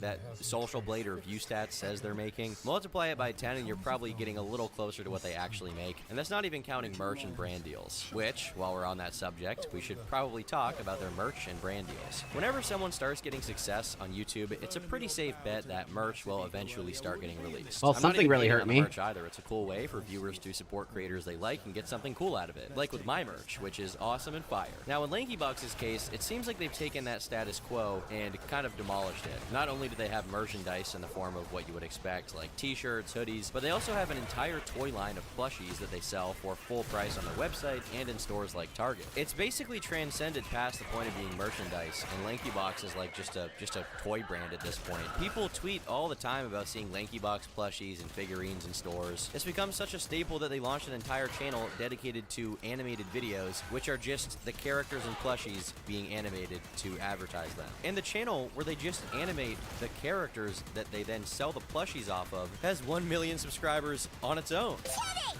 we're gonna watch a video where the Guardian of Ban comes to life. We see characters like Ban, I hate voices like that. Looking at the actual plushies on the site, it almost seems like a parody because these have to be the most uninspired pieces of shit on this planet. Here we have Rocky, who is a rock.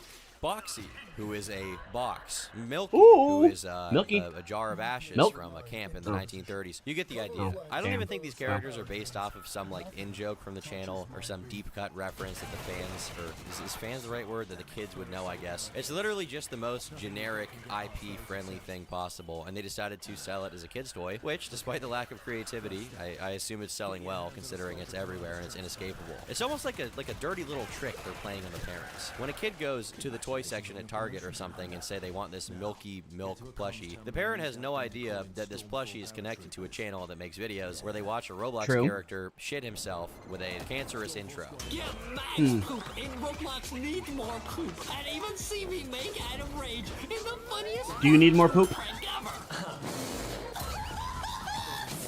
Everybody needs a little bit more poop, right? Guys, I did not poop my pants. We'll see about that at the end, Adam. When we play Roblox need more poop in real life. And plushies and clothes aren't even the only venture LankyBox have gone into. Out of every partnership so far, this next one is probably the most shocking to me for a reason, okay? Over a year ago, LankyBox would announce that they collaborated with Chuck E. Cheese. Yes, the official Chuck E. Cheese, to launch their own food inside of Chuck E. Cheese for a limited time. This is insane! Guys, you can now get LankyBox kitchen food at Chuck E. Cheese! That's right! For a limited time, you can now order What the a fuck? You have LankyBox food? kitchen bundle at Chuck E. Cheese, which comes with mac and cheese, trading cards, Rainbow Foxy churros, and 100 e-tickets! Sadly, you can't order the LankyBox meal anymore as it was only for a limited amount of time, but the official announcement is still up on the Chuck E. Cheese website. Starting at $15.99, the bundle is now available at Chuck E. Cheese Fun Centers nationwide and features its signature packaging, complete with images of the brand's most famous characters. Can you hear me? Foxy, Rocky, Am I muted? Sticky. Why is his name Sticky? I don't want to know. Canny.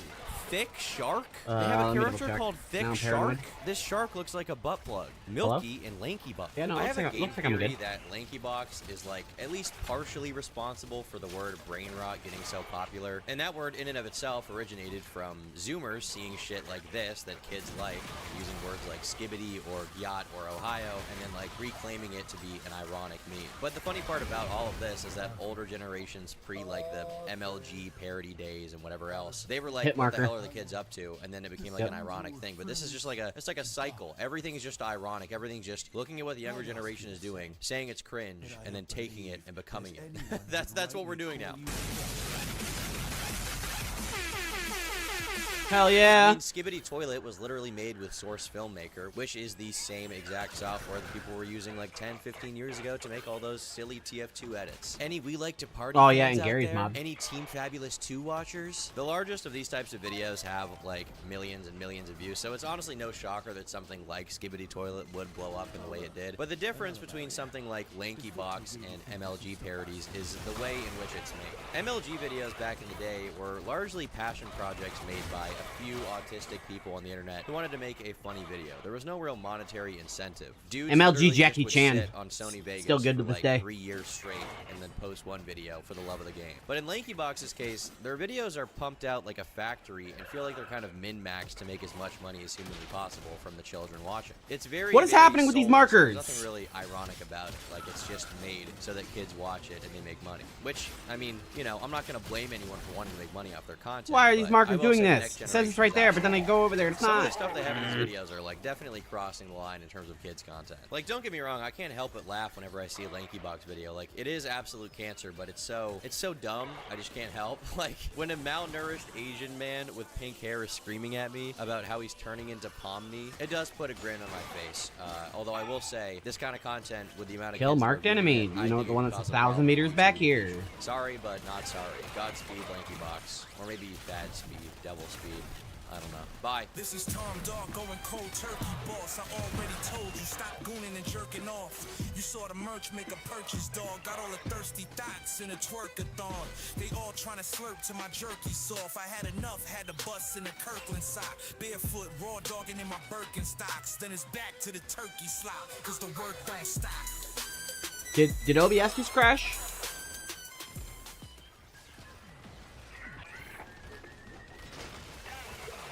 And now OBS crashed? Man, this is not a good day.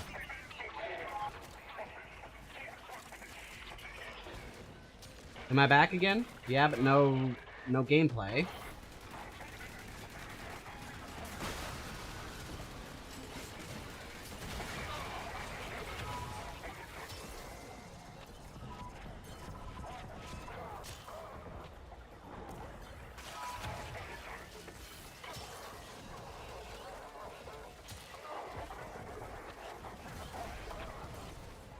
I do not like this mission. I have to find this transponder, then get an enemy to spawn, then pick up a rocket launcher. This is a bad assassination mission.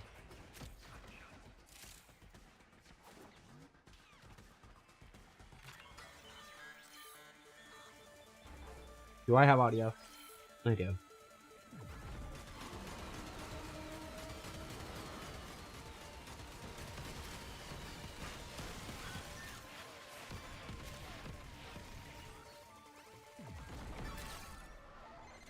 These things were better than Ponscop. Unclean and unholy. Stormfall, purge them from my city.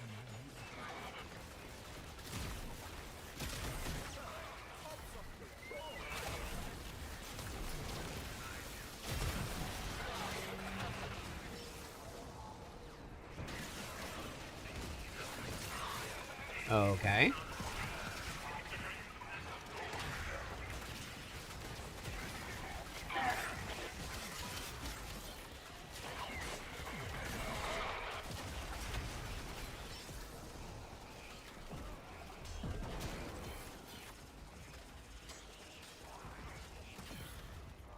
How long does Scarab Storm last?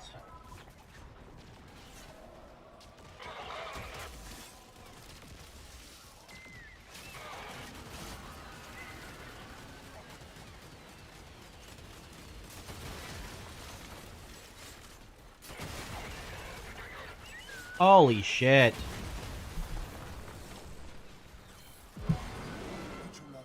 Destroy this plague and all those who would spread it. You have your order.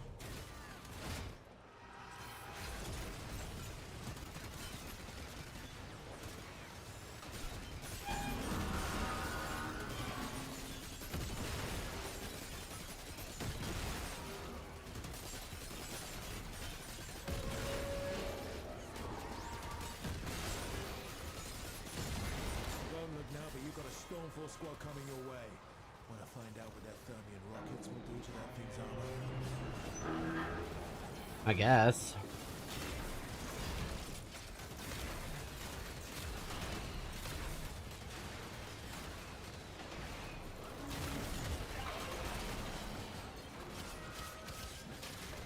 Don't look now, but you've got a Stormfall squad coming your way. Want to find out what that Thermian rockets will do to that thing's armor? Yeah, why don't you ask me more times?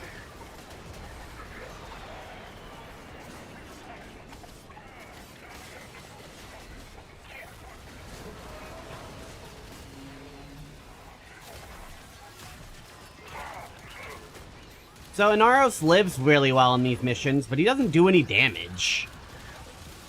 So I guess I need to pick a different frame for this.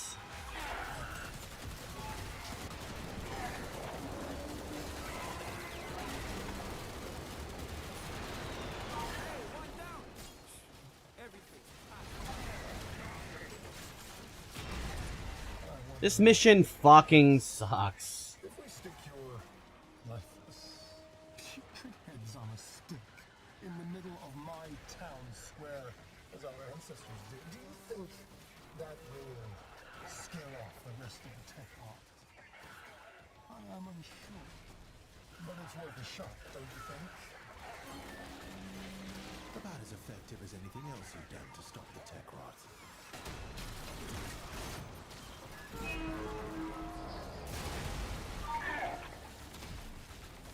What am I supposed to do now? Break his guts again? Yeah, right. This is a terrible boss fight.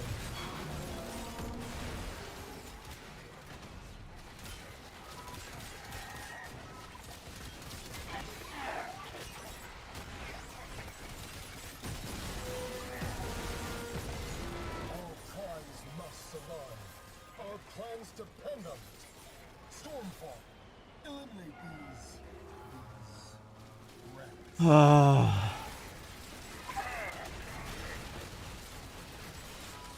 It's really shitty that you have to use this RPG.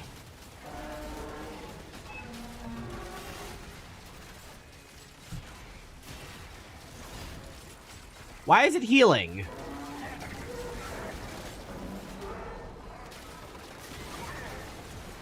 Why is it healing?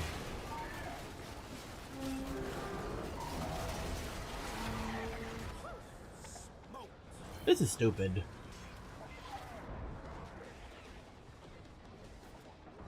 It's just full health. Why? What's healing it?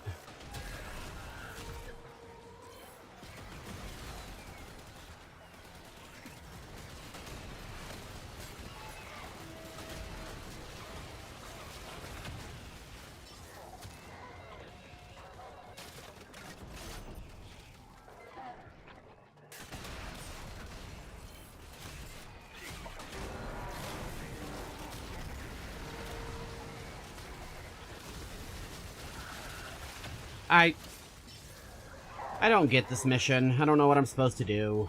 I don't do enough damage. There's no enemies with an RPG anywhere.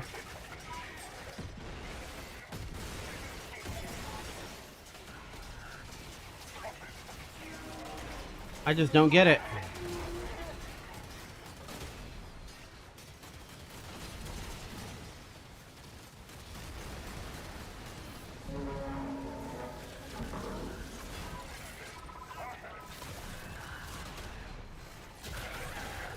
Alright, I'm just gonna quit. I have no idea how to kill that thing.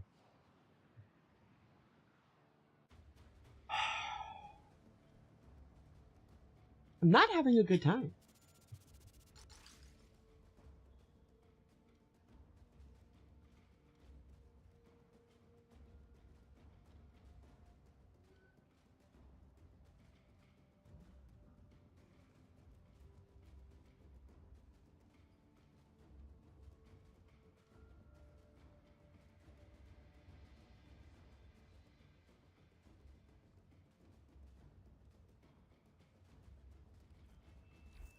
Okay.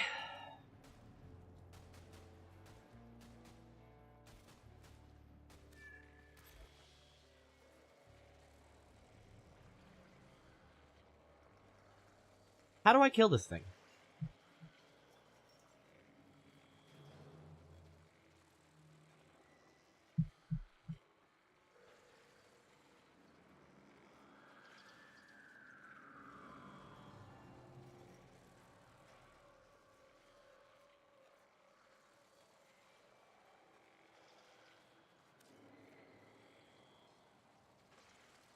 Tech rot survival. Fine, I'll do this.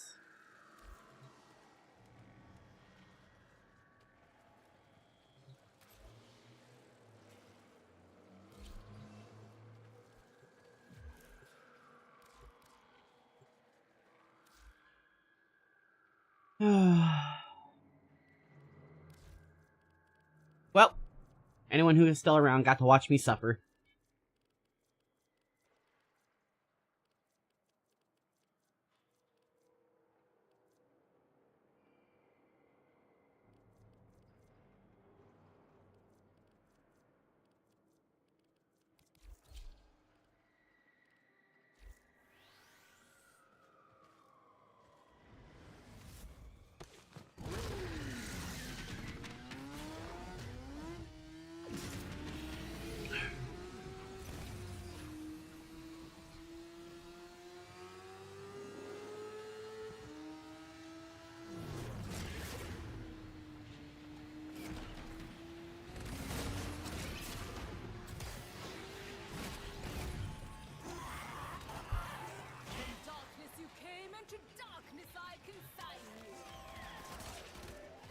Ooh.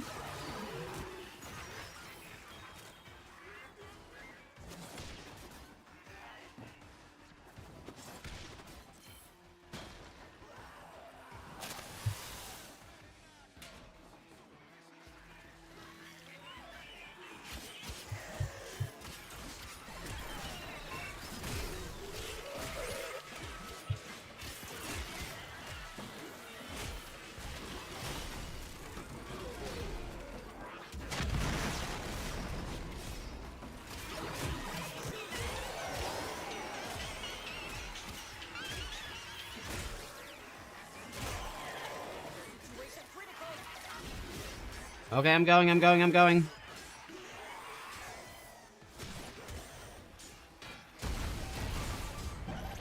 Thank you. Appreciate the warning.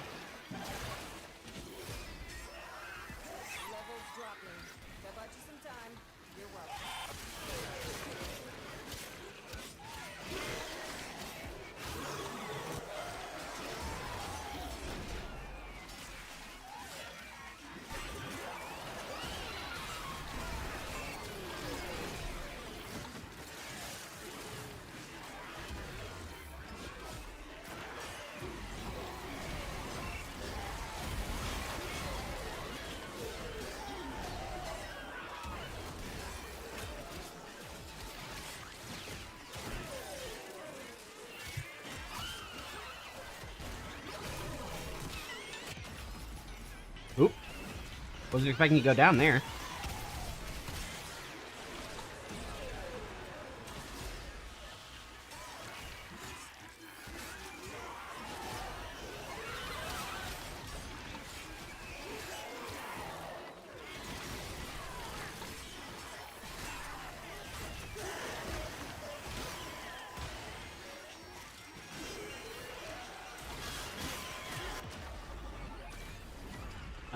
Not getting finishers off, which is what I need.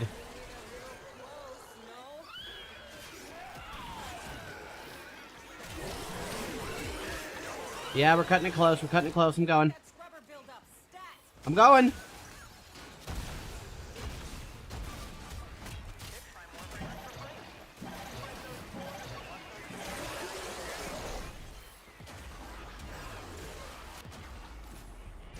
Okay, I do not have the durability on the spring.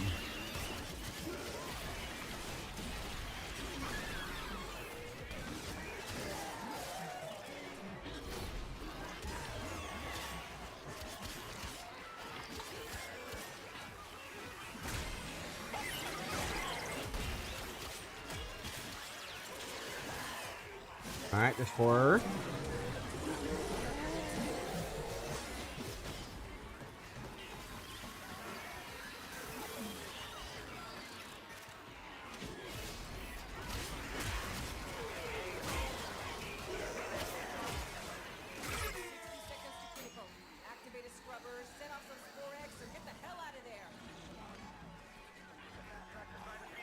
I'm really trying, guys.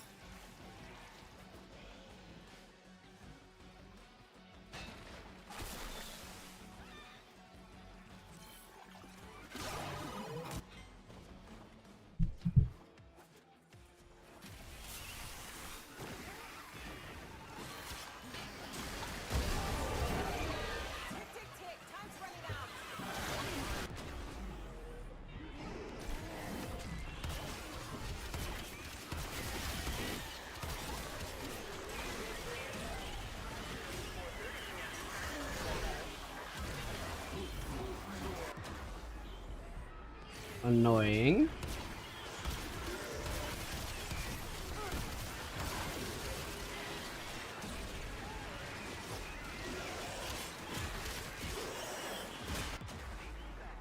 Holy, I'm just getting my ass kicked.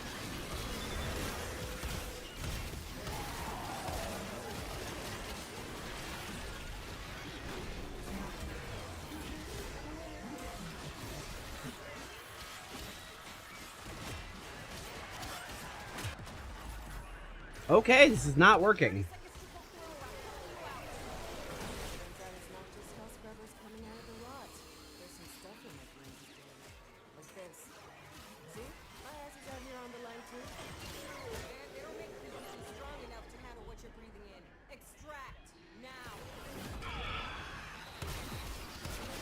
I can't extract. I haven't completed the bounty.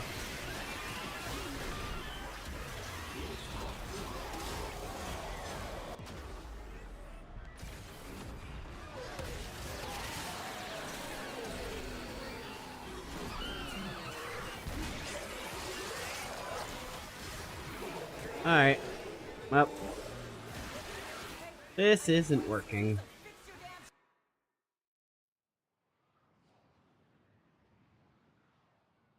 I'm hitting my head up against the wall at the moment. It's doing me no good.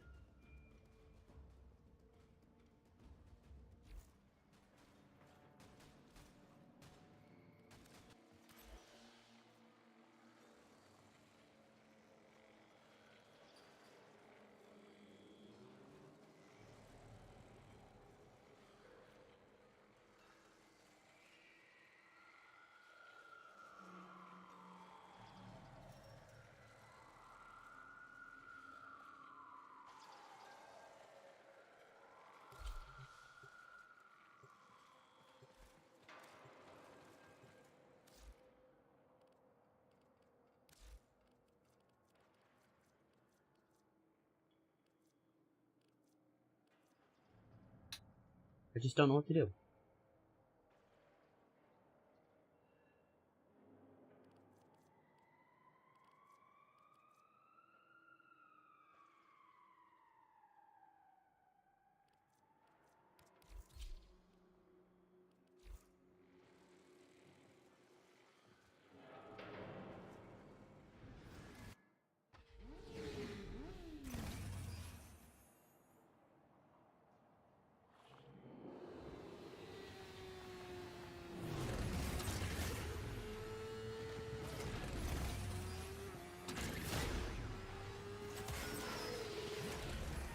Eight enemies with mercies. Okay, sure. How do I do that? What's the best way to mercy?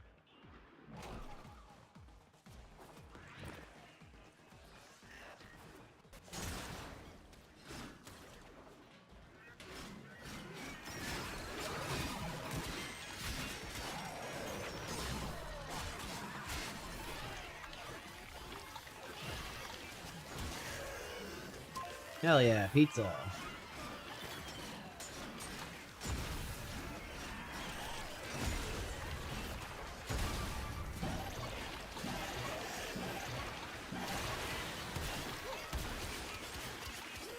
Is this too strong for Wukong too? Holy shit.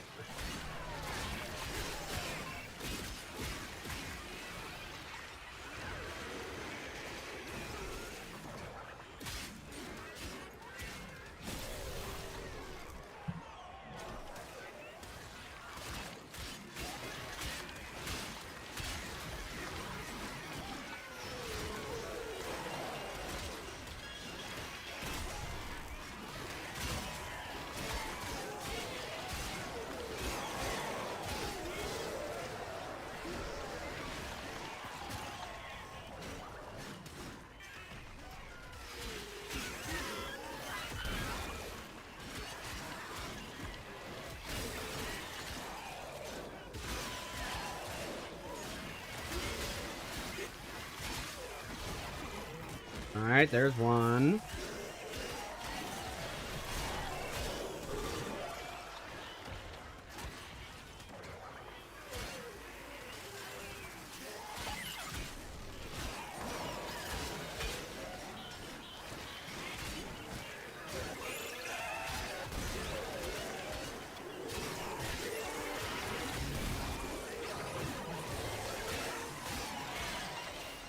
I don't even see opportunity for mercy kills.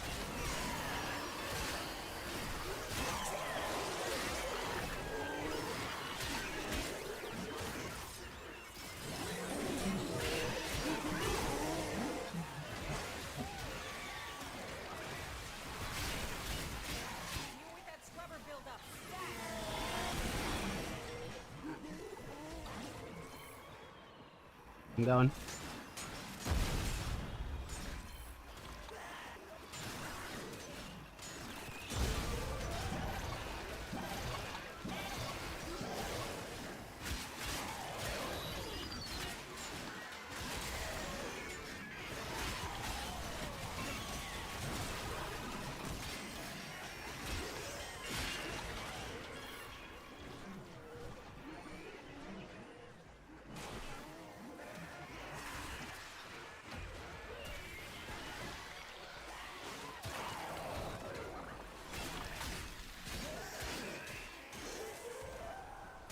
Why can't I hit them with my finisher?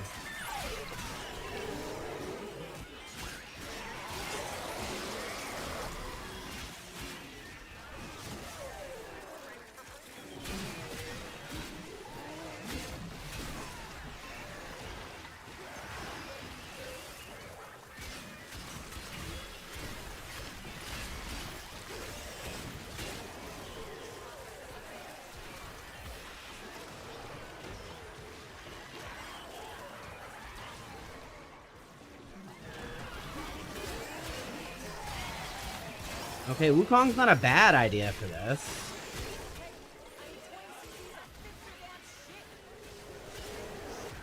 Hey, how about shut the hell up? I'm trying to get some finishers here. Have you any idea how difficult this is?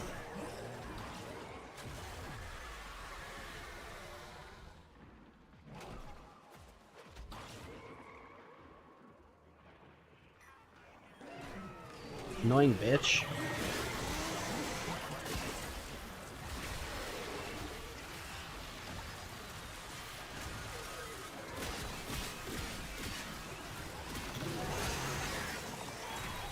Holy shit! They just killed me.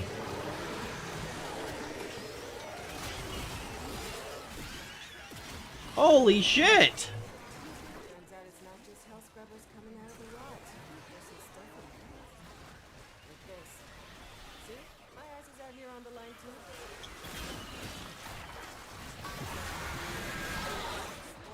I'm dead.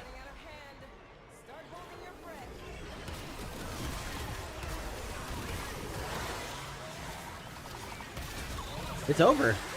I can't kill anything anymore.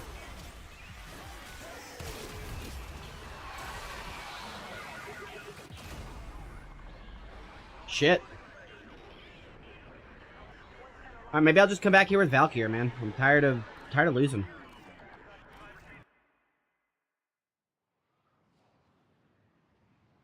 Tired of getting my ass kicked.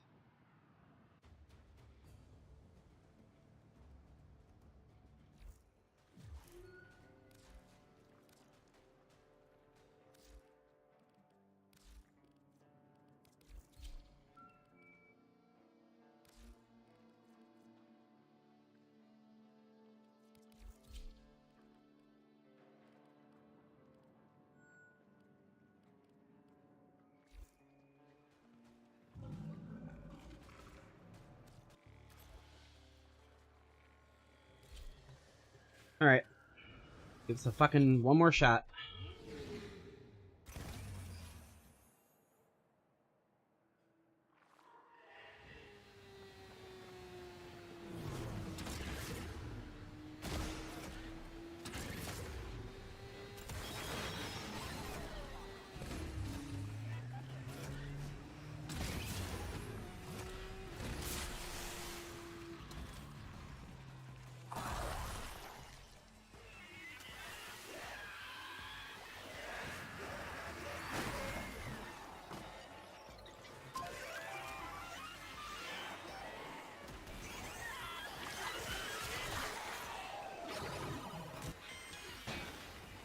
Okay.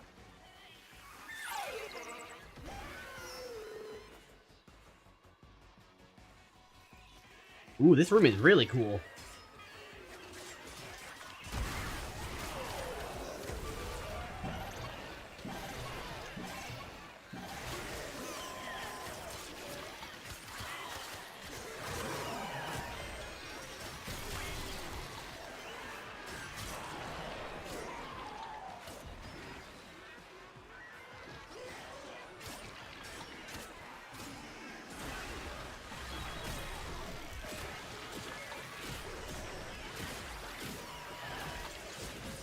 Okay, there's one.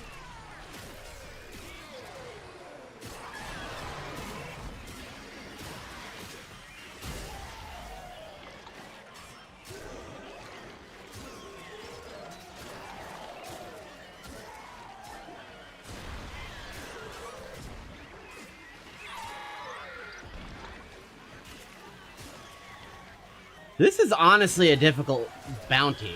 I really don't like it. I have to lightly kill them, but not all the way kill them, because I'm trying to get a finisher on them. And I can only do it on, what, Xmas enemies? Is that right?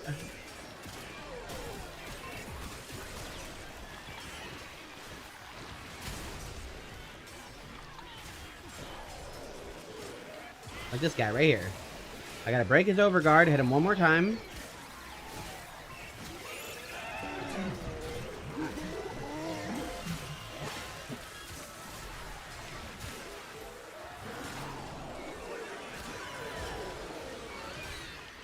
Too finicky.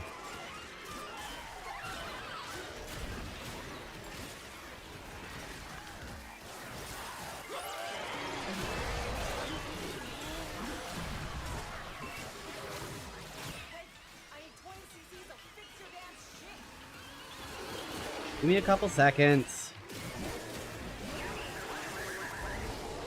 I'm going. I'm going.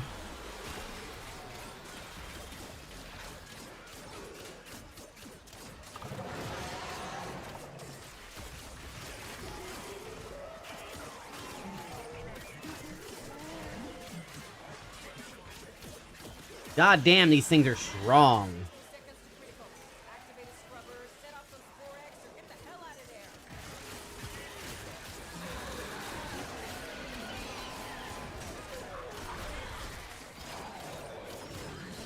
Oh my god, these things are like 50 million HP.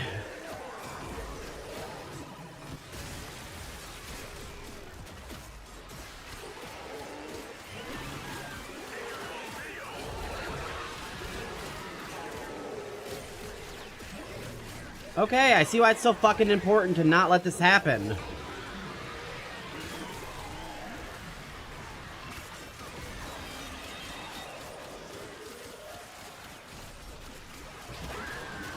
That's like one of the strongest enemies I've ever seen.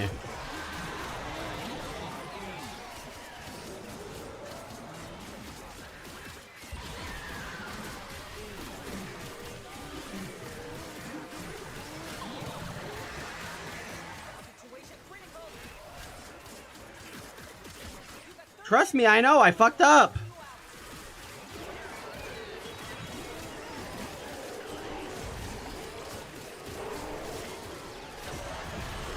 Holy shit!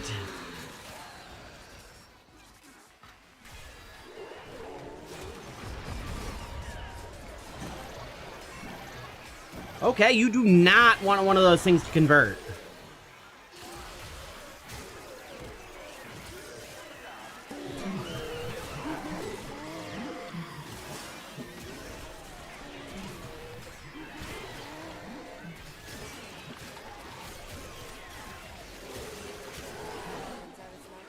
I'm killing too hard. Is that 8? Alright, I can leave now, right? Sweet. No, I did. I came down here to do the minimum. I'm out.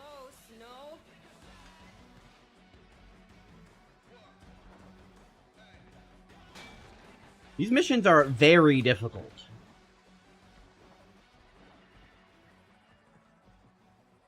I'm not even gonna pretend.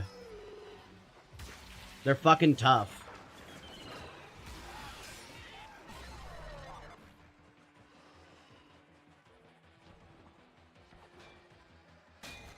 Man, they don't make PPE strong enough to handle what you're breathing in. Extract now. Deal with that scrubber buildup. Stat. No, you told me to leave. I'm leaving.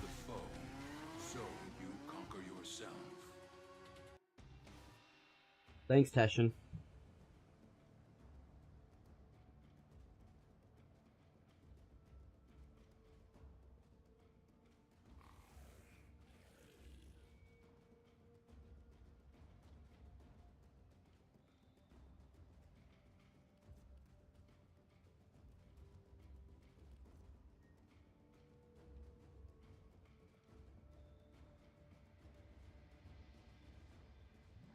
Okay.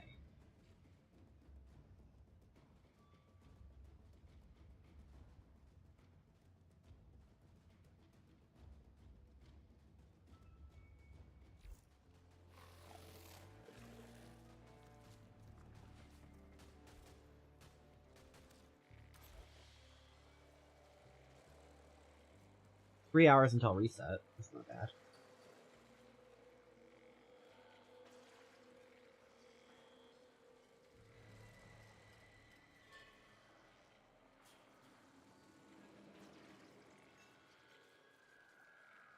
Bounties reroll in an hour. I'm gonna try...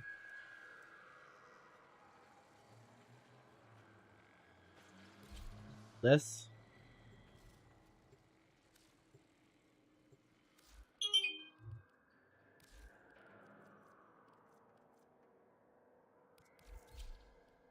I'm gonna try out Zaku and see if he can handle it. I'm sure he can, but not entirely.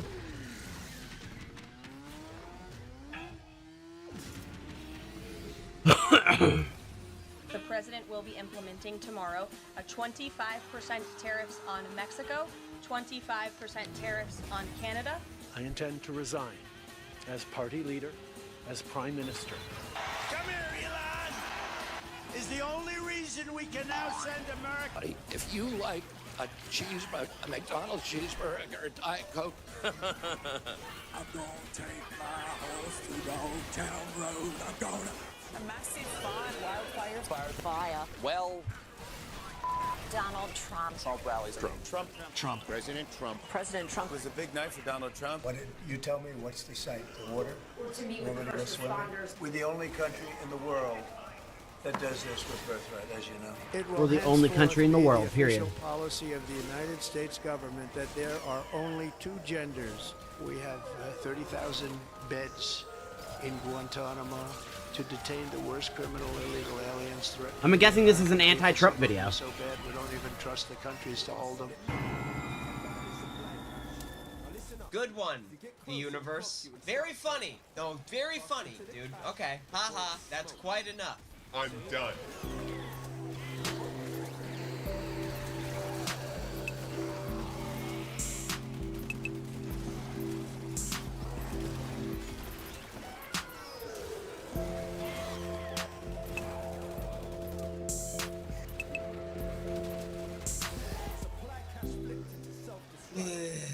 Okay. So here we Zaku go. can definitely handle this. He's literally just obliterating everybody in like one laser. Okay. Not doing so great. Not doing so great. Can't imagine Nah, we're most fine. of us are feeling so hot, so bright right now. Sorry guys. I don't mean to start so grumpy and so sad. Old grandpa no hair, he ain't doing so hot. Well actually I'm doing quite cold because it's like negative a trillion in Canada. Feels like everything's terrible right now, right? Everything feels like it's going down the tubes. The whole world is on fire. There's also a disgusting, slimy grapefruit filled with pus and toe jam trying to destroy America. And it seems like his main goal is to destroy the economy, start a potential world war, and to take human rights and freedoms World away War from III, let's America. And I go! also think he's just trying to grow out that turkey gobbler so he can look like a somehow worse Mitch McConnell. And to top it all off, Nick Jonas quote tweeted Elon Musk. This guy stinks! What the fuck is going on? What the fuck happened? I mean, like, I'm not shocked. Nick Jonas has been pretty cringe for, like, the whole time. So I did a thing today. Sometimes you just gotta order a birthday cake for no reason. But, like, what was Nick thinking? All I know is that Nick's probably thinking, I just want someone to love me. Who I am. So I did a thing today. But instead of focusing on all this, There's a reason this guy's my favorite Warframe. In the inevitability of I kind of wanted to switch up today's video. I wanted to switch up, you know, this commentary narrative of always trying to dunk on somebody or trying to focus on things that are bad. Because sometimes watching stuff like that, it just makes me feel worse. My bad. So today I wanted to make something that might make us feel a bit better. I thought I overextended there. Grab your favorite mug, put your favorite little drink in there, grab your favorite blanket, and we can just put our phones in our mouths and we can. Hey, just can you die walk so I can revive, until, please? I don't know. Gotta go back to work or something. Okay, I Let's guess just I lay died. down for a bit and let's compartmentalize our seasonal depression with a little bit of TikTok. TikTok before it was destroyed and then resurrected like 30 minutes later. Just so that grocery bag full of sour milk can try and convince the young voters that he's hip and with it. I don't care, Donnie, alright? I don't give a fuck. I still hope that you get popped like one of my next hits. Also, before we get started, I had to put my cat down last week. And I'm feeling pretty bummed about it. I wanted to I can tell why you're so aggro. Late cat trigger. Yeah. Because she was the absolute No, I get it. best. And I don't want to start crying, but I want to do what her favorite stuff was. I just want to lay down, get comfy, and meow at a wall until someone puts me out of my misery. I mean, rubs my back. I'm joking. Let's have a nice time. Are you joking?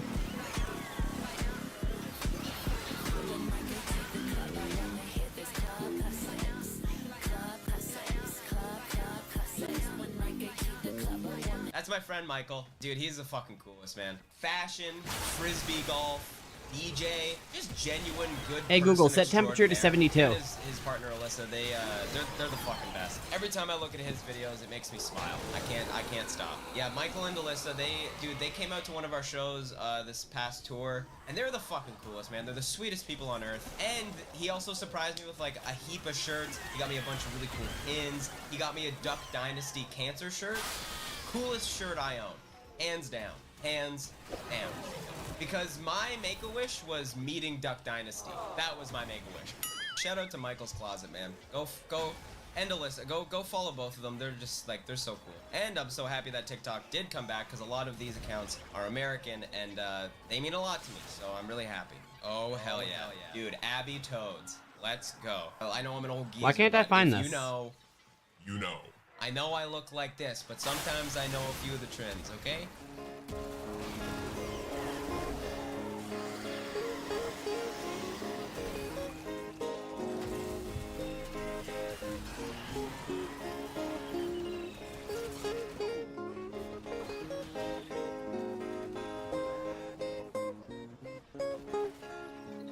Dude, like, what I would give. What I would This is give glitched to be, inside like, the a wall, little isn't it? frog or like toadstool. Like what I would fucking give to be a mushroom playing a guitar with his foot. I would get cancer 100 times over if it meant in the afterlife. Yeah, I was in the floor. I could be one of these two. I hate to sound like an idiot who doesn't like working. Why aren't we doing that? Like, sorry to all the, you know... This is my 5 to 8 before my 8 to 5, or whatever the fuck.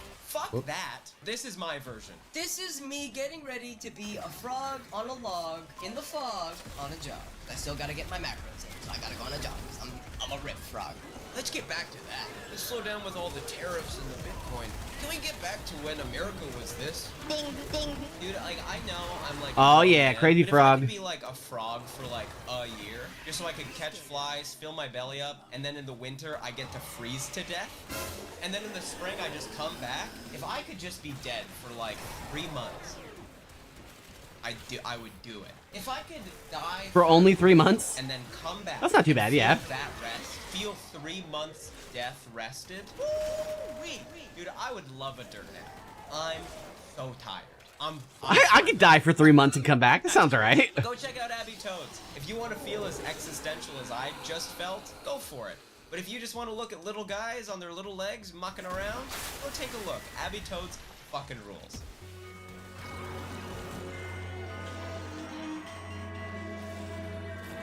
He's got a Switch! Even he knows that he's got to get on his little Switch, download his little cozy games. He's probably playing Animal Crossing until the fucking frogs come home. Okay?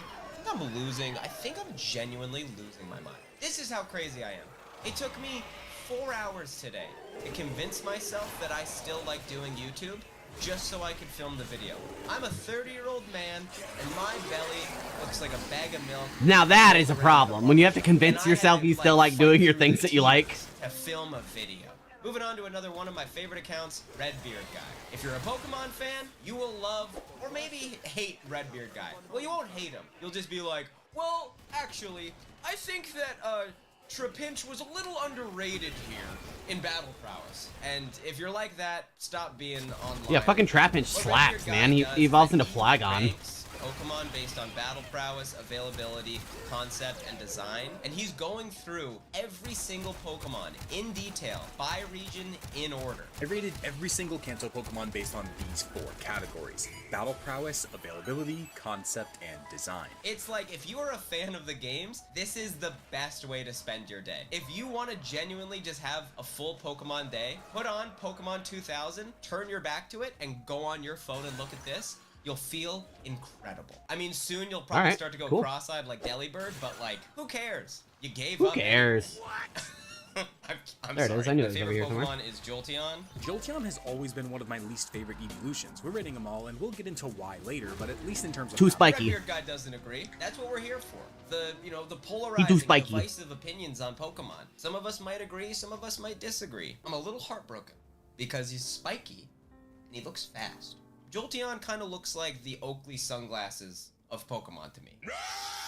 Thank you very much, Oakley Red Team Guy. sunglasses. I think you're the best. You're giving me the content that, like, gives me hope for humanity. Obviously, it's making me feel nostalgic. When I was, like, 6 and I thought Pokemon was actually real, I packed up all my stuff, put it in, like, my little backpack, and I told my mom and dad at 6 years old, All right, I'm out of here. it's a real thing I did. But obviously, we know that's insane because Pokemon trainers can't leave the house until they're 9.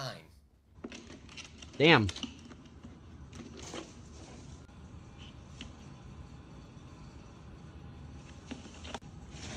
Yes! Thank you, Cincinnati Zoo. Dude, he's got like that furrowed brow. Armadillos kind of look like Scottish guys. Like, it looks like he's about to be like, look at me. I'm in the cooler. But hey, my For You page. I'm a 30-year-old millennial who still thinks he can pull off no-show socks. So, obviously, I'd like more Dillos, please. Moving on, I wanted to focus on one specific Just checking my animal notifications. that I'm absolutely in love with. And I would like you guys to say meowdy, partner, to a little cowboy named Jack Spicer.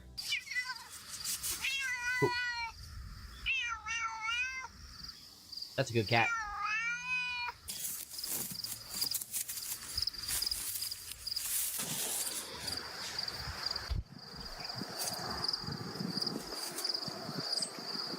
Oh my god, look at that cat. Jack motherfucking Spicer. Meowdy partner. Jack motherfucking Spicer.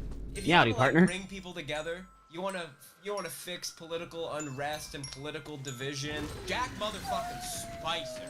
Enough mousing around. I'm not voting for the Dem-Meowcrats. I'm not voting for the Dem-Meowcrats? Republicans. I want Jack Spicer as president.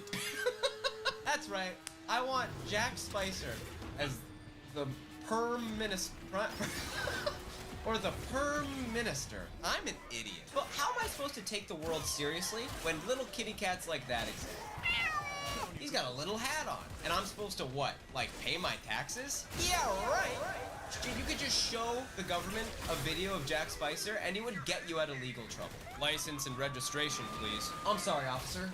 What's the problem? Well, you were going 50 over, you drove through 3 red lights, and you almost ran over a school of orphans. Luckily, they all jumped out of the way. And all while on your phone. So I'm gonna have to arrest you, suspend your license, and impound your vehicle. I'm so sorry, officer. I'm so sorry. In my defense. That's fair. Holy shit. Pretty cute, right? That is cute. His little hat, super cute, right? That is cute. Dude, his little hat, his little meows.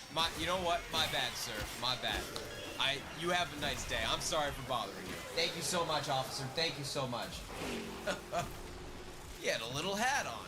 Now moving on to like one of like my other go-to comfort accounts, and like the animation, the messages, it's all just like so cute and lovely, and I can't stop watching. So this is Orange Spin Juice to for win!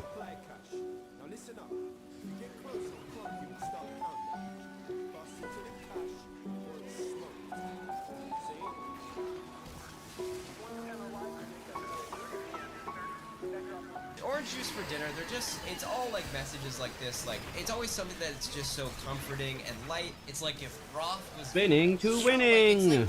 it's like when it's raining and you just cancel everything. If it's a little gray outside, I'm canceling my weekend plans. If it's raining on Thursday, you won't see me all weekend. Oof, looks like my wife and I are staying in, watching TikTok and eating cookie dough. Sorry guys, the couple that rots together, stays together. Oh, like, let me take a piece of white bread, roll it up in a ball, and let me just lay down.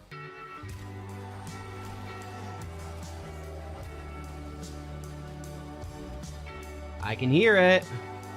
I can't see it, but I can hear it. Kinda going back to my frog stuff, you know? Don't be too hard on yourself. Just be sleepy, then your tummy hurts, and then Become you frog. shit, and then one day, you don't know anyone anymore, and then your heart stops. And then your brain, the functions in your brain stop, and then the lights go off. And it's fine. Because that's the beauty in it, right?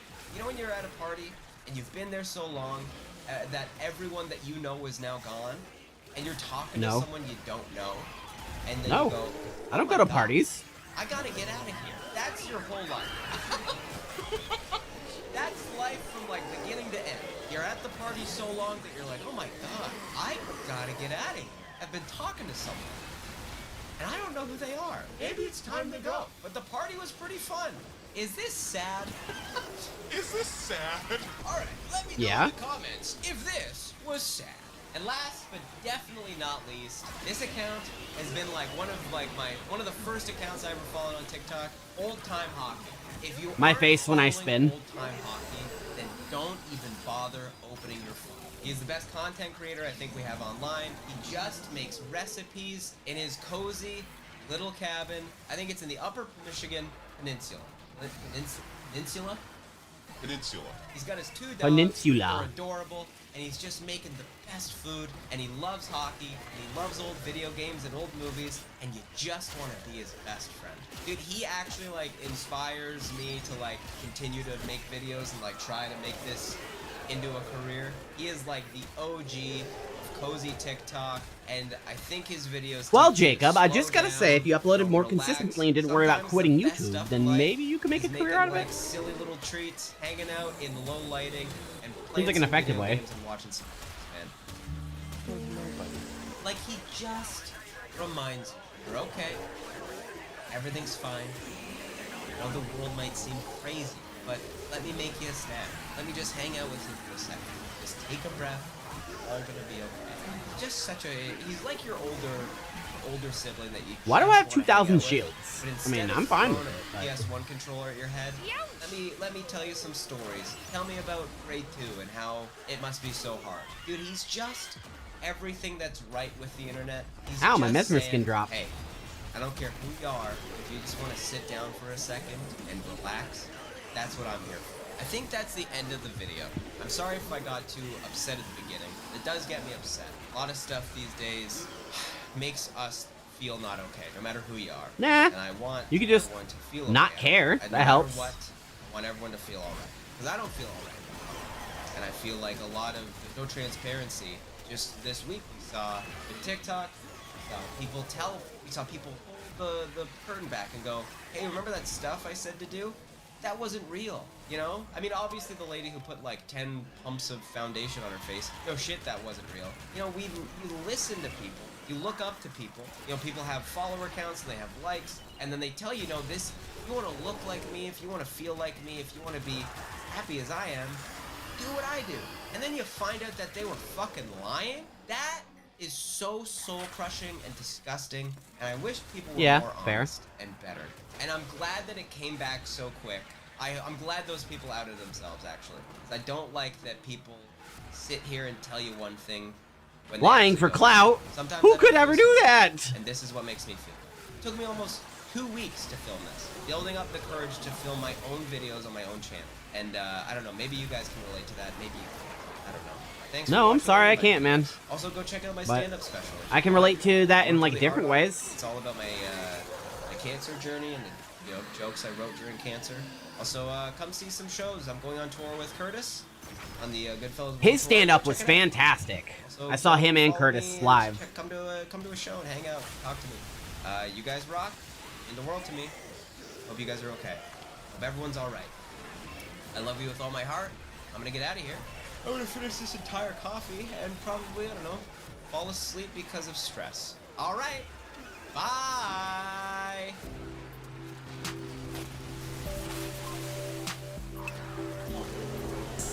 Eat my lasers!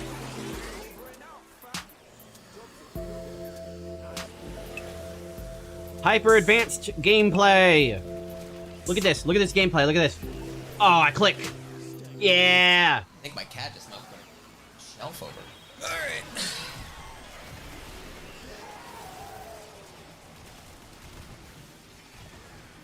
We are spinning to winning.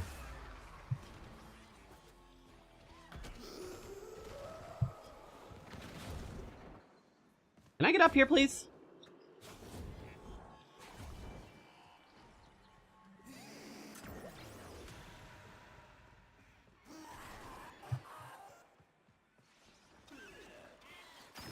Where's the item?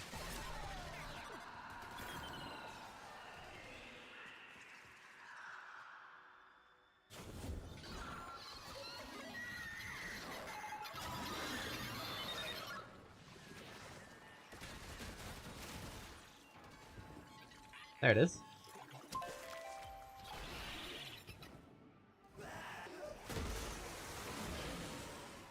I love Revenant.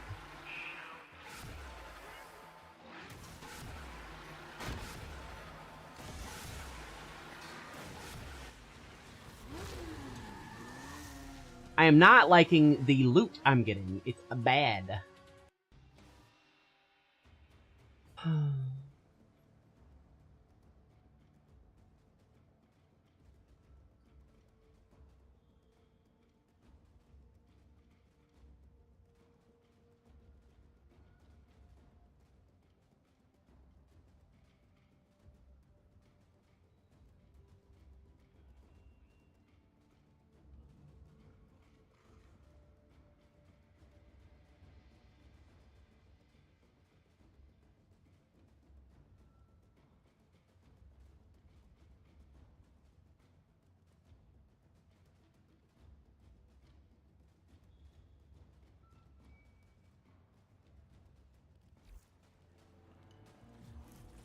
Hey, Arthur, can I give you some pizza?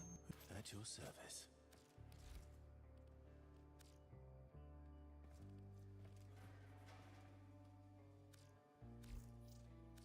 As you were. We want to go Letty, right? Yo. Let's Yo. see what you got.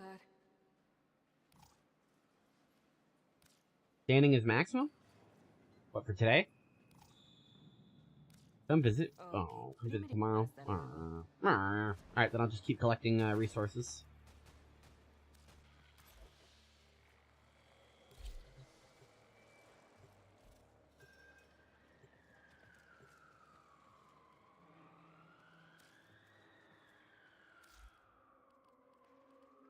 Revenant worked fine, but he just took too long.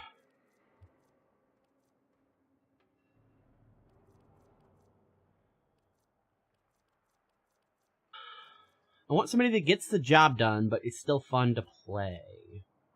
I mean, Sevagoth was doing it.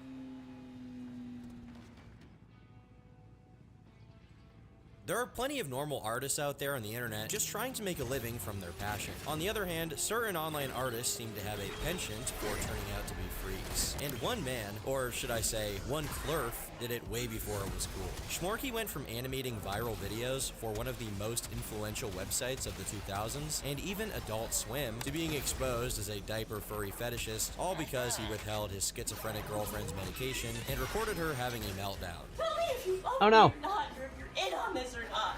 In on what? While his current whereabouts are mysterious, we know plenty about his past. Born as David Kelly, Schmorky has gone to great lengths to conceal his true date of birth, going as far as to censor snapshots of his personal website from the Wayback Machine, and getting the Wikipedia page about him taken down in its entirety to keep people from finding out when he was born. Fortunately, his original Wikipedia Not creepy page at all. has been archived through a site called WorldWizzy, which in and of itself is a very obscure and defunct snapshot of Wikipedia from 2007. But thanks to the archive, not only do we discover that he was born in 1980, putting him in his mid-40s as My of the epitaph writing of does this video, but it way also covers damage. his earliest pieces of animation work. While the page doesn't go into his life before the year 2000, it does list a comic called Living in Greytown as the Shoot the first fucking thing that got slab him at online them. notoriety. Now, this comic was very Just shoot rudimentary slabs. and low quality, with it often being completely uncolored and using default See, fonts that's what and it speech shoots. bubbles. But regardless, it was good enough for the time to be hosted on KeenSpot, one of the few relatively successful webcomic portals that was active at this time. You see, KeenSpot had just been created that year after a larger and earlier webcomic portal called Big Panda went under, meaning all of their user base were now looking for a go-to website, with that new go-to immediately becoming the most popular webcomic portal, being able to more than double its size in just a couple of years. This massive influx of webcomic aficionados, paired with KeenSpot's business model of sharing the site's revenue with its content creators and having a paying readership, was a very fortunate circumstance for Schmorky. And as far as we know, This was the first instance of him being truly financially rewarded for his work. That's a lot more than most amateur 20-year-old artists can say.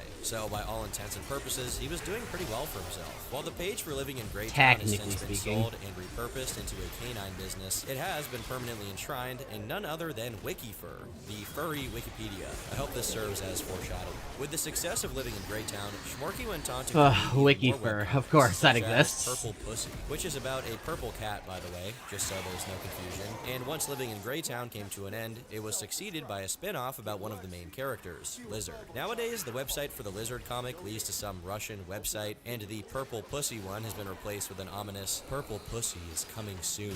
What is still accessible, however, are the very positive reviews of Schmorky's work, along with a couple of animations he had posted to Newgrounds that got a decent amount of views for the website standards. To put it simply, people liked Schmorky and his work a lot, despite how simple and amateur his stuff was. But even at this point, it was also clear that Schmorky had a much less, shall we say, advertiser-friendly side to him. On his website, which, although archived, is extremely difficult to use due to how furry limited the diapers? snapshots That's are not and how advertiser-friendly? ancient its web design is, all of his comics are listed along with an age rating. While Lizard, his most popular comic at the time, was listed as PG, he also has That's plenty messed of comics up, that yo. are listed as 17+, or being for mature audiences. One in particular, titled Smut, was written under the pseudonym Cave Deli, an altered version of his real name, and it focused exclusively on depicting not safe for work imagery. In one of the comics, Schmorky draws himself as some kind of goblin with a top hat, saying that he hates doing not safe for work drawings, but changes his mind whenever he gets a paycheck. The implication here is that Smut, along with other not safe for work comics, are done as commissions and not because he wants to do them. However, from my understanding, when people commission not safe for work art, it's usually for their own consumption and it contains specific imagery of their liking, whereas Schmorky's Smut comics are very much in line with the rest of his work and their themes and humor. It's also worth noting that he did a lot of these. Every blue number here is a new Smut strip. There's like 3 years worth of them. I doubt anyone paid for this many commissions, especially this early on in his career when he was still very much an amateur and not that well known. Additionally, as his page showed, this was just one of multiple mature comics, to the point where they by far outnumber the comics that aren't mature. Lastly, there are an awful lot of strips that are parodies, quote-unquote, of not safe for work furry art, and by that, I mean they're just regular not safe for work furry stuff, but with some weird aspect shoehorned in. However, probably because he knew the not safe for work stuff was a lot more off-putting than his regular stuff, he focused his time on getting better at animation, and began grouping his more marketable skills under the name of Schmorky, even creating an entire dedicated website just for it. To bolster his separate identity as Schmorky, he even came up with a fake origin story for his name,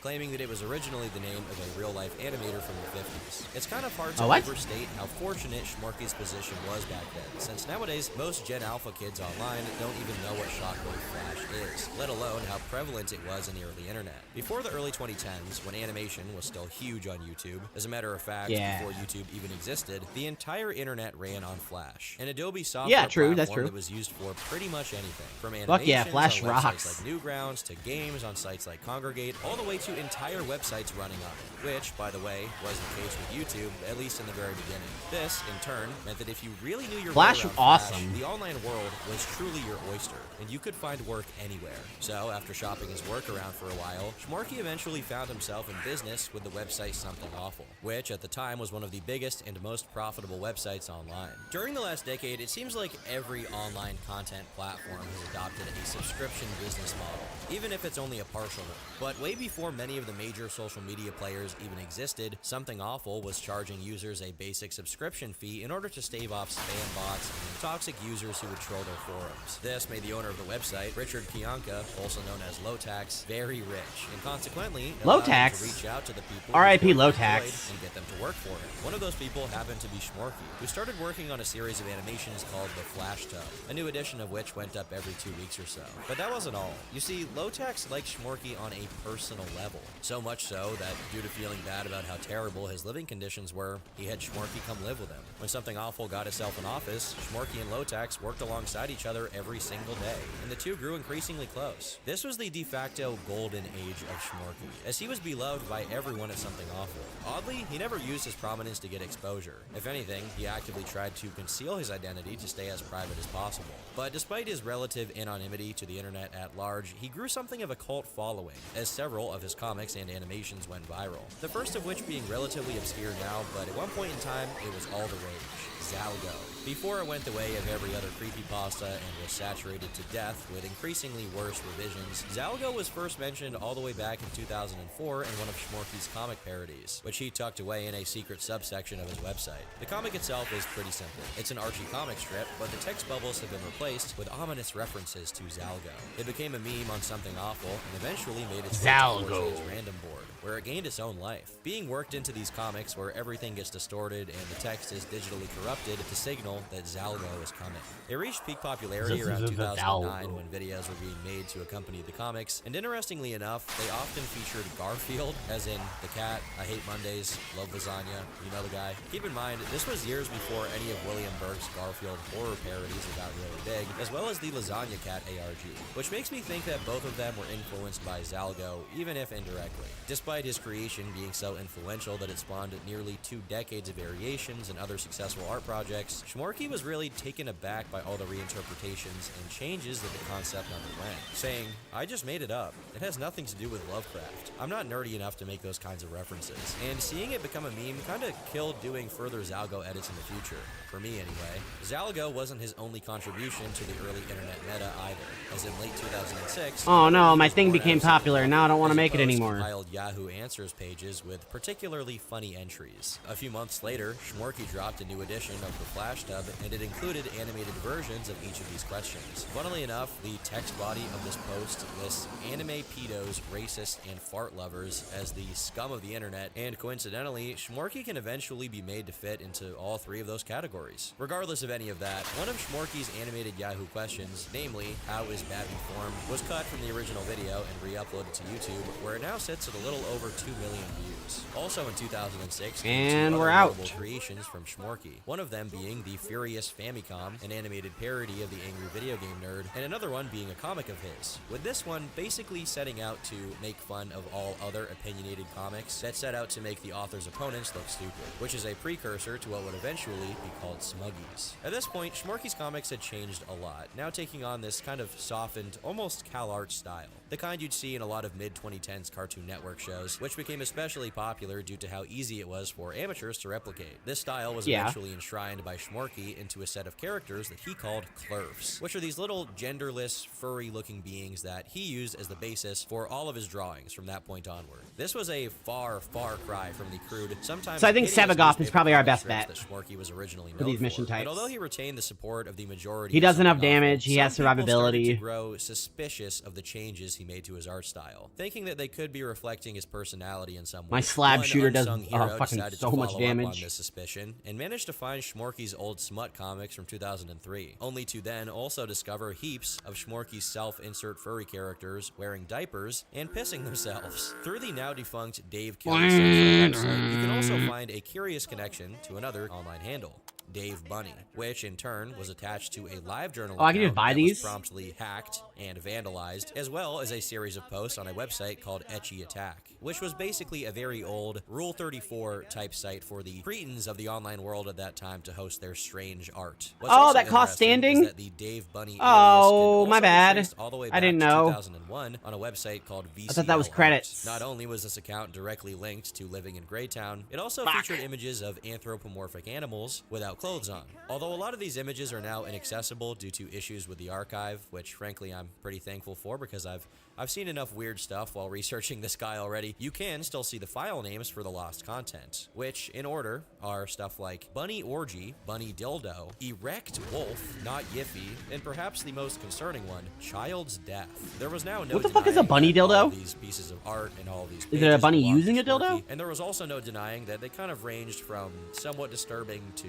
gross to what is going on. And even beyond that, with retrospect, we can see that making this kind of content was hypocritical, since his Something Awful related works often made fun of the types of people that would consume this kind of art. In the face of these discoveries, an anonymous YouTube user made a video called Schmorky is a Diaper Fur. But unfortunately, due to how the video was formatted and the fact that Schmorky had a lot of charitability at the time and any negative attention towards him was not very popular, the video never got any traction, leaving some of the less advertiser-friendly parts of Schmorky in the dark for the time being. So Schmorky continued on making art, making animations for Something Awful, and getting paid doing it. I mean, you're allowed to be a DARPA Until a furry. year later, when It's one of his it's fucking drawings was gross, but you're allowed to plagiarized be. by an artist by the name of Todd Goldman, who displayed it in a Los Angeles art gallery as if he had made it. As you can see, the two pieces are nearly identical. The main difference between them being that Schmorky's was originally drawn in 2001. On the surface, this looks like a clear-cut case of an artist using a technical excuse to plagiarize another artist's work. In his official response to the accusations, Todd actually apologized for the incident, but he went on to claim that he had never seen Schmorky's work. Instead, he said that the t-shirt company he worked for, David and Goliath, received thousands of design ideas every month, and they're not always attached to their original creators, with one of these unsigned pieces happening to be one of Schmorky's strips. While this may seem like a feasible excuse initially, Schmorky later responded that whether this was true or not, it didn't really change the fact that all Todd did to the design ideas he got was paint them onto a canvas and claim they were his. But regardless of the legitimacy of Mr. Goldman's artistry, it seems that the case was ultimately resolved. Due to the public pressure mounting on Todd and the company he represented, lawsuit threats were issued to anyone who signal boosted the plagiarism accusations, and Todd promised to donate all of the piece's proceeds to Schmorky, seemingly putting an end to the matter.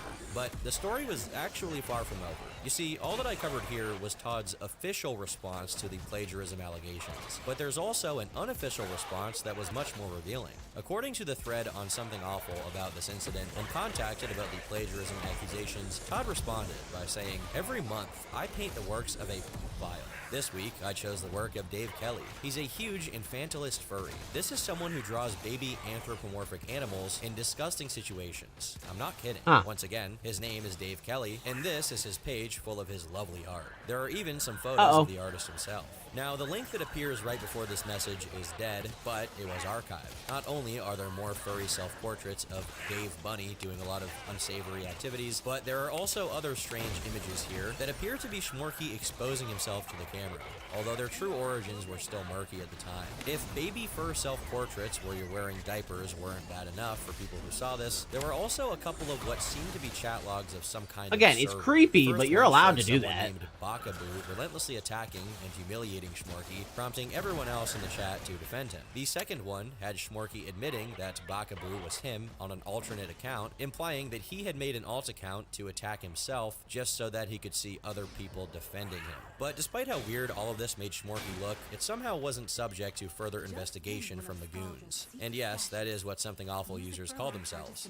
goons. It would take another 4 years for an unknown user of the Encyclopedia Dramatica to create a page for Schmorky, exposing him for being a baby fur using other images that I presume also came from the same dump that Todd linked to. The page claims that Schmorky excused these images as being Why are these so commissions strong? because he had to. But who's really going to commission images of Schmorky himself as a furry in diapers? Unlike Todd's email, which was a one-off that only appeared in one thread, the Encyclopedia Dramatica page would stay up, like a prophetic monument to Schmorky's untold degeneracy. But once again, all of this flew under the radar and failed to affect Schmorky's career, as in that same year, he actually managed to reach new heights of recognition when he animated a video called Telephone Dog, which now sits at 2 million views. His reputation on Something Awful was still undisturbed, so much so that a couple of years later, he joined Low Tax on his gaming channel, Gaming Garbage, and for a hot minute there, it seemed like the channel was well on its way to becoming a relatively successful one. That is, until the metamorphosis began. As early as just 1 year after they started frequently making Gaming Garbage videos together, Schmorky's voice changed from its normal sound As early as just 1 year after they started frequently making Gaming Garbage videos together, Schmorky's voice changed from its normal sound. Yeah, I rewound there, sorry. I am Rich Low Tax Pineapple, and with me is To a high-pitched nasal squeak, almost like a cartoon character. Hello, ladies and gentlemen. This is just Schmorky again today, and today we play. This voice change also coincided with even more interesting changes in Schmorky's persona, as Something Awful completely lost its relevance in the early 2010s due to the rise of much more polished and active competing social media sites. He slowly stopped caring about maintaining his identity from his time on the forums, and began embracing his other side. Over on Tumblr, he took up a new name and began making a bunch of Clerf comics, often on the topic of gender and transgenderism, which also prominently depicted his characters in romantic exchanges with each other. It was also around this time that Schmorky began deliberately hiding his own Hell age, yeah, as well as self-insert. taking on the new identity of Daisy K, and making a habit out of wearing wigs and hats to conceal the fact that he was bald. Regardless of how jarring this whole thing was, the majority of Schmorky's community was now from Tumblr, as something awful was on its deathbed by this point. So during this period, Schmorky's new identity was pretty positively received. Meanwhile, he kept getting better and bigger animation gigs, 2 of them being animated renditions of Game Grumps episodes, which have since been made private, one of them being a cartoon for a TV show called Aquabats, and another one being a fully animated version of the This Is Fine meme, which was done for Adult Swim and currently sits at 6.5 million views on YouTube. As far as being recognized as an animator, Adult Swim is a pretty prestigious place to have your work. However, the dissonance between Schmorky and the gaming garbage channel audience was becoming increasingly unsustainable. So he further pivoted These fucking towards Tumblr, tumor guys and are at the so same time, powerful. He also released an They're too much autobiographical health. comic depicting a very disturbing event. In it, Schmorky describes how he went through a rough patch after graduating in the year 2000, supposedly because the dot-com crash made it difficult for him to get online work. It's I'm gonna bring implied here Nick's that he next got game. kicked out and had to live with some relatives of his during this period. And one of them, his uncle, is described as abusive, prompting Schmorky to try and find someone else to live with. So he hopped online and asked his online acquaintances if someone was willing to take him in, and promptly found someone. After giving this person his car as compensation for the months of rent he wouldn't be able to afford, the comic goes on to depict that this person he was living with was blackmailing him for sexual favors during his time there. It gets pretty graphic, and during Schmorky's retelling of events, he even claims that his friends didn't believe him when he told them about what was happening, and to escape his living situation, he had to go back to his relative's house. At this point, Why are the Schmorky enemies so describes himself sparse? as becoming extremely Sparse? depressed, depicting himself as sleeping on a couch Scarce. with junk food Sparse. wrappers all around him. I combined those two Supposedly, words. That's things what I got did. even worse at this point in time, with his uncle getting angry to the point of physical violence. And once again, Schmorky ran away and had to find someone else to live with, where at that point he took, and I quote, every commission he could get, no matter how uncomfortable it made him. Now at the time, a lot of people felt bad for Schmorky, expressing how horrible of a situation this was. Meanwhile, others expressed a certain level of distrust, especially given the fact that he depicted himself as having to take any commission he could get, despite the fact that it's clear a lot of that not safe for work art was not done for commission, but instead done by himself out of personal interest. But Well, you know, criticism sometimes about you like Schmorky doing was once not safe for again work pretty shit, you silent know? for the time being.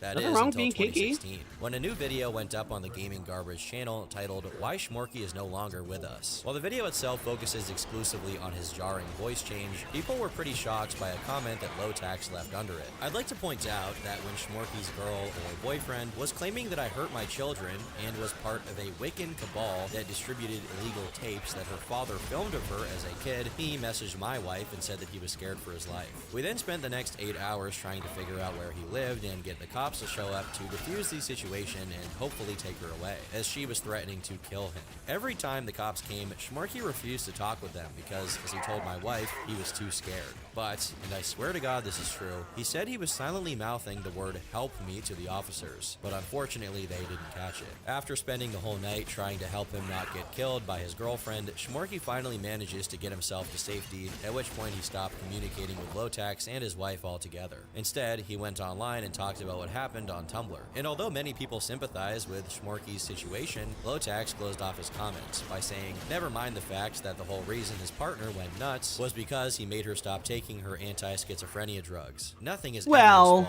and the various injustices of that the world might have conspire something to against do him. with it. He's a brave soldier for being able to carry on and survive in this cruel world. This changed everything, and it really attracted people's curiosity as to what his girlfriend, later revealed to be a girl named Amanda, would say about it when she was back on her medications. As Lotax said, Schmorky immediately went online to tell everyone about his situation, which included audio of his girlfriend having a mental breakdown from Tumblr. Please don't touch me again, please. I'll never touch you again. Just do what you want. What do you want me to do? I'll do whatever you want. What do you want from me? Stop screaming and pretending. I don't want to fight. I don't want to fight back. I can't fight back. I like when people get recorded and scream and fight. Nothing.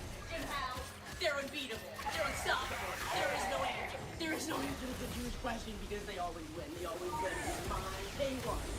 Look, I don't want to put you in an institution, but I want you to get help, okay? The goon speculated that his objective of sharing this was to make her look as bad as possible and to make himself look like the reasonable party. However, with the claims made from Lotax, people began to speculate that Schmorky could have created this situation himself. Eventually, someone made a post on the Something Awful forums asking about what happened to Schmorky's girlfriend, and about 10 posts in, she actually showed up. In her first post, she claimed that she had fled their apartment in Washington and gone to stay with her parents because she didn't want to be institutionalized as a consequence of what went down. After explaining that she had already found herself a job and was doing fine for herself, she updated others on Schmorky's status, claiming he was now living in a trailer in the middle of the woods with his parents. And according to her, it was the kind of place that would This make is so Charles slow. Manson pale. I went there once with Schmorky to meet his parents and brothers. The trailer isn't in a town or trailer park. It's just deep in these dark, thick woods, down an unpaved trail with no civilization for miles and miles. He never shut up creepy. about how much privilege I had compared to him because he grew up in a trailer and no one cares about trans people in trailers. His family was very off. His mother is a short, trollish looking woman with red hair and a very shrill voice. His father was an called old his mama diabetic, troll. wheelchair-bound man who just mumbled unintelligibly, not even making real sentences. He would say things like fish fly high while the bumblebees cry at random. I don't think he had dementia. I think he was just really high all the time. There was a weird thing on the wall of the room Schmork and I slept in. 3 children's drawings of gravestones. One with Schmorky's name, David Kelly, and his brothers, Chris and Lance. The gravestones had the year each was born, and that's how I found out Schmorky was 35 years old as opposed to 32. Why he felt the need to lie about such an insignificant number of years, I'll never understand. The trailer was kept the same way Schmorky likes I don't to know. keep his house. A lot of people lie about their Hoarder's age for weird paradise. reasons. Stuff everywhere. Kitty litter, piles of newspaper, old videos, all just thrown about. Meanwhile, the bathroom was so dirty you couldn't have paid me to take a shower in there. Interestingly enough, Schmork's parents were the Christian conservative type, and they called him David. Based on her description of the trailer being a cross between Resident Evil and the Final Fantasy house, you'd think that Schmorky was doomed from the start, but this really isn't the case. His brothers, Lance and Chris, apparently both lived normal lives despite their upbringing. She also added details about what it was like to live with Schmorky. For example, whenever they were going to leave the house, he spent an hour in the bathroom meticulously putting on makeup and positioning an extremely cheap yarn wig on his head, and this was such a common occurrence that she had to pee outside multiple times since she absolutely couldn't bother him during this process. However, when they did leave the house, she had to drive him and do everything for him because he froze like a deer in headlights whenever he was around people who weren't his crew. According to her, this happened when he threatened to take himself out if she didn't take him to City Hall to change his name to Daisy, which he apparently needed to do because Facebook was asking him to use his real name, and he didn't want to put David there. Regardless of the lengths he was willing to go to, What do you mean it was asking him? Transformation into his Clurf Sona, Amanda describes him as being very confusing and inconsistent, sometimes screaming at her for not treating him in a sufficiently feminine manner, other times accusing him of treating her like he was a pussy. This also didn't stop him from endlessly going on about gender politics and fantasizing about the day that women would take over by force. Additionally, he was extremely insecure and obsessed with his self-image. What the fuck? It's like refusing to wear femcel anything rage. that wasn't his own merchandise with his Clurf characters on it, and going as far as to have Amanda sleep in a different room because he didn't want to see her without his yarn wig on, despite the fact that she very well knew that he was bald. The other reason they'd have to sleep in different rooms is that he had night terrors, which Amanda talked about since she, occasionally in the dead of night, heard frantic This sounds like a squeaking good from relationship. his obnoxious behavior and insane lifestyle wasn't limited to her either, as before he parted ways with Lotax, he'd apparently sleep in every day, get to work late, and when Lotax asked him to do anything, he claimed that it was a waste of his time and talent. In part, this kind of made sense because Something Awful was very much a dying medium at this point in time, but don't let that distract you from Schmorky's true motivation for refusing to work, his own laziness and ego. Well, yeah, According to laziness. Amanda, he even turned down job offers from Cartoon Network and Nickelodeon because he demanded full creative control and wouldn't let them make any changes to his work, which in his case would necessarily be explicitly centered around his gender-related beliefs. When he was finally fired for his complete recklessness, let alone the fact that at this point, his animations and Something Awful at large were no longer making any money, he simply came home and informed Amanda that she was now going to pay for half of the bills. When she told him he should look for a job, he began screaming at her about how no one in a regular job would respect his pronouns, and that he deserved something better since he was an artist. To make matters worse, whenever he did take on actual what do you mean, work dude? and made some money, it went away as quickly as it came by.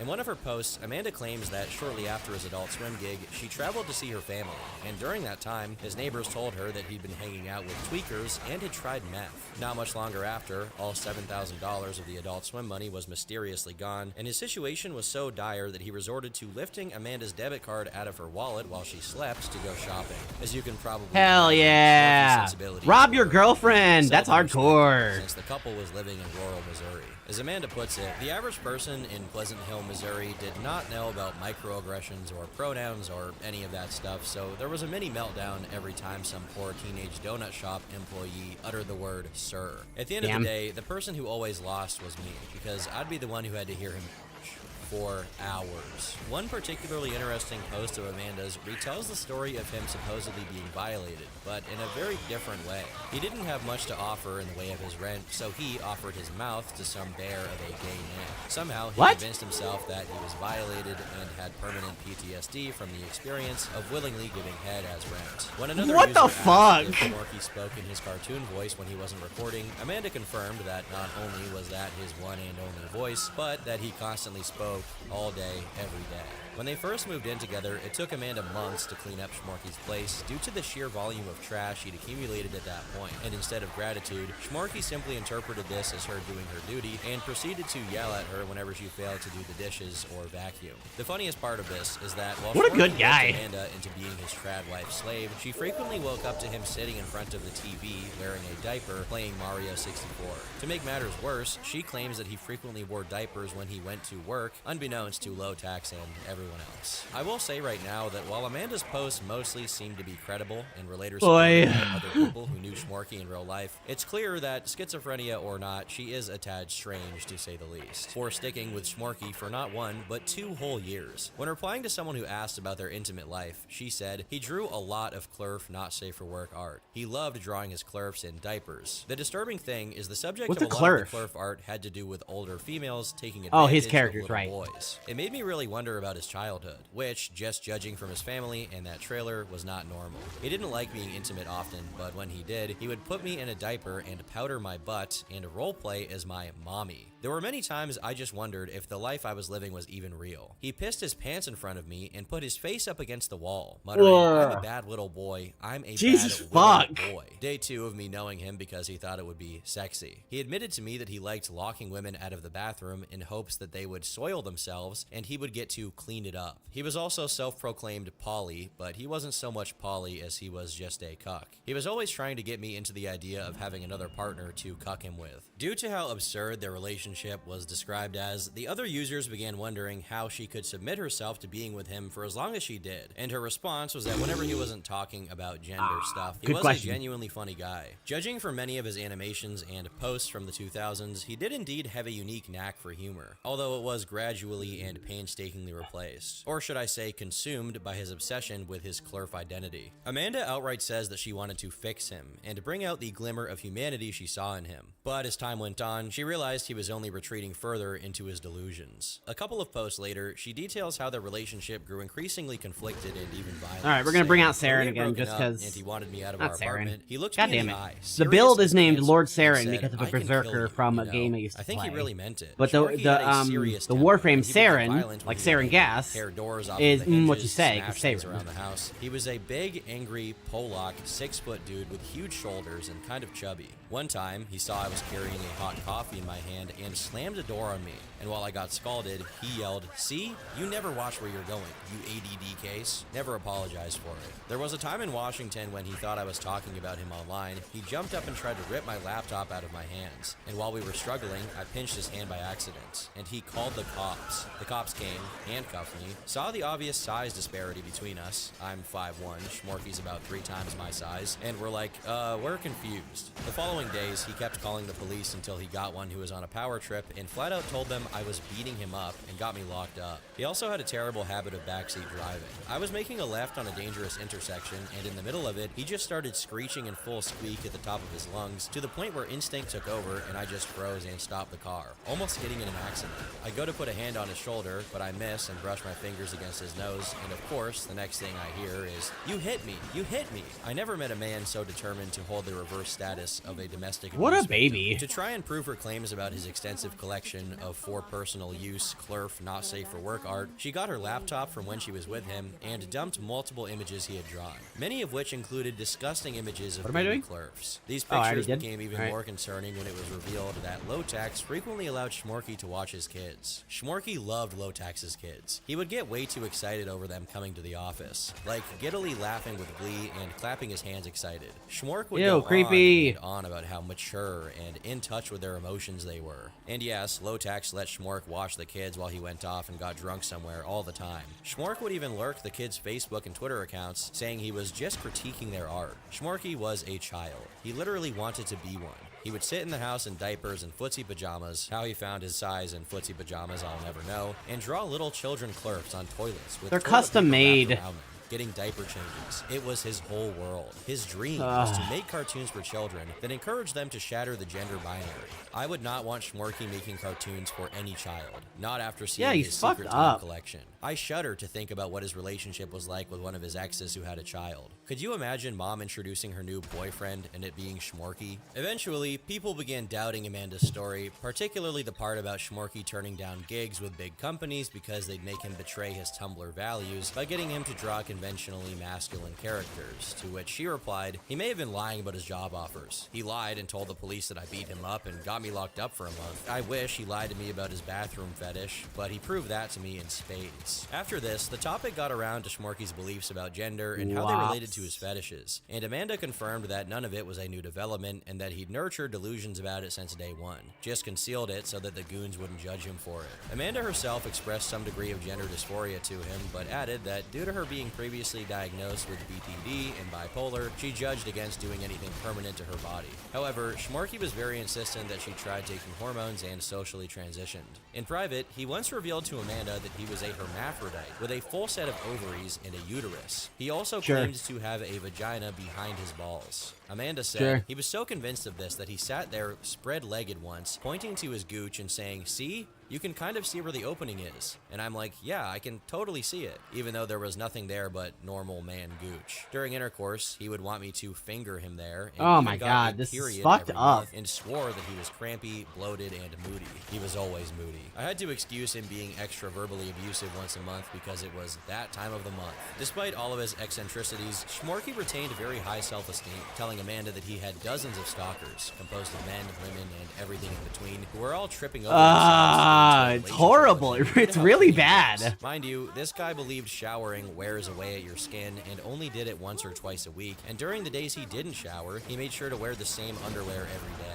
That is, when he was wearing underwear and not diapers. The rest of this original account from Amanda hasn't been properly archived and is mostly inaccessible now, but the Schmorky debacle continued over on infamous gossip forum Kiwi Farms. Since Amanda's last update was a few months old at that point, someone else who closely followed Schmorky for a long time claimed that he was now working at a Wendy's and no longer living with his parents, and that recording his girlfriend having meltdowns after he withheld her schizophrenia meds wasn't a one-time thing, but apparently something he made a habit of doing to discredit her as much as possible. Additionally, this poster brought attention to Schmorky's claim that it wasn't that his voice used to be normal until he started doing the squeaking cartoon voice, but that he had digitally lowered the pitch of his voice. This is clearly another instance of him rewriting history to pretend that he's a real-life clurf, as not only was his voice actually normal in other people's recordings, who would have no motivation to digitally alter it, but it's not just the pitch that changed, but also the inflection, which took on an obviously cartoonish tone by 2014.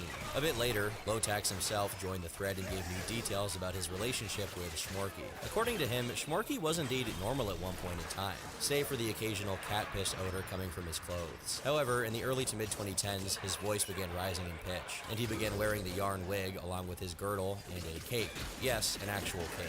In this post, Lotax gives a slightly different version of the story of Amanda being arrested, wherein he was called to the situation to act as Schmorky's translator because the cops couldn't possibly understand Schmorky's clurf speak. In a later post, he attached images of Amanda's messages to him during her meltdowns. And although much of it was genuinely schizophrenic ramblings about religion and conspiracy theories, there were minor moments where she seemed more cogent, during which she claimed that Schmorky had been purposely trying to keep her from moving out. Eventually, Amanda also showed up on Kiwi Farms, apologizing for her past interactions with Lotax and explaining that her multiple psychological conditions were kicked into hyperdrive during that period due to losing two friends to suicide, along with her grandma and her dog, all in the span of days. She adds that while she sent those messages to Lotax, she was hallucinating gray aliens, shadow people, and Jesus Christ himself, telling her to go to Cambodia to find hidden treasure. However, she does reiterate that her messages about Schmorky trying to keep her from leaving were true and not a consequence of her delusions. After this was clarified, Amanda circled back to the topic of Schmorky's yarn wig, which he claimed was his real hair and not a wig at all.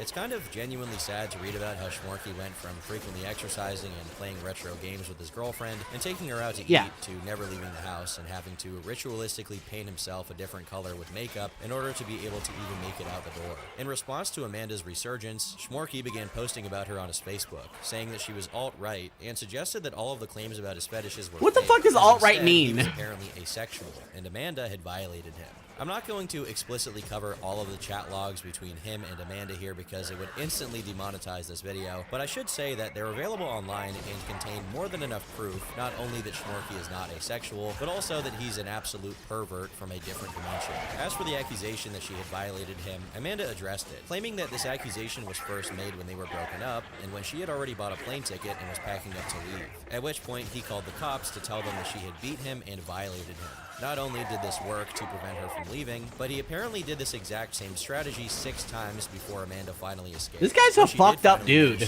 He's a horrible person. Into a psych ward, during which Schmorky broke up with her, saying that he didn't want to become Uncle Anthony, wasting his life caring for his sick wife. I hate to make an aside in the story this convoluted already, but Uncle Anthony was the uncle who supposedly beat up Schmorky and evicted him. The thing is, like many of Schmorky's tales, it's possible that this didn't happen at all. At least, that's Amanda's take on it, since when they got engaged, Uncle Anthony was the only member of his family who called them and congratulated them, telling Amanda that she sounded like a beautiful person, and saying that they made a sweet couple. Despite how amicable he apparently was on the phone, the mere fact that he called their house up sent Schmorky into such a terrified frenzy that this was the one and only instance Amanda could recall of his voice going back to normal. According to her, nothing made Schmorky break his Clerf character. Not being misgendered, not Amanda's schizophrenic meltdowns, not the campaign to prove he was a diaper fur online. His true nemesis and one weakness was apparently a guy who dedicated his life to taking care of his sick wife. People online speculated that this was yet another instance of Schmorky rewriting the story of his own life by accusing someone else of hurting him to make himself look like the victim. But soon after Amanda's posts, Schmorky began melting down, threatening to do something drastic to himself. However, this did nothing to stop Amanda from continuing to add to the raging dumpster fire that was the Schmorky thread. In another post, she claimed that he adopted multiple rats during their time together, but refused to clean their cage, feed them, or even give them water. Due to his neglect, makes sense. a few of them died from infection, and he immediately replaced them with more rats. Between bringing up the past instances where he'd been supposedly violated, and all of the times he tried to take his own life, Schmorky never even tried to prove that the things people were saying about him were untrue, most likely because he didn't even have a chance of doing so.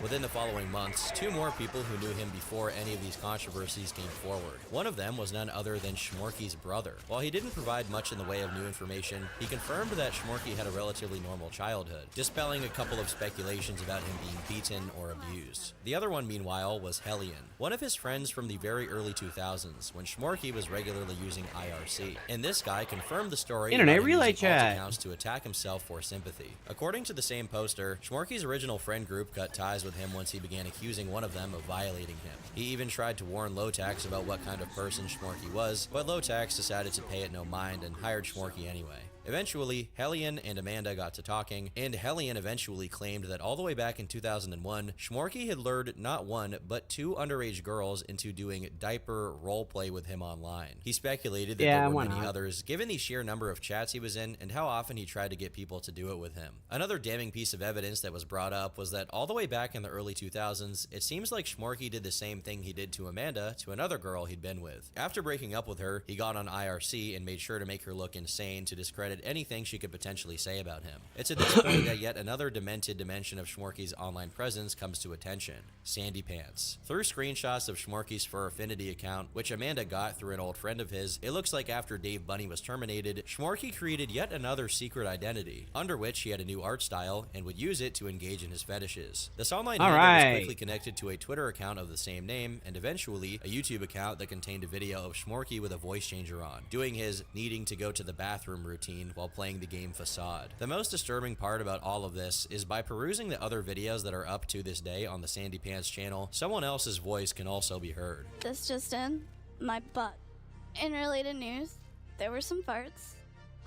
As you can hear, this is not Schmorky with a voice changer on. This is definitely a girl, and while this is very speculative, she also sounds quite young. If this wasn't bizarre enough on its own, more Sandy Pants art kept surfacing, and every time a new image showed up, the more damning it seemed. Here we have a character sheet that's labeled from 2011, when Schmorky would have been 31 years old. It describes Sandy's age as somewhere between 6 and 20, and not only establishes she's dating an older guy named Jacob Wolf, but also specifies that she likes to tease older men. Among the many other comics associated with the Sandy Pants handle, there was this drawing of Sandy with her boyfriend with his hand on her shoulder, which, despite not featuring anything obscene, is some of the most creepy stuff here. It was also found that prior to the Sandy Pants handle, the Fur Affinity account attached to the Sandy Pants content was named Peaches the Puppy. Up until that point, due to how different the art styles were, many people doubted that Sandy Pants was indeed Schmorky, but this really sealed the deal. Not only did Amanda show that the Peaches account was mentioned by Schmorky in his chat logs, but another user provided emails sent directly from his personal email asking for someone to record themselves saying things like, "Hello, my name is Peaches the Puppy and I'm 12 years old, and I like going potty, I like poop in my pants, PP time." In their investigation of the handles, they also found Sandy Pants' F-List website, which is widely used by furries to list out the fetishes they have. Here, we have incest, diapers, hyperscats, infantilism, babysitter, age play, underage characters, and coercion/blackmail. What a wonderful time to be alive. Setting aside all of the speculation and sleuthing, someone eventually came forward and claimed that a friend of theirs, who was 16 at the time, was approached by Schmorky, who proceeded to send them not safe for work baby art and attempted to have intercourse with them, calling it his secret time. This other victim of Schmorky's also joined the farms under the username Carefully and shared a cursed picture of Schmorky's room at the Something Awful offices. Here we have what appears to be a children's bed with various plushies on it, some Super Mario. Better than Maddox's bed. There. I do like the cat, I'll say that. Nice cat. Probably the only good thing here. And of course, we also have Schmorky's original character, a Clurf in plushie form, along with what appears to be baby versions of some Mario characters. Although with some of these plushies, it's hard to tell if this is a baby version or a small version, chibi version. You never really know with Schmorky. Around the same time, there was also a second massive chat log dump with more Clurf role-playing and mommy dynamics. Here's a little blurb from a random page. Daisy stops squirming. He can feel himself making a mess in his pants. He just keeps quiet and waits until he's done. He blushes hotly, knowing he'll be in trouble or at least get teased by the cute girl if she finds out. He carefully gets out of the chair, feeling the heavy load shift around inside his pants. The brown stain is pretty noticeable. What is going on? I mean, hey, this is pretty romantic stuff. Maybe he should have given up animation and started writing. He's definitely talented. I personally could read this stuff all day. In Carefully's first official post, she said, he roleplayed 3 ways with an imaginary 7-year-old named Darla, which just looked like his Clurf, but wearing a dress and with a flower. He tried to make me roleplay changing his diaper and eating his excrement. He cheated on Amanda with me, and I noticed he did a similar piece of art. That's not really roleplay. Where me and her were drawn as adults, disciplining the child Schmorky. I had thousands of his degenerate roleplay chat logs, but they're long gone.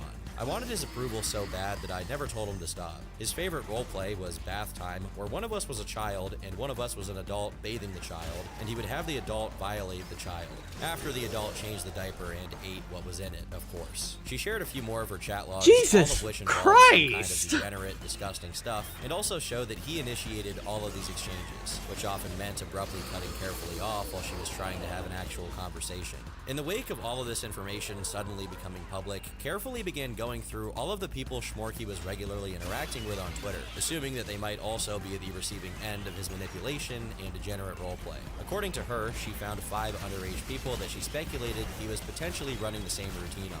But feeling that a siege was closing in on him, Schmorky decided to go scorched earth on his online life. First, by posting a comic alluding to taking his own life on Tumblr. Then, Come on, let me making a series of revive. tweets attempting to discredit the allegations against him by Come claiming on, they I were wanna all the revive. product of homophobia and transphobia. But of course, he did not address any of it directly. Lastly, over on Facebook, he posted a geolocated status that showed he was at the hospital, which was later revealed to be because he had indeed made an attempt on his own life and was being kept under observation. What remained of Schmorky's Tumblr hug box continued to delude themselves that this was somehow an arbitrary smear and harassment campaign against Schmorky for no other reason than his gender identity. Ignoring all of the evidence that he was an incestuous, zoophilic, fart, poop, and pee fetishist who serially preyed on mentally ill girls and abused his girlfriend for 2 years. On January 6, 2017, he made his last post to his Patreon announcing he was leaving for good, but not before sharing several of what he called his hospital doodles. And just like that,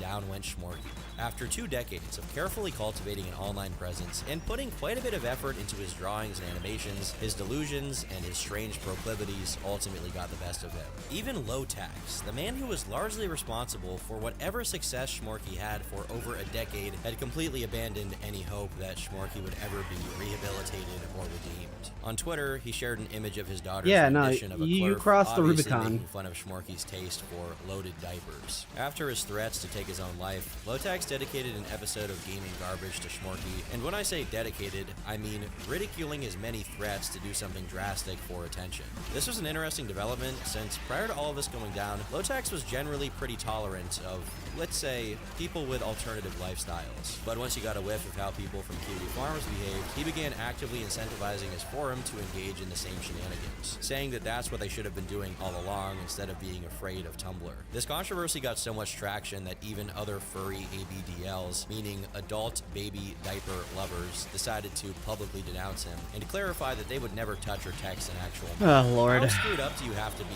for the diaper fetish furry community to excommunicate you? From former associates and friends to the general DeviantArt community at large, everyone was coming out of the woodwork to call him out and separate themselves from his brand, just to make sure that no one mistook their silence on the issue for Schmorky support. Good on them for being vigilant, I guess, because one of Schmorky's associates, Brandon Wirtz, or Party Doge, who was believed to be a silent contributor to the Sandy Pants account, never spoke out. AC Green, on the other hand, who was known to be a friend of Schmorky's from years prior, did publicly disavow him. In the meantime, while many people thought that Schmorky had either succeeded in his attempts or had been confined to a psych ward, forum users attentively surveilled the accounts believed to be his, and quickly realized that he was still active, using his Sandy Pants account on Ink Bunny to claim that he wasn't Schmorky, which, of course, no one really believed. Over the next few months, and to some extent to this day, Kiwi Farms users became paranoid about every furry artist potentially being Schmorky secretly returning to the crime scene, and they definitely Oh, no! had reason to be paranoid.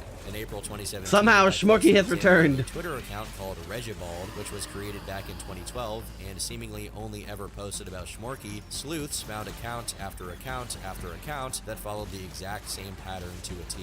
Most of them joined in 2012, they all followed Schmorky, only ever talked about Schmorky, all had similar and Schmorky-ish sounding names, and they all followed each other. I personally went through what they found and counted 47 of them, but there may be more that we just haven't heard of. Shortly after these accounts were discovered, someone found an account on Pixiv that had a similar art style to Schmorky under the name Anne. However, as soon as the account was shared on the KF thread, the account was taken down, which would only happen if whoever owned the account was indeed Schmorky, who took it down as soon as he noticed he'd been found out. As far as I know, this was the most dead to rights case of a Schmorky all caught in the wild, as even their posting styles were identical. While new Schmorky activity was pretty scant, that didn't mean new information about Schmorky's older activity stopped surfacing. As late as 2018, Amanda spoke about getting in contact with a friend of Schmork's. Many years prior, Schmorky had been caught trying to do erotic roleplay with a 14-year-old. While there's no evidence for it, it doesn't seem that Amanda was being a total schizophrenic poster in this particular post, and since the rest of the stuff she provided up until this point did pan out, it could very well be true. Evidence that Schmorky would interact with someone that young is that another baby fur enthusiast claimed that they used to ERP with him on a website called YifNet when they were 15, and Schmorky would have been in his early 20s. 20s. It doesn't seem like this is someone who would lie about that to make Schmorky look bad, since this is clearly someone who still admired him, which kind of makes it even more disturbing. Amanda's perspective on Schmorky is that he was most likely now living with his mom, while others thought that he had actually died by this point.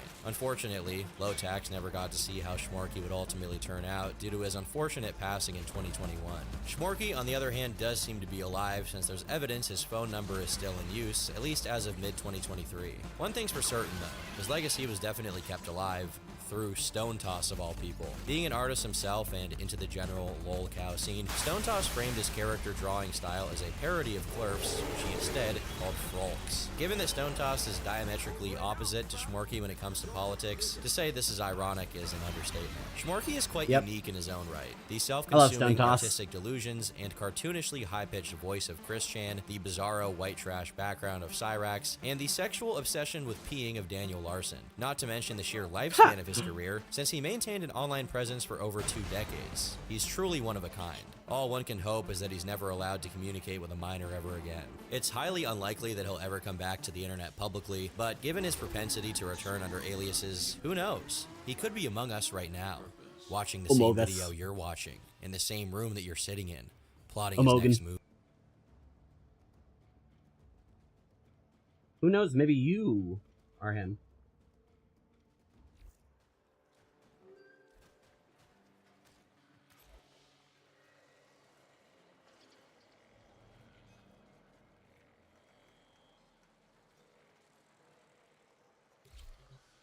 Let me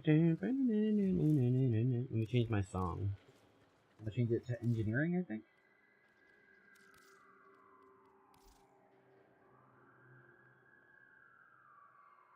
And we go to... What is it? Is it under appearance? Medical, right there. Okay.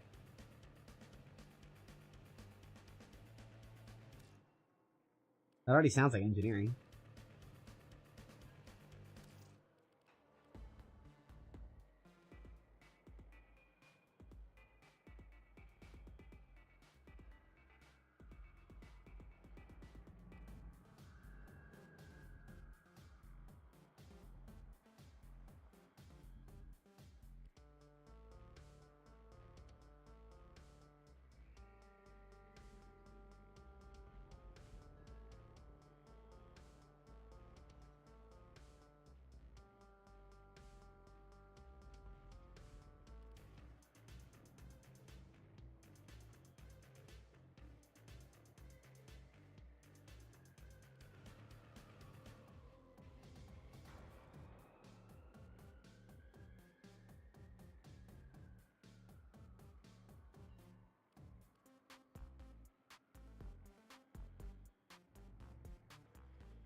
Oh, this one's not completed. Has no melody. Also has no bass? Yep, no bass.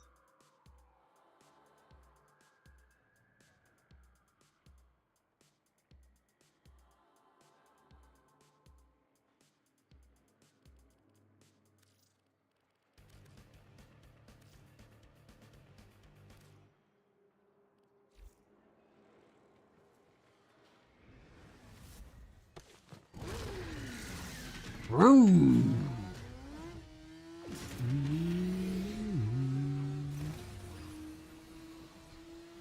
From Vitaly to Boogie2988, Chris Chan, and even Mr. Beast, YouTubers have earned themselves some scandalous mugshots over the years, but do you actually know the stories behind all of these embarrassing images? Unless you're a truly seasoned YouTube historian, you probably don't, and there's some pretty bizarre cases to learn about. Today I'll be taking a look at a handful of infamous YouTuber mugshots and explaining their criminal origins. Let's begin. This is Boogie2988, real name Steven Williams. And his rivalry with online provocateur Frank Hassel would lead to one of the most insane arrests in YouTube history. I'm asking you to leave. This is my home.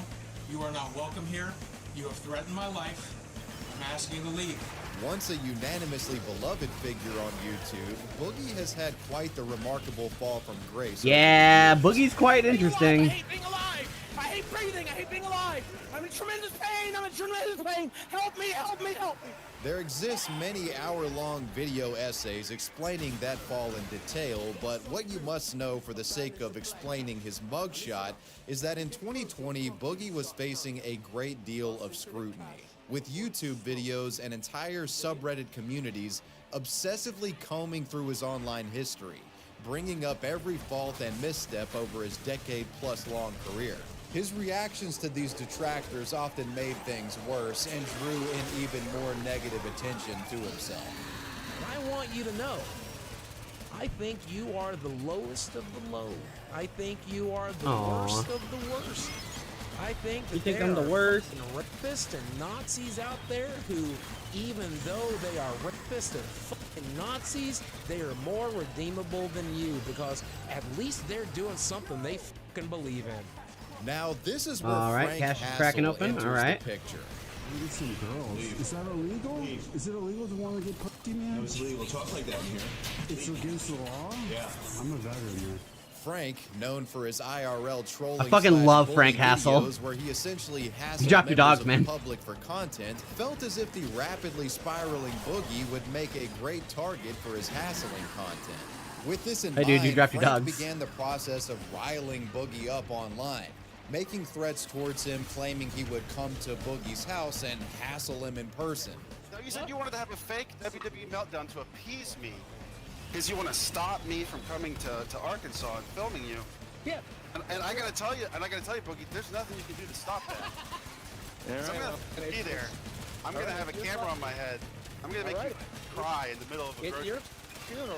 Now, at the time, it seemed like Frank may have just been blowing hot air and was simply trying to scare Boogie with empty threats of a hassling, but the discourse wasn't over. On September 11th, 2020, Get Boogie hassled. made a disparaging tweet towards Frank, which was responded to by Hassel. I want to watch some with carton him arcs stating now. simply, "Action is coming." Quite ominous if you're Boogie. Later on September 27th, 2020, Frank would make clear that his hassling threat was more than just internet banter, taking to Twitter showcasing that he was actually in Boogie's city at the time, that city being Fayetteville, Arkansas. This photo, snapped by the serpent-draped internet troll, sent the paranoid Boogie into a spiral, with the obese gaming YouTuber promising to end Frank's life if he ever came to his house. The majority of these threatening comments being issued on an episode of Drama Alert moderated by Keemstar. Why are you in my Oop. city? All right, hold on. I stood inside that lightning for too long. Outside your house right now. You might be. Why, Frank?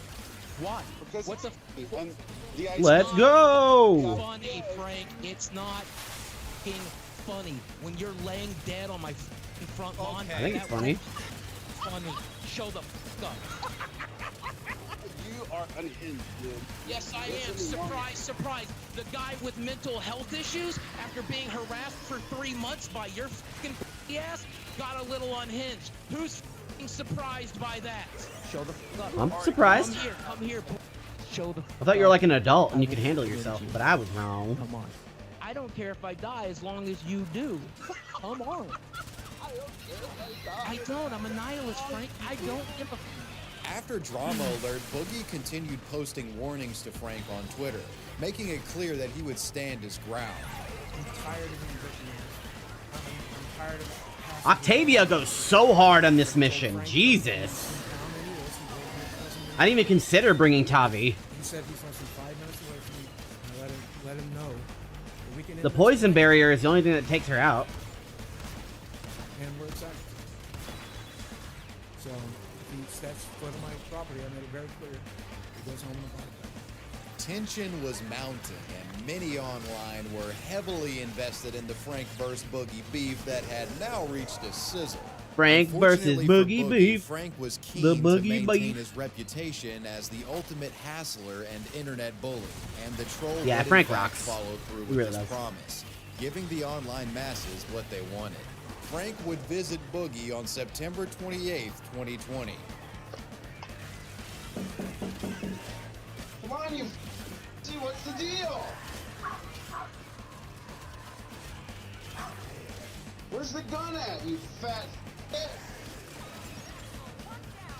Open fire! Open fire! He The said it. events that Shoot him. transpired during this fateful He gave you permission. interaction Blow his would head not off. only lead to an arrest, but also led to one of the most infamous videos in internet history. This is the play-by-play. Frank spent the first few minutes hassling Boogie 2988 at his doorstep, Hassling. daring him to open the door and shoot him as he promised. Oh, I found the hole. You're a fat You won't even open the door? And then what, you're gonna shoot me? You're gonna kill me? That moment when you do 23,000 damage with a bullet. If you were thinking logically, the smart thing to do From in an Boogie's SMG. situation would have been to just stay inside and call the police. But Boogie wasn't thinking logically, he was scared shitless. Instead of holding up inside, a shoeless I mean, he was Boogie hassled. What are you gonna equipped do? with sweatpants, Lara Croft Tomb Raider t-shirt, and a loaded revolver emerges from the home. The gun drawn, pointed right It's not at as funny as Frank's Worski would do. Stay the fuck back! Yeah, on three, That's pretty pull funny. the trigger. Okay. Is this what I have to do? You fat Oh my god. Boogie sternly demands Frank leave. Did he actually pull the trigger? Hold on. Can't hold in his laughter. Yeah, on three, pull the trigger. Okay. Is this what I have to do?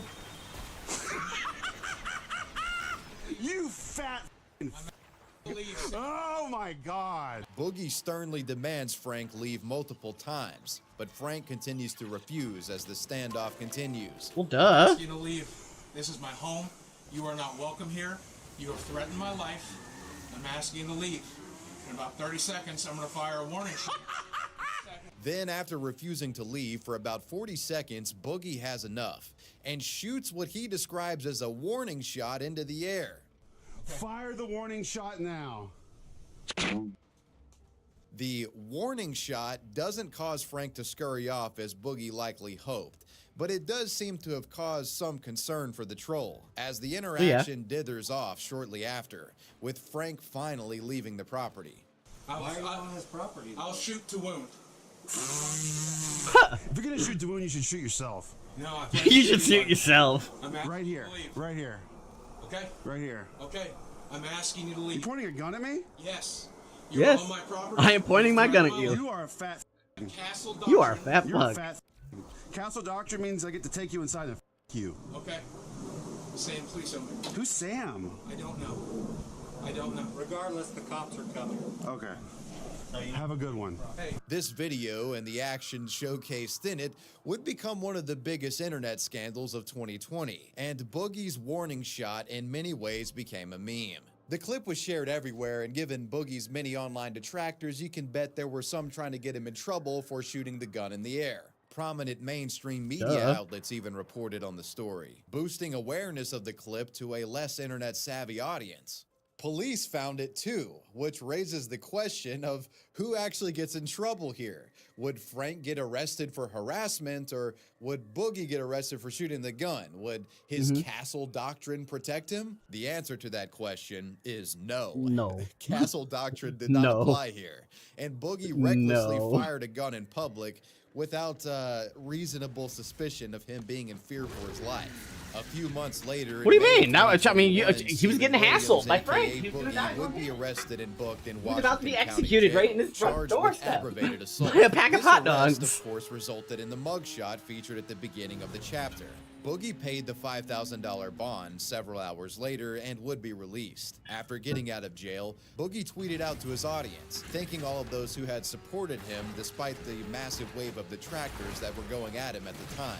Many took this tweet as Boogie mentally spiraling, and it was potentially a veiled message that he planned on self-harming. But Boogie followed up, clarifying that he genuinely meant he was thankful for his fans and wasn't suicidal or anything at the time. On the Frank side of things, Hassel totally avoided any consequence for his visit to Boogie. And while legally I don't think he did anything wrong, I do think what he did was kind of sick in the head. Like, I get it, you know, torture Boogie, he's easy to make fun of, but you're crazy for doing this. You could have got fucking shot. No, you don't know anything about Frank, man. It's not crazy, it's dedication. Cool. It's not something I would do. Boogie, on the other hand, and that's why you're not Frank Hassel. Charges. In court documents, the state alleged that not everybody can do what he does. Boogie, knowingly and under circumstances manifesting extreme indifference to the value of human life, purposely displays a firearm in such a manner that creates a substantial danger of death or serious physical injury. The defendant discharged a firearm into a residential neighborhood, thereby manifesting an extreme indifference to the value of human life and creating a substantial danger of death or physical injury against the peace and dignity of the state of Arkansas.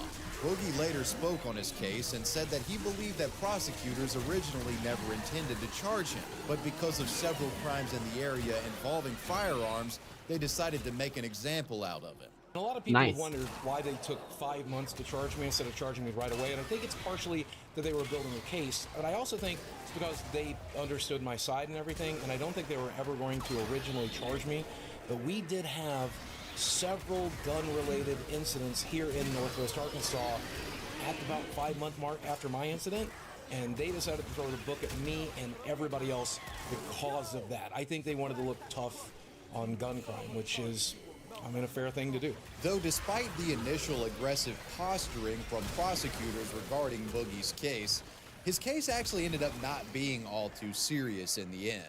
On March 7th, 2022, Boogie uploaded a video clarifying that he wasn't going to prison or jail and had received a deferred adjudication, which ultimately resulted in him serving 2 years of a form of probation.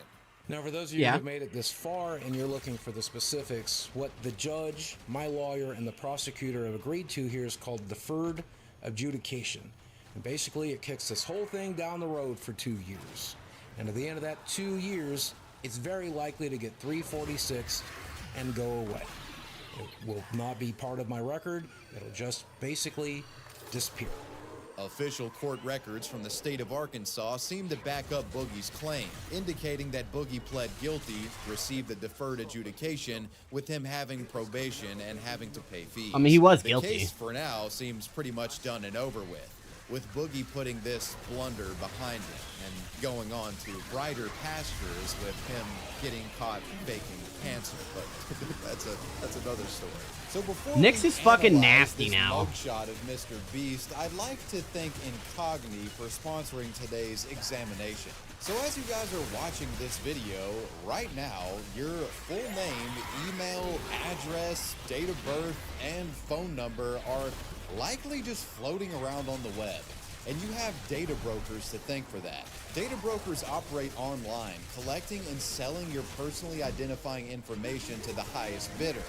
Having your information out there like this is potentially dangerous and a privacy issue that you should address. But you know, you'll be alright, right? Incogni does the hard work for you, tracking down the data brokers who have your information online, and they submit information removal requests on your behalf. When signing up for Incogni, I was shocked to find how many brokers had been peddling my data. Incogni indicated 245 instances of my personally identifying information on the web, and they sent requests to take down each occurrence.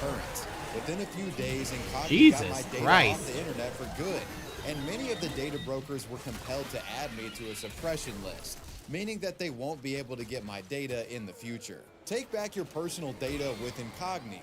Use code WavyWebSurf at the link below to get What's the difference between Incogni and Aura? Annual Incogni plan. That's incogni.com/WavyWebSurf. Mr. Beast has achieved much throughout his career, becoming the most subscribed to YouTuber and arguably the most financially successful social media influencer in internet history. But before all of this, he was a notorious criminal. Sort of. This mugshot, featuring none other than Jimmy Donaldson, aka Mr. Beast, went viral on the internet in 2024. The usually cheerful creator emoting what I can only describe as a look of pure indifference in the photo. While this image has gone viral online only recently, it actually resulted from a crime committed many years ago. So what did Jimmy do to warrant a mugshot? What's the story here? For that, we have to go back to 2018. On January 26, 2018, two drivers in North Carolina were locked in an intense street race. The racers getting clocked at 122 miles per hour while speeding down the Highway 64 bypass. It was around 2:30 in the morning when both drivers sped past a police patrolman near the intersection of US 64 and Highway 258 South. The officer observed both vehicles traveling eastbound on US 64 at accelerated speeds, going over 120 miles per hour in a 70 miles per hour zone. The officer then proceeded to initiate simultaneous traffic stops on both vehicles, detaining both drivers, and one of those drivers ended up being 19-year-old James Stephen Donaldson of Winterville, North Carolina, also known as Mr. Beast. Both Mr. Beast and the other driver were arrested on the spot. Mr. Beast was street racing and got caught red-handed. Redditors interested in meticulously cataloging the missteps of Mr. Beast have discussed this arrest in much detail, and we'll look at some of their research to explain it even further. One question asked frequently by the Redditors was if Mr. Beast was racing, what kind of whip was he in? The online police report addressing the arrest doesn't specify the vehicle, but Redditors have their own ideas, with some suggesting that the car Mr. Beast was drag racing in was very likely a BMW i8 that Jimmy had showcased in a now-deleted video published on August 10th of 2017, just 5 months prior to the arrest. What's up, guys? I kind of bought a sports car and I've just been living life. I'm gonna show you guys my sports car. So this is what she looks like, and geez, look at that. Have you ever seen a better looking car? And it gets better. So my favorite part about it is the doors. Look at that. Cool. Coming in at over 360 horsepower and a top speed of 155 miles per hour, this at the time $100,000 car would have been more than enough to smoke just about anybody in North Carolina in a drag race. Now, Jimmy has publicly stated that he sold the vehicle, tweeting in March of 2019, quote, "Sold my i8 like a year ago," unquote. This syncs up, as he was arrested in January of 2018. It fits the time. This syncs up, as he was arrested in January of 2018. Yeah, Neuroptics! Fuck yeah! Finally! With the story. Perhaps Mr. Beast sold the car after realizing it would get him in more trouble, and he deleted the BMW i8 video to memory hole him ever owning it. Whatever the case, Jimmy would face some legal consequences for his racing activity. According to the arrest report, the arrest took place on January 21st, 2018, and Mr. Beast was charged with speeding, reckless driving to endanger, and speed competition. According to the Smoking Gun, Jimmy's bond was set at $100,000, and he was booked into the Edgecombe County Jail. His BMW was removed from the highway where they were racing. Later, Jimmy would be sentenced to 10 days in jail and fined $75. However, a judge suspended the sentence and placed Mr. Beast on 12 months of unsupervised probation. So, yep, Mr. Beast got caught street racing. Let's move on to our next case. So here's an unusual mugshot taken by the Orange County Sheriff's Office in Florida. As you can see, our perpetrator appears to be sporting a comically robust mustache. While authorities initially suspected this man to be the missing third Mario brother, further investigation revealed the mustache fake, and the man in custody was none other than YouTuber Steve Will Do It. As his online name suggests, Steve Will Do It is a controversial influencer known for performing obnoxious pranks and eating and drinking all sorts of foul shit, no matter how moronic. Steve will do it.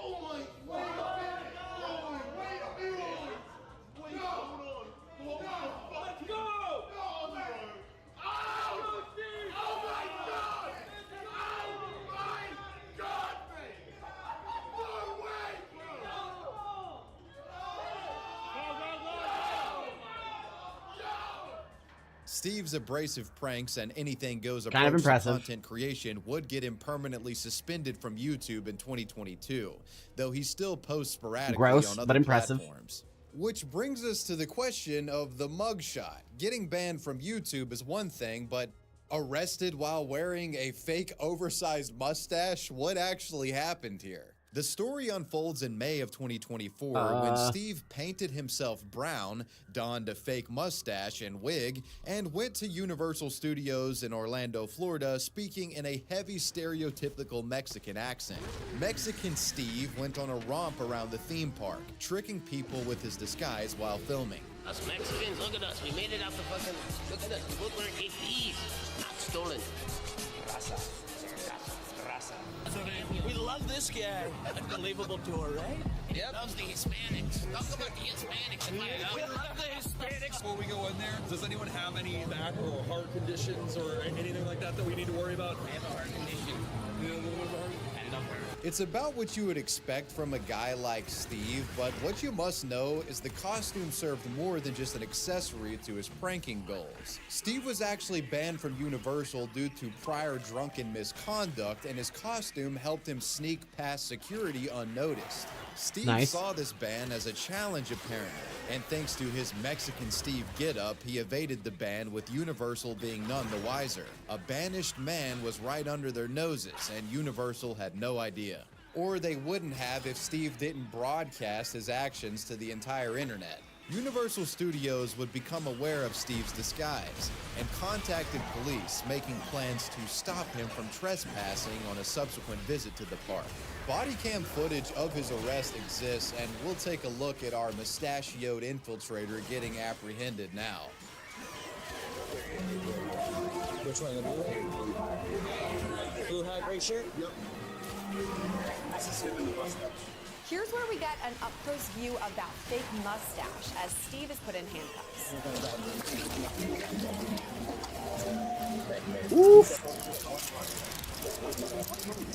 Pretty soon it's obvious Steve is headed to jail. Yeah, bro, you are. Taking it right this time. Sweet. Is it possible to get the cuffs off? I'm super calm. No. No, you're under arrest right now, boss. Does the mustache look real a little bit? It's different. It's different. It's attractive. It doesn't match up here, so. It's a little too shiny. It's a little too soft. I'm like in a cool arcade. If you stare, you're rude, and then I got my sunglasses. I know you're staring. It draws attention to you for sure. I should have just taken it as myself and just. Yeah, you probably would have been. Just because I had 1 month ago, like 1 month left. Yeah. You probably would have slid through. 100%. Steve's mugshot would be published to the web and subsequently went viral for obvious reasons. That's funny. On July 11th, one day after his arrest, Steve would tweet out that he loved jail and would comment that he was disappointed in himself for getting caught. I could have done what I'd done in past and get professional makeup done. This was a lesson to not be a lazy piece of shit, unquote. Which is in reference to him simply wearing a mustache this time instead of the full Mexican getup with, brown makeup and all. After being booked, Steve was banned from the amusement park for an indeterminable period of time. But park officials have stated that they would potentially let him in if he wrote an apology and pled his case to them. So there is still hope for Steve to get back. Why would he need to? Who's he apologizing to? He probably sees this as more of a challenge to sneak in again. To this day, Steve is still using his mugshot as a profile picture on Twitter, and it has become a part of his brand in a way. So with Steve out of the way, who's it's a next? really good mugshot. At first glance, you may assume this to be the mugshot of your run-of-the-mill Floridian crackhead, but it's actually one of a rather infamous Russian-American YouTuber, Vitaly Dordovyetsky. Vitaly is one of the originators of what I like to call the douchebag pranksters on social media. The kind of self-serving pranks where the victims are random people minding their own business and are harmed or inconvenienced by the prankster.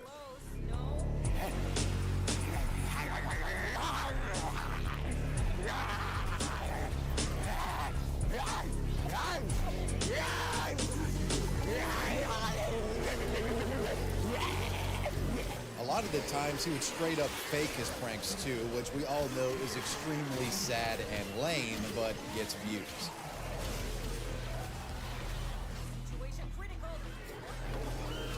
Yo, I'm just cooking, bro. My stove broke. Oh, it is. Hold on.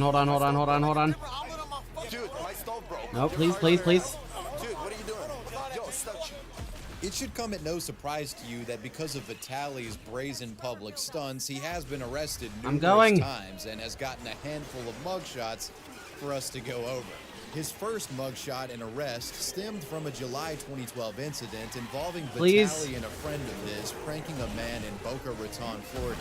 The prank involved Vitaly pretending to be a Russian Okay, that was too hitman close. and him feigning as if he was about to kill a bystander who wasn't involved in the prank. This taking place outside of a Publix grocery store. The victim was told that there was a bomb inside of Vitaly's briefcase, and a bit of a scuffle breaks out after this. Okay, we're out.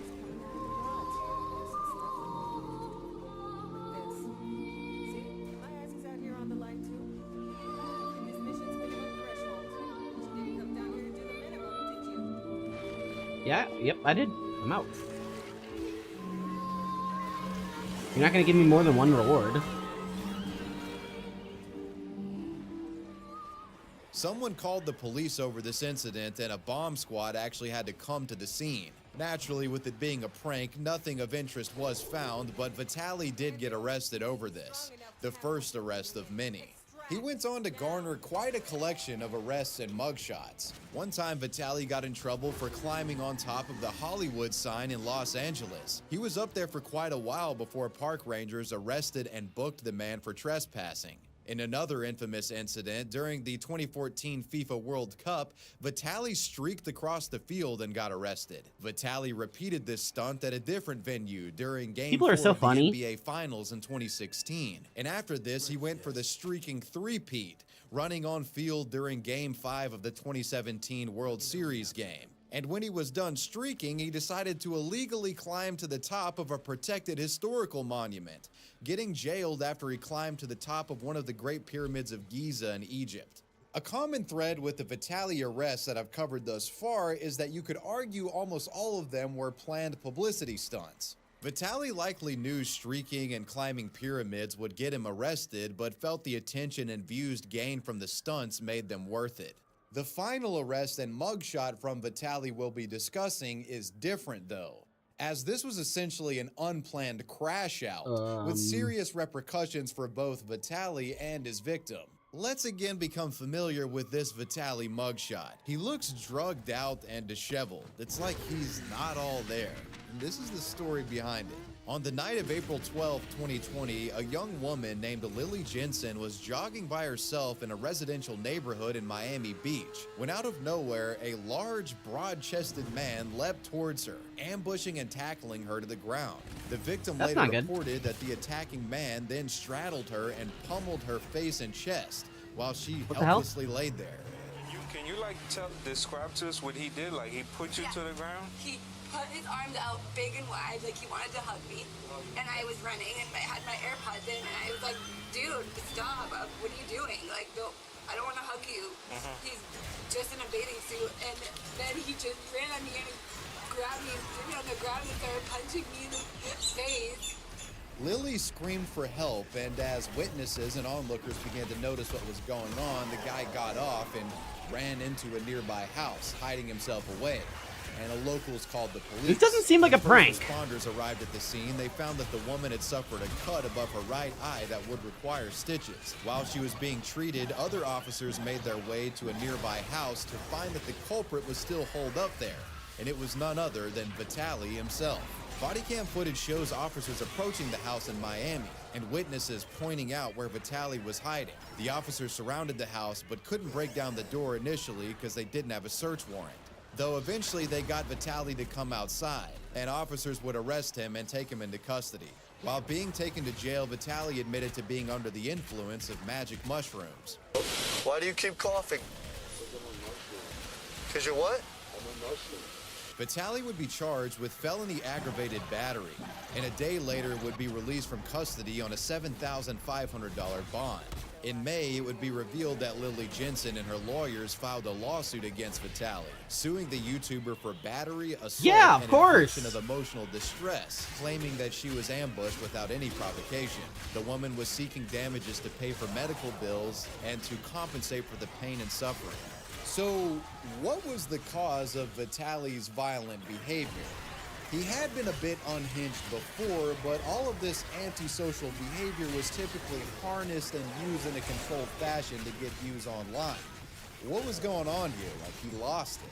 In July of 2022, Good question. Vitaly would appear on Roman Atwood's podcast and seemed to suggest drug addiction was a major cause. In the podcast, he spoke about his addictions to alcohol and Adderall, and around the time he had lost grip on reality after taking a large dose of mushrooms. You're actually alcohol-free? Yeah, alcohol-free, drug-free. Dude, I was addicted to Adderall for the last, 3 years so bad. Like, people take 30 milligrams a day, 2 pills a day. I was popping 130 milligrams. You're like a drug salesman, bro. Every drug you're talking about sounds good. No, mushrooms are good. I never had a bad trip until that one time. I was shooting Vitaly Uncensored. People were scared to fly to my house because of COVID. So I was alone. Vitaly claims that on the day of the attack, he took 60 grams of magic mushrooms and How many? experienced a bad trip where he thought he was dying. What? You're like a drug salesman, bro. Every drug you're talking about sounds good. No, mushrooms are good. I never had a bad trip until that one time. I was shooting Vitaly Uncensored. People were scared to fly to my house because of COVID. So I was alone. Vitaly claims that on the day of the attack, he took 60 grams of magic mushrooms 16. and experienced a bad trip where he thought he was dying. When you take mushrooms with other people, you might have a bad trip. So I decided to double my dosage. I took 60 grams of mushrooms. That's 17 times more than an average person should take. I thought I was dying. I thought the whole world was stricken. I poisoned the whole world. And I thought I had cops on my roof with snipers. I hear voices. Get on the ground, Vitaly, get on the ground. I see this girl jogging and she's running towards me. Oh, last thing I remember. Jesus fuck. Please help, please help. And I tried to hug her and she pushed me or whatever. And yeah, I hit her. During this podcast, Vitaly No, you revealed sound like you that his kicked her charges were ass. dismissed, but when pressed as to how they were dismissed or why, he didn't really go into detail, saying that he legally couldn't. I'm still not allowed to talk about how it ended, but my charges got dismissed. Oh, they have? Yeah, I'm not a felony. This is over. Yeah, it's been over. Oh, it's been over. What probably happened is that he just reached some kind of settlement with the victim. But, I'm an armchair lawyer. I have no idea. As of now, Yeah. Vitaly continues to live stream, moving to the platform Kick, where he's reignited his career as a vigilante pedophile hunter.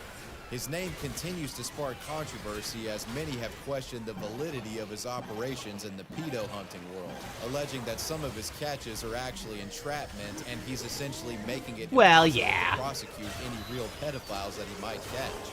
It kind of feels like he's doing this as it's the only real morally justifiable way for him to be violent and obnoxious on camera and it appearing to be for a good cause. Don't get me wrong, I definitely Behind the think scenes, all fucking WATP is starting pedophiles should be soon. in prison. But I don't know if this is necessarily the right approach if you want them to get there. A lot of these guys are most likely going unprosecuted because of these interactions with Vitaly fucking up the case. But I digress. That is the story behind Vitaly's mugshot. Well, look who we have next. When Sniper Wolf isn't stalking Jack's films or stealing other people's videos, she's busy getting arrested for alleged armed robbery and disorderly conduct. What? Let's begin with Sounds Leah's cool. Let's go. 2013 arrest for armed robbery. A situation where she was arrested with her boyfriend at the time, Evan John Young, known online as Sausage. Yes, that's his actual fucking internet alias, Sausage. I mean, I don't know, guys.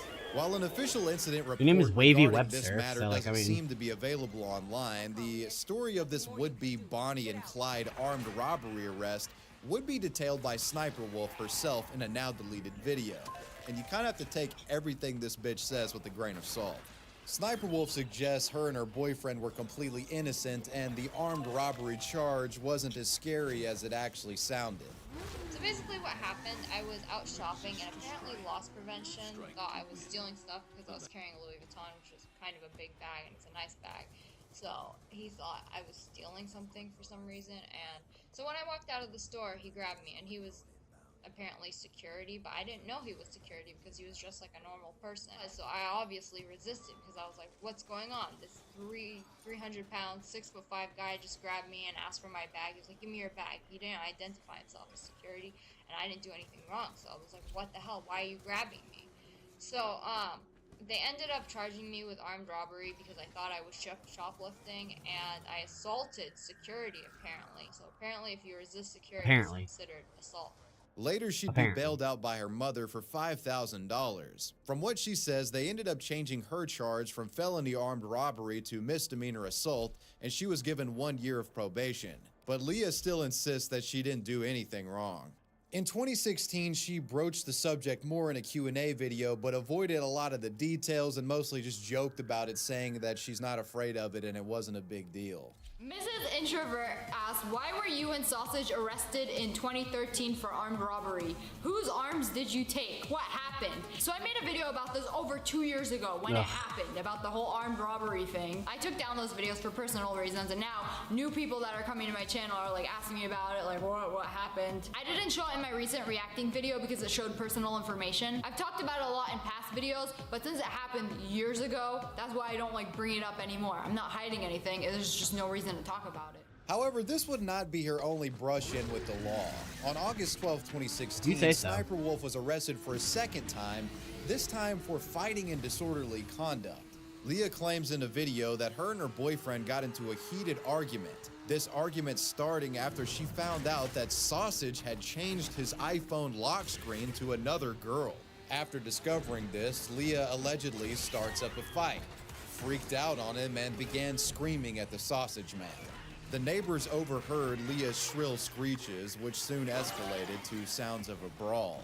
They called the police. When officers arrived, Sniper Wolf refused to talk to them at first, but eventually spoke up, insisting that everything was fine despite her angry screeches only minutes earlier. Apparently, the couple had been somewhat troublesome for the neighbors in the past, and the police felt an arrest was necessary. Sniper Wolf was arrested for disorderly conduct. In light of the arrest, Sniper Wolf had little in terms of regret or embarrassment. Rather, she took to Twitter to brag about her mugshot. Quote, so neighbors called the cops because they heard screaming and I got arrested for disorderly conduct. LOL, look at my mugshot.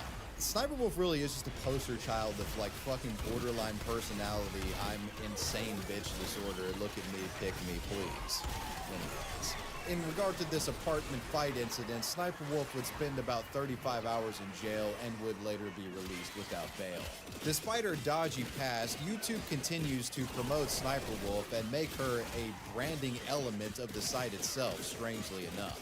She continues to post regularly and gets into controversy to this day. Who knows what the next one will be?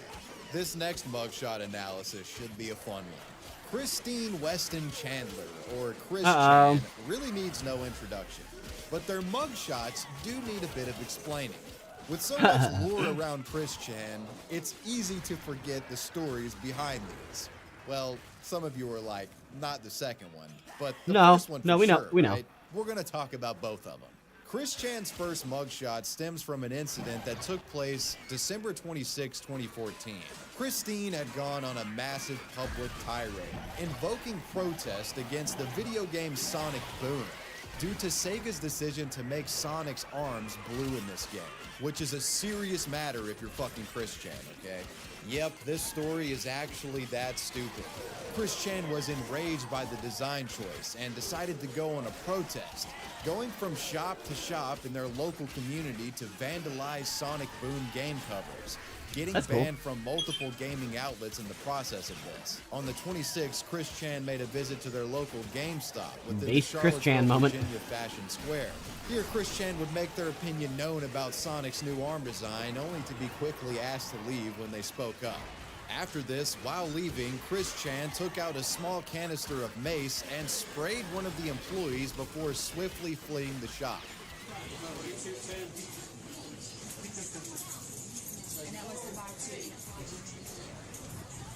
This assault would result in Christine getting arrested on that same day. The Sonic enthusiast was charged with dangerous gas unlawful release, which is a felony charge, and side note, also kind of sounds like somebody criminally farted. On October 15th, 2015, Yeah? the charge was amended to be a misdemeanor assault charge, where Chris Chan was found guilty and given a 180-day suspended sentence, basically meaning if Chris stayed out of trouble, they wouldn't have to do any jail time. The sentence would expire on April 11th of 2016, and the fine was paid off in July of the same year without any issues. Christine had gotten off with a slap on the wrist, but unfortunately, How much health that do you would have? not be Jeez. the case for the next crime she allegedly committed about 5 years down the line. Now let's move on to the more recent Chris Chan mugshot. While Christine Yeah, may have fucking a your more mother. Let's neutral expression go. than previous, the allegation behind this mugshot is actually far more serious and disturbing. On July 27, 2021, Chris Chan was recorded in an audio call seemingly confessing to having sexual relations with a woman named Barbara Chandler, who, if you didn't know, was Chris Chan's own mother, an elderly woman Womp, that Chris womp, lived with womp. and many believed was suffering from dementia. That moment when you have sex with your mom. Oh, she did? Really? She made the first move? Yeah. Oh really? Wow, Barbara. The scandalous call would be leaked to the internet, with many viewing this as the final nail in the coffin for Chris Chan online. Soon, reports would Bonk. pour in, and wellness checks for Barbara were called into the local police department within the jurisdiction of Christine's residence. There he On July 30th, 2021, the Greene County Police issued an emergency protective order against Chris. Hi, everybody. Having any contact Hi, with Coral. preventing Chris from Unpunctual. staying in the Sorry, house Bush while is Barbara here. was taken to a hospital. The camera was flashing. I couldn't figure out why. Figured it out. All The good. next day, it was discovered that good, Christine advised. We will have that Alright. background going real soon. Real soon.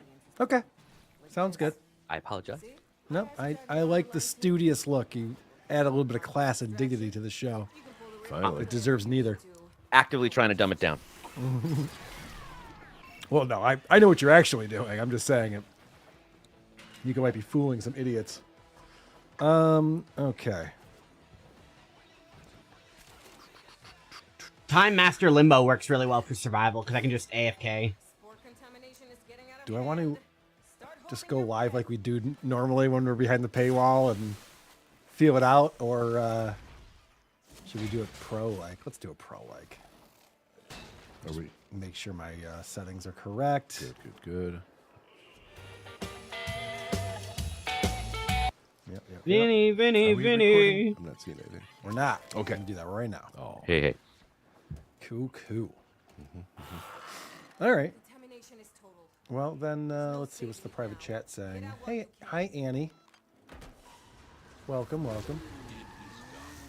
Yes, got my systems. Fuck yeah. I think everything's in line. I think everything's in place. Everything's ready to go. Oh, God. This is going to be perfect. No! Nothing can Glad go I'm wrong. not superstitious. Nothing can possibly go wrong. This is amazing. Did you say possibly? Shit. So I can go back to my orbiter now?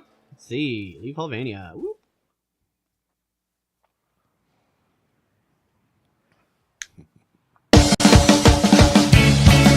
Oh, that is loud.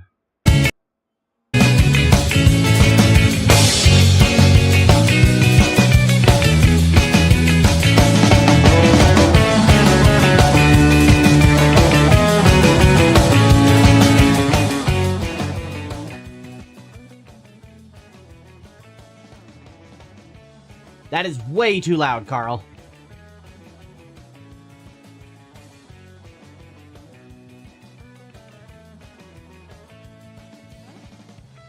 Alright, oh well. I'm sure somebody else will complain about that volume.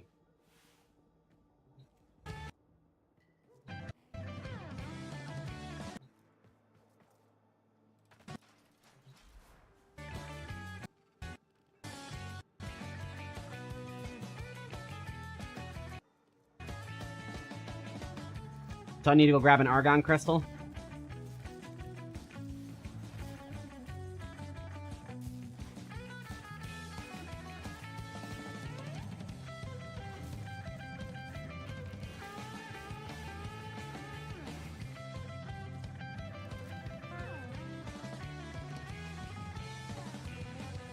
Okay,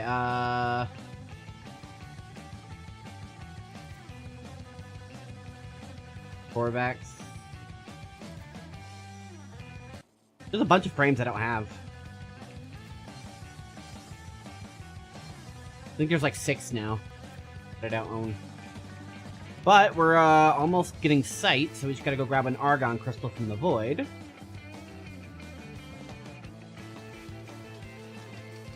Switch to loot bow. Alright, and then...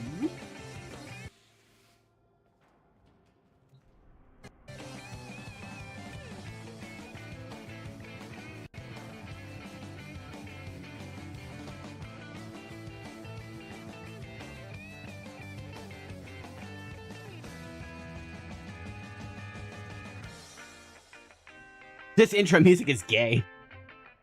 Gay intro music, gay intro music, gay intro music. Look at the Abyssal Zone. Look at this gay ass music. Gay ass music.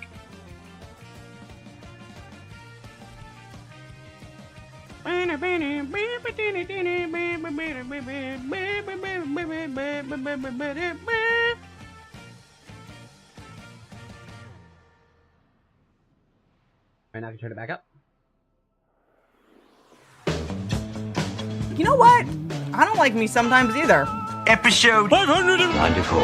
Are you a boner guy? Oh, I was a boner guy. You know what? I miss penis. What are you talking about? The one. The one who should be taught. Is it going to be absolutely riveting? Is it going to Is change it going to be in your life by any Probably stretch? not. Probably not. But it's going to be at least entertaining. By the way, for those Wait, people for those that are in the back, remember to shut the fuck up. Boom! Hot take. I've been dying to say that. I've been dying to say that. Cuz Cuzaroo. Slapperoonie. It's showtime. Showtime.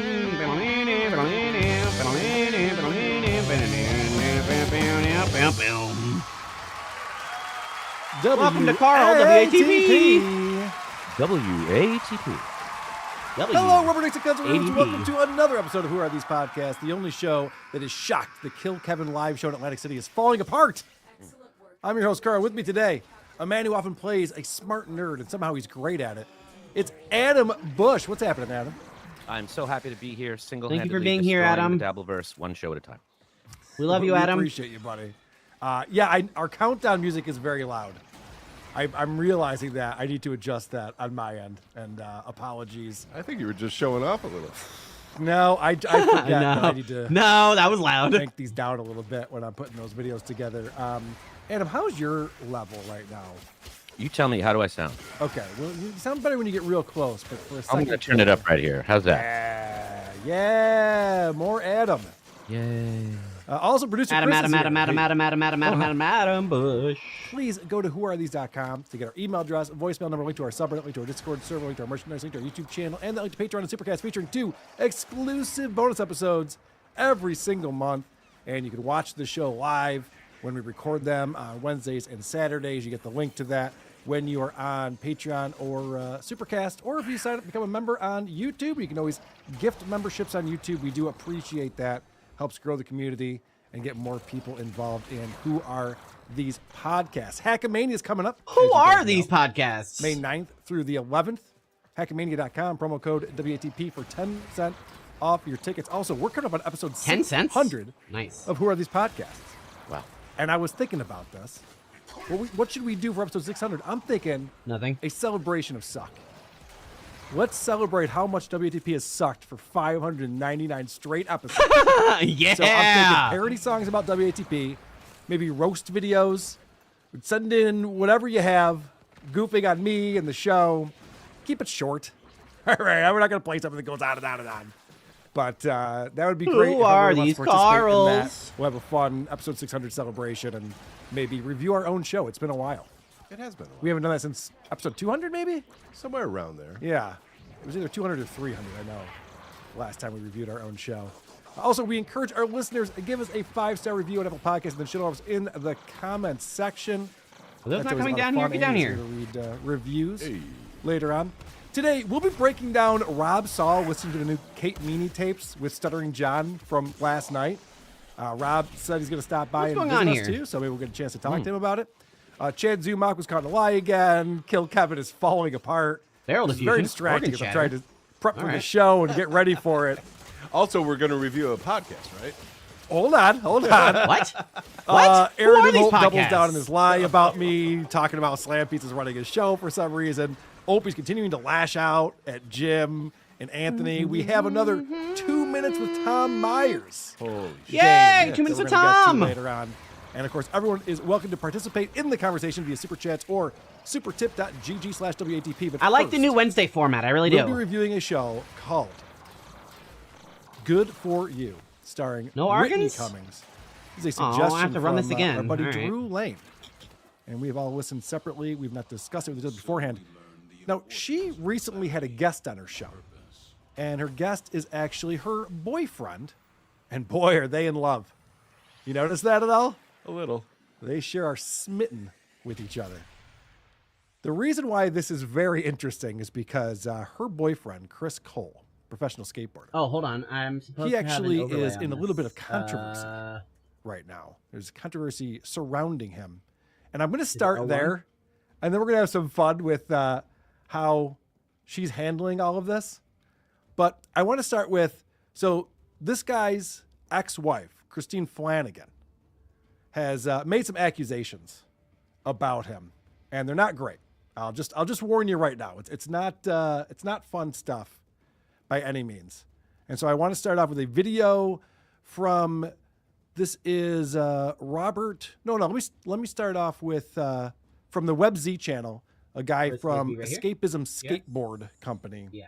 Is breaking this down, since this guy is a professional skateboarder. Control E. Christine says, I realized the other day that I still have a ton of trauma from my former life. My name was taken from me. It wasn't a choice. When I told my ex my name, he replied, that will never work. We can't have the same name, and I'm more famous, so I win. Plus, I've always wanted a red. That is literally what was said to me.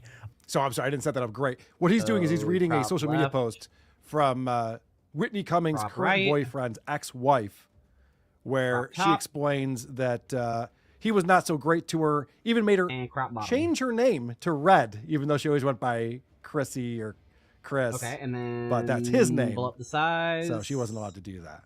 I was instantly their property and treated subhuman. I hated it, but lost the battle, and it stuck for far too long. He took my name away and then systematically proceeded to take away everything else from me thereafter. My education, my career, my control, until he one day nearly took my life.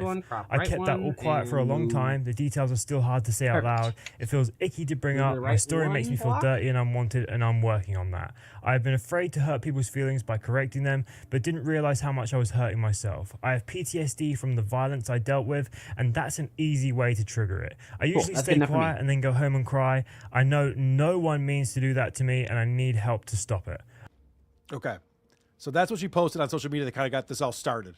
They're like, whoa, what's going on? We didn't know about this. So then she goes on the show with this Robert Brink is the host of this. And she really spills the tea.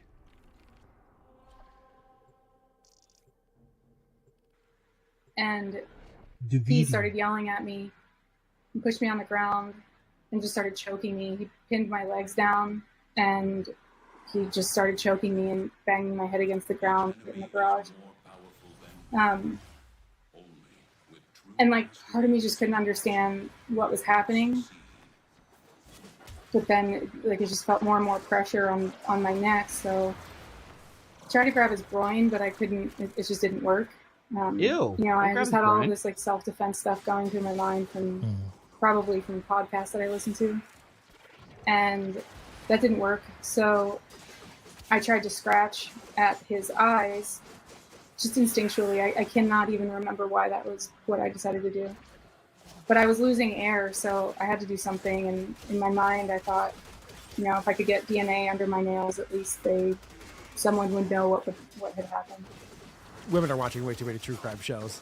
If that's what you're thinking in this situation right here. So he let go, And I didn't know this until recently, but he let go because my daughter had walked in and saw what was happening. And she said, you know, Dad, stop. And he yelled at her to go back upstairs. Give me my organ. So this is pretty horrific. What she's describing here is this professional skateboarder was like on the verge of choking her to death. Okay, we can leave now. So far, we're having a lot of fun. Yeah. All right. So it turns out that her son, their son, also came out on this matter. As we previously reported, Flanagan exposed what happened to her and Cole revealing her experiences in a alleged I wasn't expecting to get gunned down immediately. The new Robert Brink Show podcast.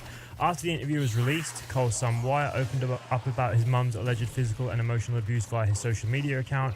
Wyatt shared some very personal details claiming that his mum was a victim of domestic abuse. In his post, Wyatt said, "I've seen what my mum went through and she deserves to have the space to tell her story and how it's affected our family." He added, "She deserves support, so if you value me as a friend or her as a person, show her that you stand with her and who she worked to be." Okay. Now, Too Lazy to Try has a great YouTube channel. I'm sure everyone's familiar with Too Lazy to Try. So he's been covering this recently, where Whitney Cummings seems to be defending her boyfriend and trying to get out in front of this and get her boyfriend on almost like a PR campaign where he's going on other podcasts and she's being all lovey-dovey with him and trying to show his sensitive side. So I want to play a little bit of this Too Lazy to Try video, and then we'll get into the podcast where Whitney has her boyfriend as the guest on the show. But this is kind of to set up, like, when you watch the show, you wouldn't realize that this is what they're trying to mask and this is what they're trying to make seem like is not a problem and there's no issues here. Chris, and instead of addressing it or waiting for everything to blow over, she's having to make a bunch of podcast appearances to try to restore his career and image. But obviously, that's not going too well. Like, I don't know if going on Bert Kreischer's cooking show is really going to do much for that. And you could tell Chris isn't into podcasting. We haven't done Bert Kreischer's cooking show on this program yet. That might have to come up at some point. That might be interesting. Like, I doubt he wants to be doing this shit. It seems like somebody forced him to be there, which Whitney, she probably thinks this will help him move past the accusations, even though it usually just results in people in the comments talking about it, and I'm sure more people looking into it. And now to make things worse, recently Gifted Hater made a video going through all the accusations and all the evidence, which has around 200,000 views. I'll put a link to that in the description. But it looks really bad for Chris and Whitney. I mean, she's getting really desperate. Like, she's trying to do all this PR for him, and she's trying to handle it behind the scenes, and she's doing whatever she can to try to shut up Christine. But it just seems to be making things worse. Like, first she ran. All right, so let me talk about some of these things that's going on behind the scenes she's trying to do, because this gets kind of wild. 6,000 Kuva or a full-built Forma? I'll take about 6,000 it, Kuva, but now Whitney is spamming comments on videos about it, and she claims it's traumatizing Chris and Christine's daughter, and if the videos aren't taken down, then she'll pretty much try to cause Christine to lose custody of her daughter. So Whitney's pretending like she's just worried about the kids, but... So she's on these videos that are talking about this and commenting and telling people they have to take it down and cease and desist and all this stuff. There's threats of legal action. She's talked to attorneys about it. She's also basically threatening to take the daughter away from her mom. And Whitney keeps trying to reach out to their son, which is also really weird, especially because Whitney knows he wants nothing to do with her. Like, he's already corroborated his mom's accusations and said he saw his dad abuse her and supports her speaking out about it. But Whitney keeps trying to call him, probably to try to get him to turn on his mom or something. So she is just completely out of control here. And then Christine asked her to stop calling her kids. And Whitney said, okay, you can ask me that as much as you want. Like, basically, I'm going to continue doing it. It doesn't matter. And then she said what Christine is doing is child abuse. I'm asking you not to call my children. Okay, you can keep asking that as much as you want. Why not go to court and leave the children out of this? You know this is child abuse, right? And even Whitney's own sister is against her and is supporting Christine. So it's just looking worse and worse for Whitney. Okay, so that's the backdrop. I'm sorry we had to go through that. But that's going to set up what we're watching here on a recent episode. And it starts off there. Everyone's having a lot of fun. Bap, bap, bap. Everyone. I saw in the comments, bap, bap, bap is the sound that Chris makes when he's hitting his wife. Not funny. Bap, bap, bap. Everyone, welcome Chris Cole to the program. Chris. Hi. How would you describe yourself? Give yourself. We don't do intros on this show famously, but if you want to do one for yourself. What were you thinking? I don't know. Legendary skateboarder. Yeah, I wouldn't. I guess you can't really call yourself that. Fuck yeah. Wait, lies the problem. Wait, I've never asked you this. When you go to the doctor, well, you never go to the doctor. If you were to go to the What do I doctor, write? what would you write under occupation? Athlete. It took me a long time. For a very long time. How long? 6,000 endo is a lot of endo. So right away we have this weird couple energy, like newly dating, have a combined Facebook presence, couple energy it's almost the end of the going year. on that's obnoxious. And what we're gonna find out is that Whitney thinks it's so cool she's dating a skateboarder. 'Cause Whitney's getting Well, up there I mean, in it age. is. She's trying to stay. I mean, young it and is happy. kinda So now she's cool. like, "Hey, my boyfriend's a skateboarder." Like that would be super cool. I'm thinking in 11th grade, probably if your boyfriend's a really good skateboarder. Hey, Mrs. Cummings. So she's explaining, what do you say? What do you say your occupation is? And then, he says, well, I'd say I'm an athlete. And then they ask, oh, what sport? And she goes, oh, are they surprised when they find out you're a skateboarder? It says athlete. They just immediately ask. It's instant. Are they usually surprised? Yeah, actually they are. They are. Oh, like there is. Did you see Whitney's reaction right there? We're gonna see this throughout this episode. Is that he says something completely innocuous, and she goes, she's falling over in her chair. What? They are surprised. I feel like we're out to dinner with them. Ugh, I know. No, you go, honey. You I'd tell the rather story. be with a fighting couple because at least that's a fun story to tell later. So he starts choking her. Surprised as a person on like an airplane next to you. I'm like, still you can surprised. do that for like Tony Hawk. That's usually how it goes. I'm still surprised you're a professional skateboarder. Just It as surprised as you are. You don't look like one. So he's describing something completely different than she is. Mm-hmm. She says, you don't even look like a skateboarder, like whatever that means. That's a lanky white dude. It definitely looks like a skateboarder. Yeah, whatever that means. But he's going, no, people are surprised because you don't meet like a professional skateboarder very often. It's kind of an interesting profession to have. There's only so many of them in the world. And she's going, oh my gosh, they must be surprised because they probably think you're like a carpenter, right? No, it's not what I'm describing right here. But she's so smitten with him. She's so excited to be showing him off right now. And with all of these like allegations swirling, he got dropped by his sponsors. He's in a world of hurt right now with all this shit going on. And they're trying to mask it with the, oh my gosh, isn't this so fun? I'm talking to my boyfriend. He's great. Look how cute and innocent he is. Yes. Now, what's maddening about this episode, and Adam, you watched this episode. I did. She is on Instagram the entire time. She decides, you know what I'll do? I'll go on Instagram Live and I'll film myself doing this podcast, and then I'll interact with the chat as we're doing the podcast. So she gets on Instagram here early. I am here with the hacky sack legend, Chris. Mic up. Cole. Oh, sorry. I need my mic up. Sorry. Look, when has anyone complained that they couldn't hear me? Or Mic up, bruh. Or that the mic wasn't close enough to my face? So we are recording a podcast, Chris Cole and I. Probably he never. is the love of my life. And my Love you more. Love you. You don't love me more. You don't know that. Yeah, I do. I hate I'm the shit. best at loving you. I hate shit like that because you can't quantify it and you don't know you love me more, but you just get to say that. Sure. Do you know what I mean? Yeah. How do you know you love me more? You're basically just going, hey, you don't love me enough. It's a feel. No. You No. sure? No, it's just saying like, hey, I'm best at love. I just wanted to see your reaction. Should we start the podcast later? Are you guys, Damn, that's a cool shoulder want to piece. just flirt with each other for a little while and whisper sweet That's nothings gross. to each other? That's Like, what kind of show is this? This is like amateur hour, what they're doing right here. Well, we're also getting amazing insight into what it's like to date her. You don't know that, Carl. You don't know me. In fact, I'm starting to think this through. Maybe it's not a good idea. There's a word that comes up, and that word is exhausting. Yes. And I have examples. I was thinking insufferable, but I think you're right. Insufferable would also be Very a close. term you They're could very use. similar, yes. And what did you pick up on from this episode? They're very I'm sorry I'm exchangeable. being so quiet. I have so much to say. I don't even know where to begin with this thing. It's like, this is what I love about this world. This is something so rare that you get to see. So where do I mean, one get of the Corvettes? tropes of Whitney's comedy is that she can't pick the right partner, and that she's always picking somebody who is cold and emotionally unavailable to her. Well, it's like a Saturday Night Live sketch where it dives into the true crime world.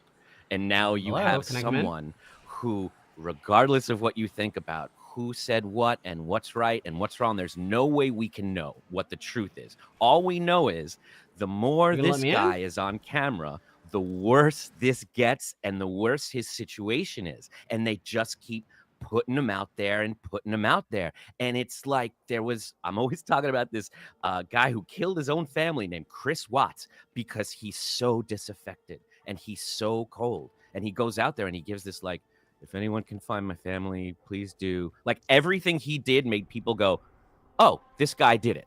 And whether you're a fan of Whitney's show or not, I looked through 400 comments and read every single one on this episode. And the best comment I could find was, he looked guilty. No, that was the best one. That was the best one. Oh, no. Everything he does makes him seem monstrous. And this vibe he has where he thinks he can't be himself. So I guess he comes off like a teenager in a raunchy comedy from the 70s who's pretending to be gay so he can get invited to the girls' sleepover. And now he's there and he just has to keep acting, very unoffensive and very likable, but you don't buy it. But no. I love you more than you love me. No, come on. Oh, you're so, I love you so much. You're so quirky. Uh-huh. And like he's in touch with his feelings, and the couple moments where the real him comes out in this is very frightening, and it does come out. Yeah. We'll see examples of that. So they're explaining how he takes a long time to find a parking space at Trader Joe's. And again, this is another example of Whitney just loving everything he has to say. Everything's so funny. I don't like to stalk for a space, though, but I'll definitely pass spaces that just have bad perfect space vibe. Perfect spot right up really front. Like the way I don't like where I am in it's right in there, conjunction to literally it. right next to the cart thing. It's right perfect. There's something bad about it. Like it's like on a Native American burial ground or something. Like I don't want to park there. Hilarious. I have a real hard time following what they're talking about. Even when I try and listen, I just can't. I can't follow it. Yeah, because it's just two people passing the time. Yes. They're not saying anything to each other. It's so boring. So she's not even laughing. She's just going. Right. It's not real. None of this is a real interaction between two people. So this is the question that comes in from Instagram. She starts reading questions that people are posting because, she's on Instagram Live while they're doing this. Someone said, you look so genuinely in love. Is this real? Yeah. You think? Yeah. When did you know you loved me, babe? I was trying to think of exactly when, and I don't. The moment you saw me. Now. It was. No. It wasn't that. Okay. I mean, the thing that when you see this, you have to look forward to is when they break up and the videos that Whitney's going to make where, her mascara's running and she's all upset. I didn't see any of the signs. He was such a sweetheart. I didn't know. To your point, Adam, it's like this is what she's known for. Yeah, and she gets red flags during this interview, and we watch her actively just, Where do I get brush best by them. vocabulary? The whole audience is screaming, "Run, run!" And she's so in love. She's so truly in love with this guy. She doesn't see any of it. Just the facts. Can I just name one little detail here? You talked about how he presumably made his ex change her name from Chris to Red because his name is Chris. His name is not Chris. His name is James. He changed it to Chris. So even if you didn't want to believe a detail like that, when you hear that, you're like, oh, he might have an issue with that. Everything she's doing to make him look better is making this all look worse and her like she's in danger. Okay.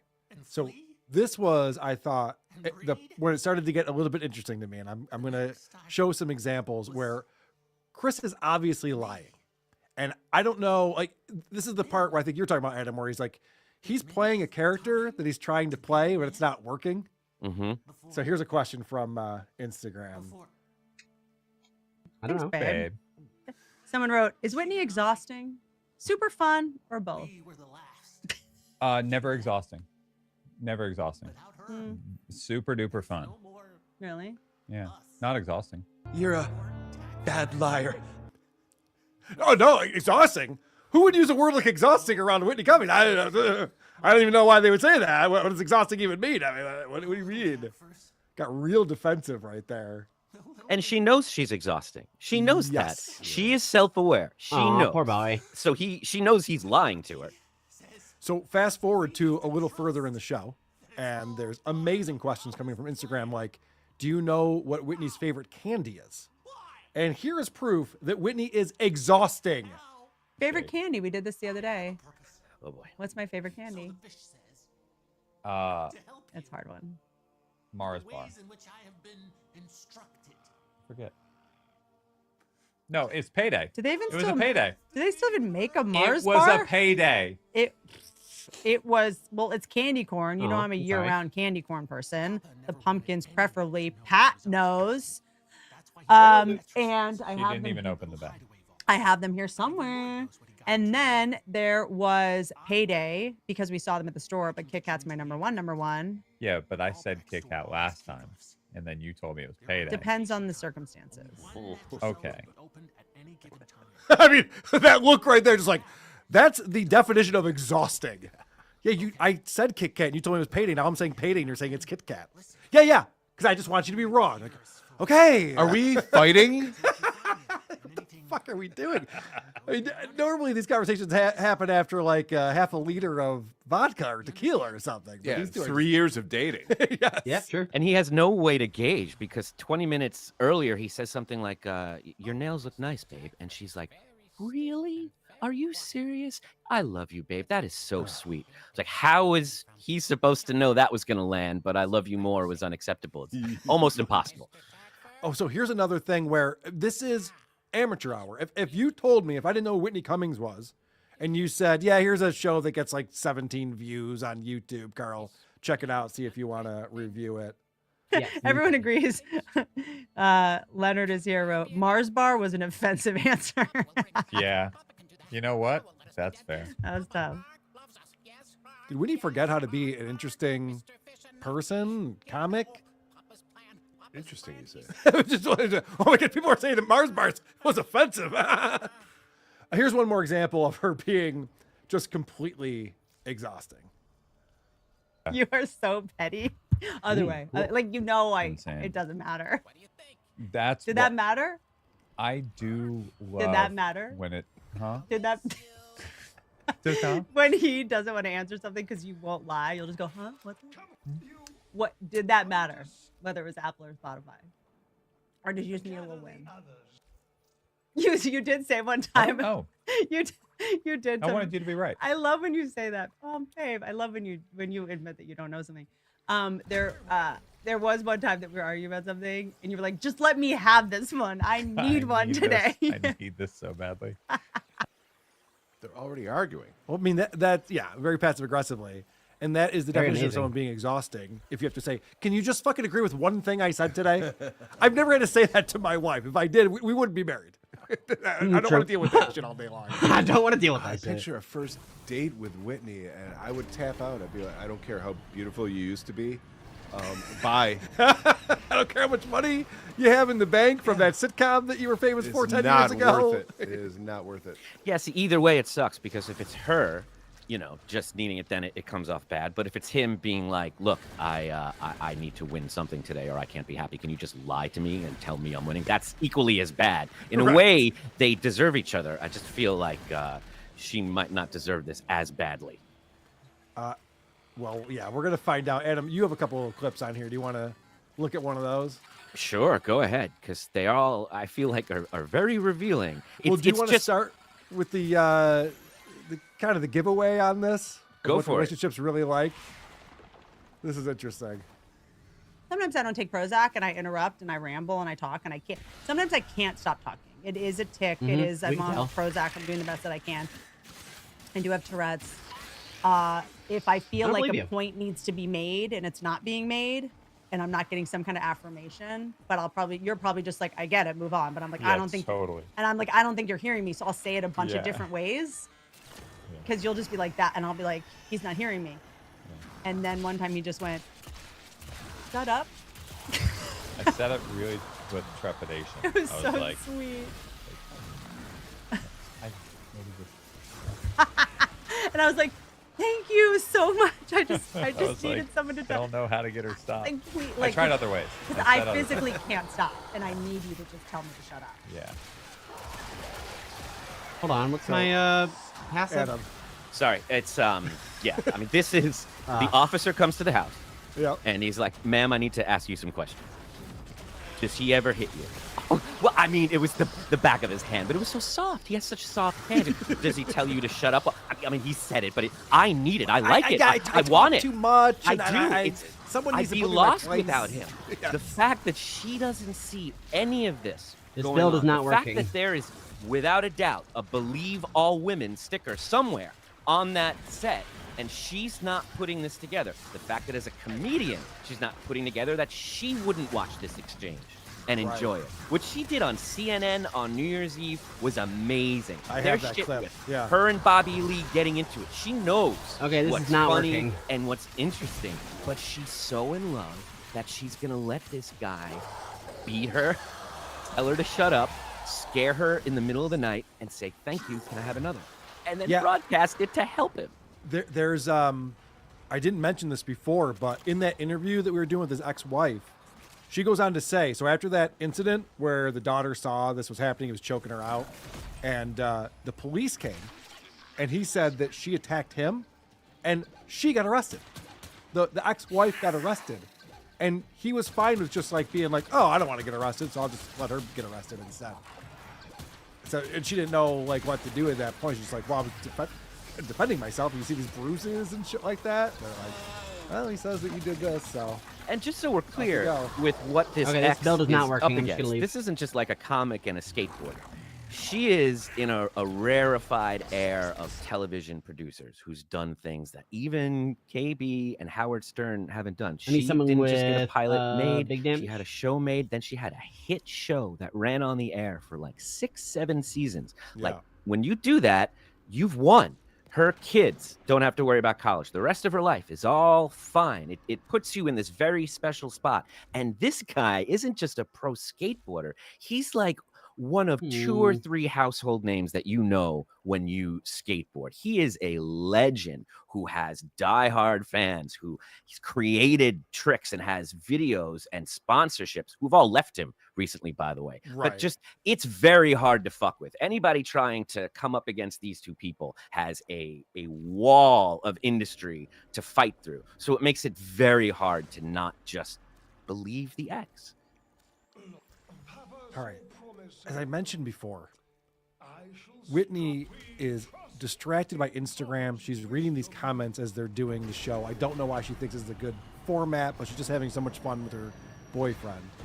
And I should point out, someone in the chat earlier asked if this was her baby's daddy.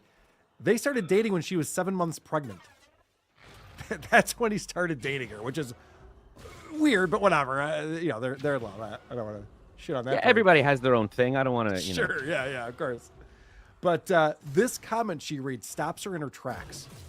And she loses track of what's going on the show because she can't wait to read this question. That's right. That's right. Also, it's nice to I gotta post. remind myself of my abilities. Well, it's nice to post falls because then you get to like show people like, hey, we fall too. So you are going to pick at your skin on the No, podcast. what I'm doing is I'm itching a tattoo that's raised. I literally asked him to stop itching and picking at his skin for an hour. That's all I asked. She didn't ask nicely. Okay, this is a great question. It's Mac. White Christmas lights or colored? That was what she had to stop the conversation about. She's like, whoa. This is like Bert Kreischer level ADD going on. You're like, okay, that's not an interesting question. What candy you like? Is that candy corn's not interesting? Colored Christmas lights are not interesting. These people need a producer who will stand up to them. And she's resorting to like a real Stuttering John level of comedy where like if I just keep laughing and smiling for no reason, everybody will assume this is fun and we're having a good time, right? Aren't we? It seems like I try to make light of it when Chris is over there writing notes during the show. And it'll seem like he's writing things down like, oh, here's a good idea for a future episode. No, it's like, this is what Carl fucked up today. And I'm going to let him know about it after the show. And this guy comes up at me after the show, throws him against the wall and says, you going to do this shit again, asshole? Never again. And whisked me into shape. And then Carl's kid walks in and sees everything. He started it. Like, oh no, I swear, I did. But Carl says thank you because it's what Carl needs. It is what I need. I did deserve it. I did a bad show that day. Secret to success. All right. Where's these head? Where are these enemies' heads? I love the Hollywood types, and Adam, you might be one of these types of people, so I'm interested in your take on this. It's a lot of doing the work. I hear this all the time. I'm constantly, especially on Drew Lane's show, we're constantly talking about these mental health podcasts and these self-help podcasts. It's all about doing the work, and so a question comes in from Instagram. Do you feel like you had to do a lot of self-work to be ready, quote, for each other? Oh, we both did so much work.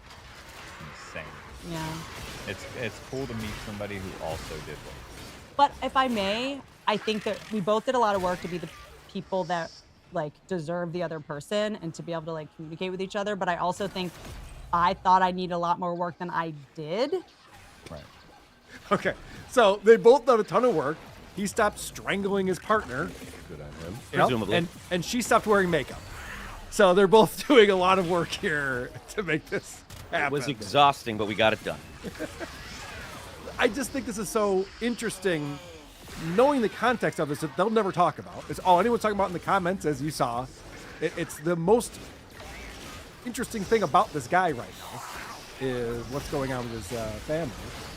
And for some reason, Whitney says things that she should know better. Okay. The thing I love about you, and here's the thing about guys in general that I'm learning with you, is that when they have a disappointing answer or say they don't know something like your anniversary or something they should know, if they say they don't know it, that means at least you can trust them all the time, because this is the time you should lie and you're not. I mean, that's a crazy thing to say right there. It's like, the one thing I know about my boyfriend here is that he's not lying to me. His family's all lying about stuff. Every other person's lying, but he's not. And it's also just a crazy blind defense and support of whatever he says. Here's why him not knowing our anniversary is a good thing. I don't know You're about seeing that. some red flags, Adam. I think you're not predicting great things for the When he future. changed his name from James to Chris, I just got to know what goes on in your head where you're like, that's so much better than this other name. It's Hey, just... it's a cool name. it's not a bad name. I mean, come on. All right. So you had a couple other clips on here. These two kind of fit together. Do you want to set it up at all? Yeah, it's great because there's like, what was that, Billy on the Street thing where he would run up to you and, you know, startle you so you're so shocked you don't know what's happening. And then he says, like, name a woman. And you can't do it. Yeah. Well, this guy couldn't be in a more comfortable setting with his girlfriend that he's been sitting in for the last couple hours. And she says, hey, name me a female comic that's not me. And well, just play it and see what happens. And on a real tough one, Zinger? who was Chris's favorite female comedian before Whitney? Ooh, always you guys. You did look me in the eye. That was weird. You normally look down when you're in a panic. Yeah, because I wasn't panicking. You just can't name any other ones. I can name tons of other ones. Really? Yeah, right on. Name Name 'em. them. Name them. Name 'em. Name them. Name them. Name them. Stalling, buying time. Anywho. You mean now? Why would I do that? Oh.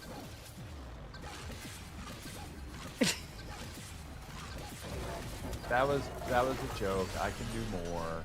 It's a good joke. I'm not gonna, but I can. Why not? Not gonna. Elaine Boozler. Name them, babe.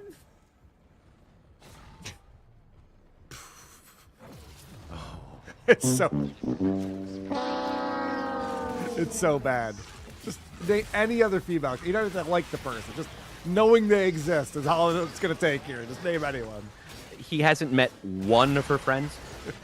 She can't think of one. He hasn't been to see her. This is very telling.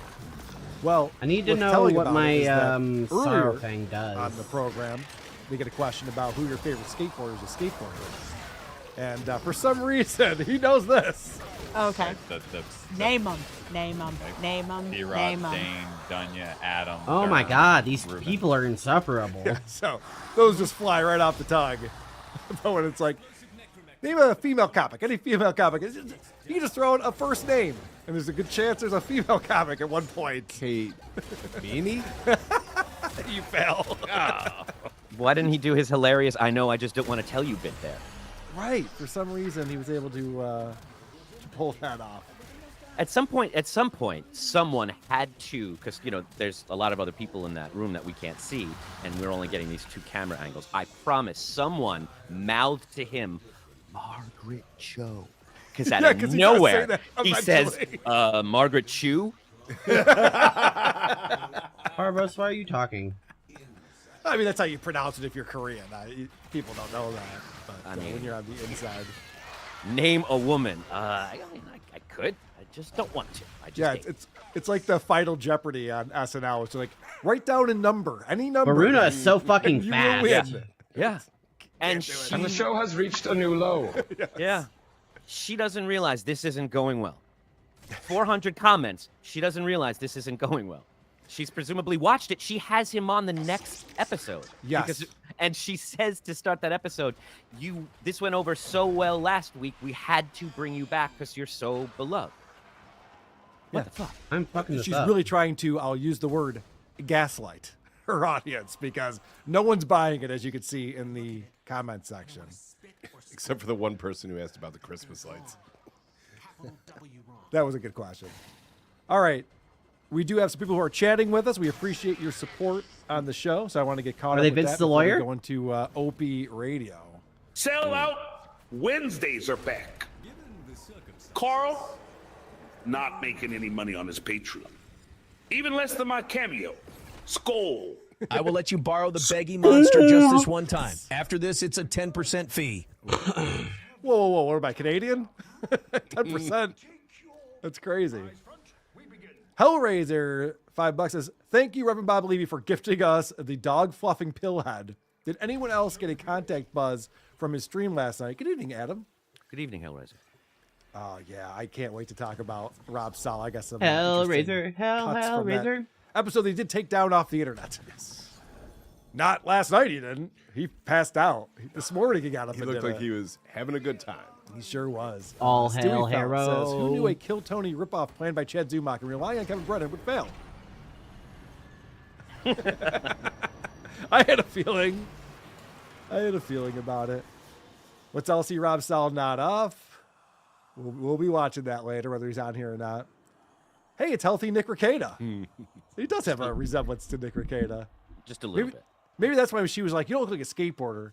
You look like a law tuber. Maybe that's what she was thinking. They look like a couple that make pallet tables. Not sure what that means, Apeshit Media, but I'll take your word for it. Rebel Trenchcoat at Columbo Podcast.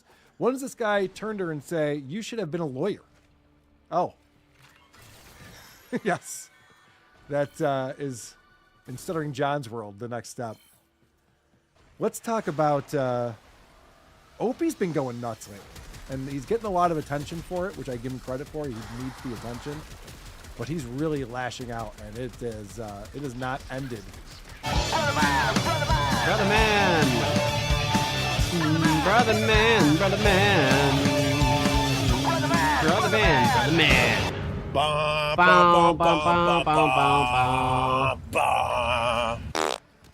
Actually, where I want to start with this, Dang Lizard posted this on X, and it's pretty fantastic.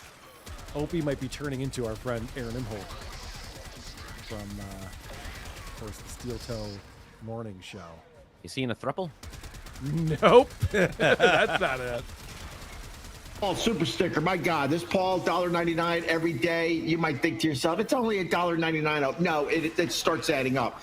If every single person gave me $1.99, oh my God, I'd be a hundredaire. I would make $100. Paul Super Sticker, wouldn't that be great if like every person just chipped in?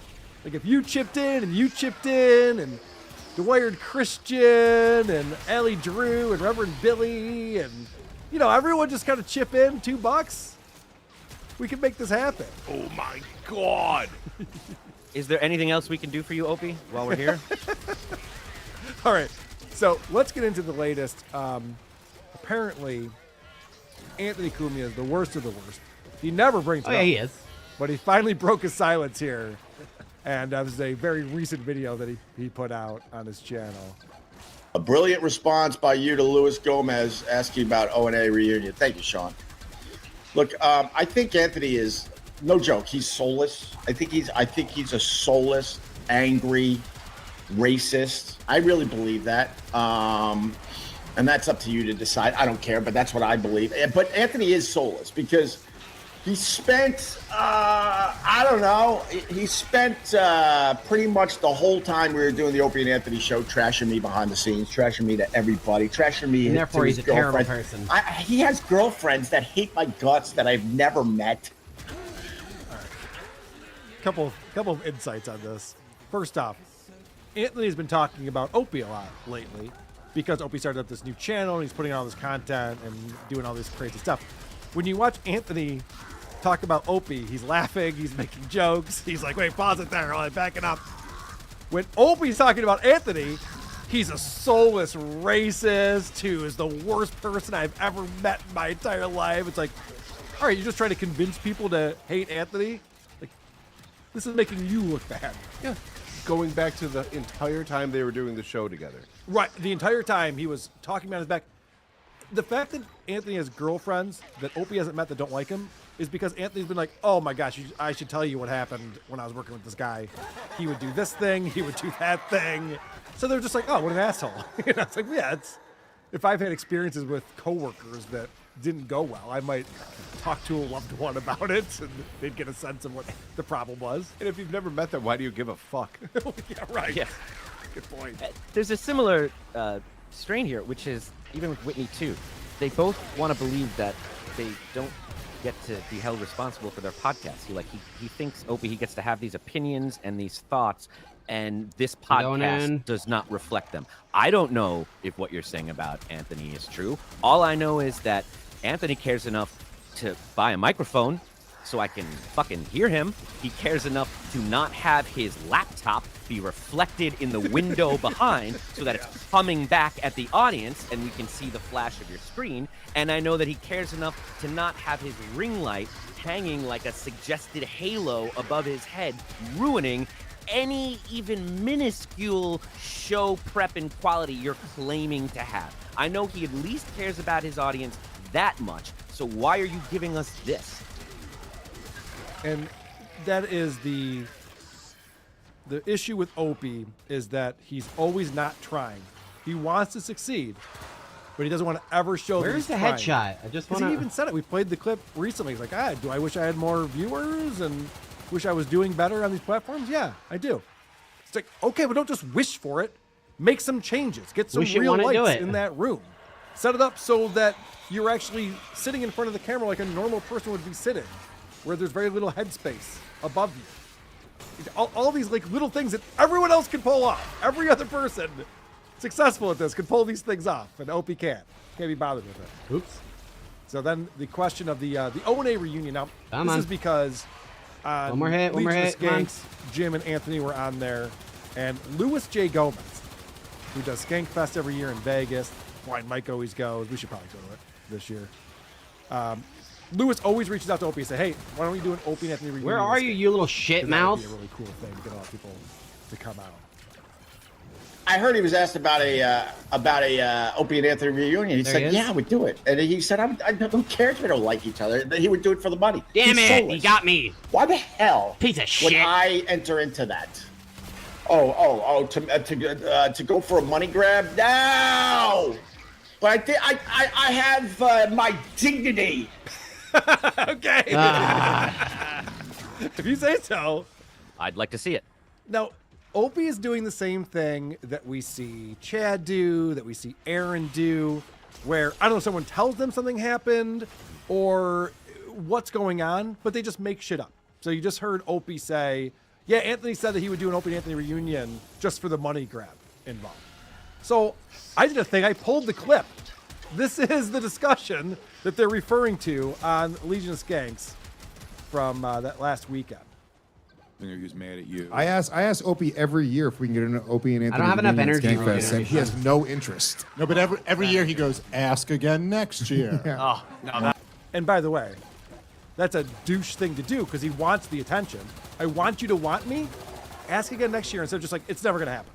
Which is what Opie is saying on his show. But then when he's asked, ask again next year. Okay, well, we'll just keep kicking this can down the road. Fine. It allows him to believe that this lack of audience is his choice. Right. There's an instance where he could, but he's choosing not to. Just like Because of here. his dignity, man. Yeah. I'm in control, man. Yeah. But if Opie said yes, you would do it. I don't know if I would do it. I love interacting with Anthony. Like I have fun with Anthony. Like I don't care about. This is also the thing I said when this was. Okay, so far you've heard Jim doesn't want to do it. And Anthony agreed with him. All right. Anthony must later on say that, well, if the money's right, we'll do it. Discussed a couple times now. There was probably a time right after it and where, like, some of the steam went down and you guys could have gotten together and maybe, like, put together something that was going to be something. The idea of just, like, let's get the three of you guys in the room to broadcast again. Like, how could that, what's that going to be? It's not going to be good out of the gates. Like, you know what? Yeah. It's all, the magic's happening, guys. Like, no one wants to see shock jocks in their 60s. Yeah. Put this wiffle ball bat in your pussy. A lot of shit we did. Yeah. No, that they'd still want to see. You ever get these kids in your lawn? Sucks. Okay. So they're all saying this is not a good idea to do an Opie Anthony reunion. That ship has sailed. We don't need to do that. But Opie can go on his show and be like, yeah, Anthony's soulless. He wants to do a reunion just for a big payday. We just made that up. That's not true at all. And normally no one watches Opie, and so no one calls him on it. He might have to actually start paying attention and making sure what he's that's saying what I was going to ask. lies. Does he actually think there was a Kumia fan that was watching his show that heard him say that and is now changing his mind about that? Oh, I didn't realize that. Good point, Opie. Thank you. Well, this is what Opie's always trying to do. He's always trying to get people to turn on Anthony. He thinks that Anthony controls people's thoughts about him. I mean, he's come out and said that. We've played the clips recently where Opie will go, oh, is that what Anthony is saying? Is that what Anthony's telling you to think about me? It's just like, no, we're just watching and we think it's up. Yeah, John does the same thing. They refuse to believe that anybody formed their own opinion and decided not to like this person. Anyone that doesn't like John was turned by Artie or who was then turned by Anthony. It's never his own actions. Opie, it's your action. It's this actual podcast you're doing right now is why people don't like it. Right. And I just want to say, yeah, Ant in this clip seems like a jolly old soul. And Opie comes off as soulless, completely soulless, and I don't even believe in souls. I just watched Jim's new and I don't even believe in episode souls with Anthony on. I watched that today, and it's hilarious. They take all these callers. They're having a good time. They don't bring up Opie at all. They do an hour-long Why would you have to? They don't. They don't. They're not worried about it. They are two funny guys who were on the radio together for a long time and still having all this fun, like even on Legion of Skanks. You see it right there. And Opie's going, Anthony's such a piece of shit. He's such a hate-ridden, hateful man. You're just like, play a clip. Nice. I need a little bit more to be convinced. I'm sorry. All right. So this is Opie talking about how he's just the better person. He would do an Opie and Anthony reunion knowing what he has done to me? No, there's not enough money in the world to do it. So no. I appreciate you liked my response, Sean. Thank you. That means you're an honest man. No, it doesn't. It doesn't mean. It doesn't mean that. It definitely does not. Your response is shitty. Ask me again next year. You say that every year. Yeah, it's called breadcrumbing. Okay, so when Opie's not going after Anthony, he's going after Jim Norton, and so he uses the super chats just like he was using a free chat here. He uses the super chats to bring up the subject so that he can go hard at these guys. Your drunk uncle giving me $20. Why has Jimmy never mentioned Jim and Sam on the other podcast he goes on? Sam saved Jimmy's career. FLOS. That show stinks. Big J did an Uncle Paul ripoff and did it and it didn't land. Why doesn't Jimmy do Uncle Paul anymore? Because he knows finally that it was hurting his career. The stupid company was telling him this is hurting the show and your career. Opie's so passionate about Jim's career all of a sudden. Do you like the visual here where he's covered up by the super chat? There's something about this that shows you what Opie really thinks about his worth. Yeah, he's drowning. He's drowning. He can barely get his mouth up above the waterline here. And it really is drowning because why would this podcast be under the comedy section? I don't know. You're not having fun? It's a bitter old man ranting about his enemies. Yes. But both Opie and John think they're doing comedy podcasts because they kind of contort their voices a little bit. I guess just put it under anger. Put it under politics. Wait, is anger a category? Because we got to update our show. Oh, shit. Well, he would do well there, I think, because people would actually get what they're expecting. Especially John, too, when he comes out, good morning, everybody. Oh, my God. I tuned in. It was angry, but not really that angry. I need it to be a little angrier next time. So he's talking about this Uncle Paul character. Now, if you're familiar with Opie and Anthony back in the day, you remember. Who's that old guy over there? Uncle Paul, with the creepy old guy stare. Uncle Paul, and now he's coming over here, slowly limping down the hall. It's too late now, 'cause here comes Uncle Paul. Let me show you how to make a big boy love you. Now, Uncle Paul is this ridiculous character Jim played that was an old pedophile who was constantly talking about trying to take advantage of young children. Now, the reason why he did this is because it was hilarious. And everyone thought it was very funny. No one thought that he was trying to encourage people to practice pedophilia. No one thought that he was, just doing this because secretly he enjoyed doing it so he could slip into this character and get his jollies from it. From the Who's, Tommy, Uncle Albert, what is it? Oh, I don't know. It's a similar crazy uncle you don't want to be alone with. Yeah. Right. So he even played this character on Inside Amy Schumer on Comedy Central. He even came out and played this character. And he was always great on Opie. Everyone loved when Uncle Paul would come out. I mean, they made songs about him and shit like that. But then Opie had children and stopped liking the character. And I think what happened is, because I've heard from other people, that Opie's in-laws in Philadelphia would listen to the show, and they wouldn't appreciate this kind of humor and stuff. My daughter married the shock jock, and they're laughing about pedophilia, or they're talking about black people, or whatever it was. And that's why Opie hated all this stuff, is because he had to answer for it to the in-laws. I think the reason why Jim isn't doing Uncle Paul is because Jim's not on a radio show anymore. I don't know that it would be appropriate for him to just go into. I mean, Uncle Paul never had his own show. It was like Chip Chipperson or Doug Bauer or something like that. True. But Opie acts like he knows all the answers. He's in their heads. He understands why everyone's doing what they're doing, including this take. Why doesn't Jimmy mention Jim and Sam on the other podcast? Because Jimmy doesn't give a crap about anybody but himself. He's done with Sam. Well, he did leave that show, and he talked about this. They were under contract negotiations. He was looking for more money, and then they came back and said, you know what, actually, we're just going to part ways. So it was the decision of the management at SiriusXM to let Jim go. And why would he promote the show now? He's not on it anymore. There is no Jim and Sam show. Makes no sense. And how would Opie know whether he's promoting it or not when he's on other podcasts? He's just taking your drunk uncle's word for it? I don't know that I would trust your drunk uncle to have all of the facts on this kind of thing. How about, Opie, when you write a bit or you write multiple comedy specials and then retire those specials and then create new material, you can decide which bits other people should and shouldn't be doing. Why don't you try that and then see how you do it? Yeah, that's a good point. It's crazy that Opie knows Jim so well. He's just like, well, he's a selfish prick. He's just in it for himself, and that's why he does this thing that he does. Just like, yeah, but Jim also is like friends with all the people he was friends with back when you were in the clique. All the comedians, everyone. Like, Jim's gotten involved in like Louis C.K.'s projects. He was on Jay Leno's show for a long time. He's done multiple comedy specials. Ozzy Osbourne has been on his comedy. Like, he makes friends and people like Jim. And Opie has none of that. But he likes to be like, yeah, and everyone knows he's selfish. And he tells this story from over 20 years ago to illustrate this point.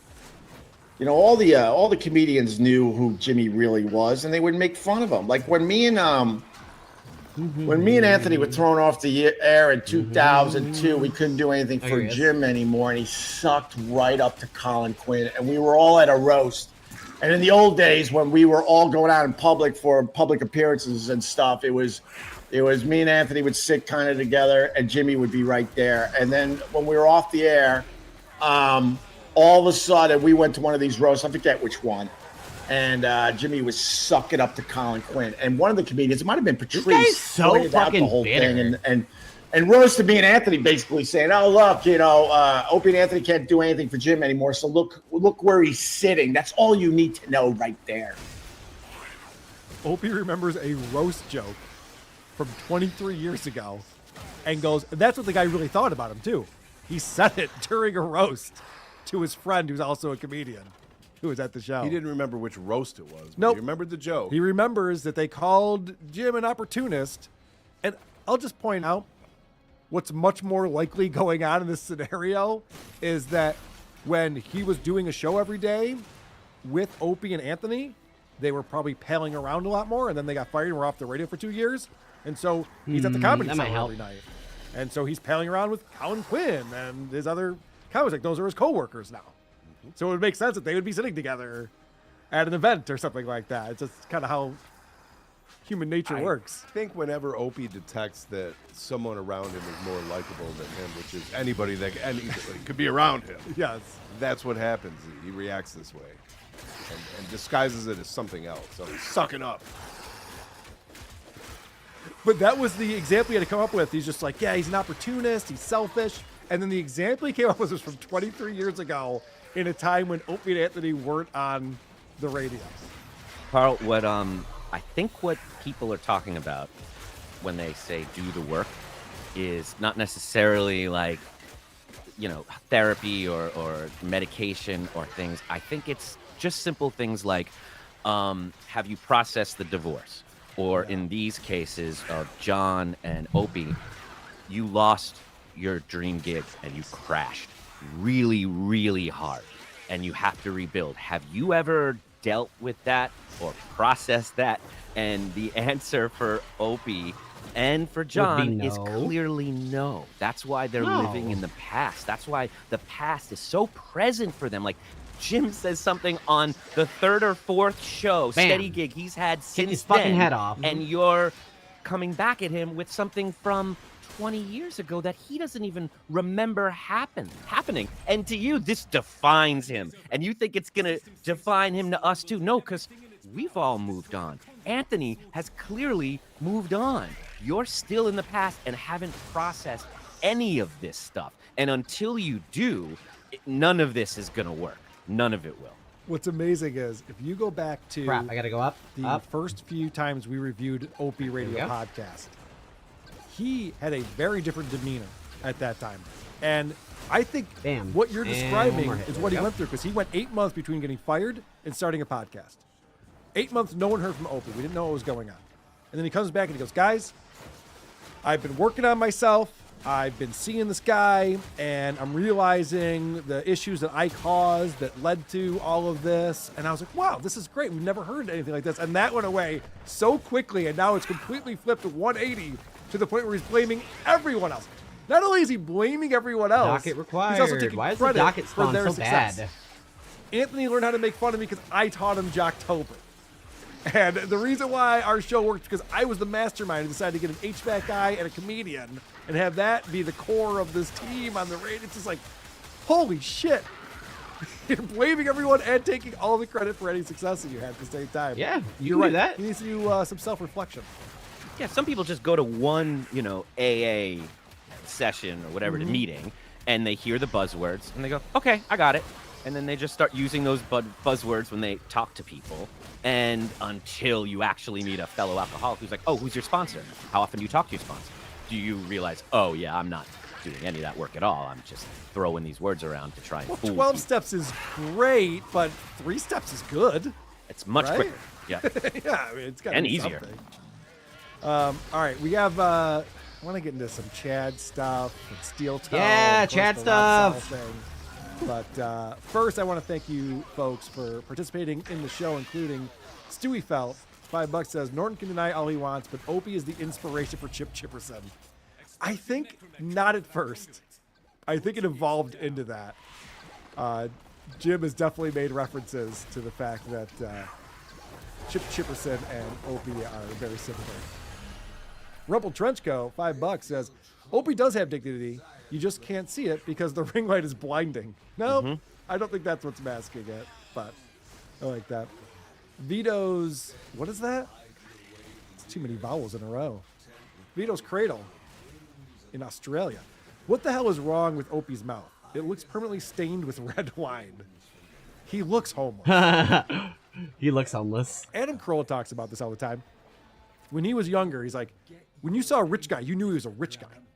Because he would dress and like let it be known, like, yeah, I'm a classy individual. I've made a good living. Now, every rich guy drives a Prius and has flip-flops on. You're just like, I don't know if that guy's worth $50 million or he's got a $20,000 a year Or a job. Mercedes with a corduroy jacket. You just can't tell. Again, like John, I think there's something about losing your dream gig that makes you suddenly homeless and Asian. Yeah, you're right. Both of their eyes are just closing on them for some reason. Yeah, I was talking to someone on the phone the other day who studies the Devilverse pretty closely, and he says the only difference between Opie and John is alcoholism. Oh, I think that was Adam who said Yeah, that was me. the other day. Well, yeah, okay, you're not the only one. But I like this guy. You're not the only one. making a lot of good points. I'll drink to that. Harpua, didn't Opie's wife get around with the Jackass crew? There is a rumor. There are rumors about that. I've never looked into that myself. Bam Margera, I believe. Diablo Sandwich, $5 says, it probably wasn't Patrice that said that, but Opie knows the position that Patrice holds for fans, so he used him to try to bolster his BS story. Good point. That would be the go-to guy. And even Patrice would say, even though Patrice and Jim and Patrice and Anthony were best friends the entire time that Patrice was alive. Where is Rob Saw? I keep looking in the green room. He was supposed to come out 12 minutes ago. Here, Rob. I sent him the link. I can check my email. Rob! See if he gave me any updates on that, because I don't. Oh, here he is. He did email me. Ending up having to go into work tonight. Won't be able to make it tonight. Sorry for the inconvenience. Oh, that's all right, Rob. That's okay, buddy. We can get you out another time. I was looking forward to talking to Rob about this, but it might be more fun if he's not here. Going through, There's always that. Going through these clips. Before we do that, real quick, I want to talk about Chad. It's time. To mock. Zumok. Zumok. Because he talked about this backstage cafe. I mispositioned myself. I'm not good. And then Adam's like, oh, that's interesting. I used to play there regularly. I had a pretty regular gig at that place. One more, please. And then Chad went, oh, humana. And Chad Buzmak, again, this new clipper who's killing it, got a clip of Chad straining to do some explaining. And I think, you're a pretty good judge of body language and the way people stumble over words when they're trying to spin a tale. I think this is quite telling what we're going to see here. I might have heard it on your show yesterday. He said that he used to book at the Backstage Cafe in Beverly Hills. Okay, here we go. So this really was Adam Bush that super chatted me. Okay, so let him set this up, and then we'll get into it. I used to play there weekly. I need energy. And it was only around for a very short time, so I am almost positive that we've had interactions together. When If he was the booker. Carl wants to go straight at me and call me a liar. He's locked and loaded to call me a liar right now. He's locked and loaded. He's ready. You said you booked the club, aka the Booker. Yeah, I'm just trying to clarify. If a guy was getting booked at a club a lot, he would know who the Booker was. So I just wanted to clarify that. Wants to call me a liar. It never happened. I never booked anything. I didn't go to. So Chad's already changing what it is that I'm saying. Chad's never booked anything. Chad's always like, well, that's not what I'm saying, but okay, proceed. He was never at the Backstage Cafe, and just watch. He's never at the Never Never mad. at the Backstage Cafe? So he's changing what I said in order to prove me wrong. Smart tactic. If I was dumb, I'd fall for this. He was the booker because that's the club's owned by Oh, shit, Miles wrong way. Copeland, who managed the police and still manages Sting, Stuart Copeland's brother. So it was like a hard rock cafe, kind of just small Throw it. little place that a lot of musicians hung Get out close at. to him, We had the, closest. They Might Womp. Be Giants after party there Womp. when we opened for Womp. them in LA. Womp. And- Okay, what Adam's saying is true. Where I fucked up yesterday explaining this, I said Okay, there we Ian go. Copeland owned it. It was Miles Copeland, his brother, and their brothers were Stuart Copeland from the Police. Yeah, that's not the part anyone's concerned about, Chad. No one brought that up. No one brought that up. No one cares. I'm not even sure if that's true. That you said the wrong brother's name, but okay. I ran a room there for a year and a half. Ran a room. Listen to how this changes from running a room for a year and a half, and then hear what this turns into. I wasn't the booker of the back.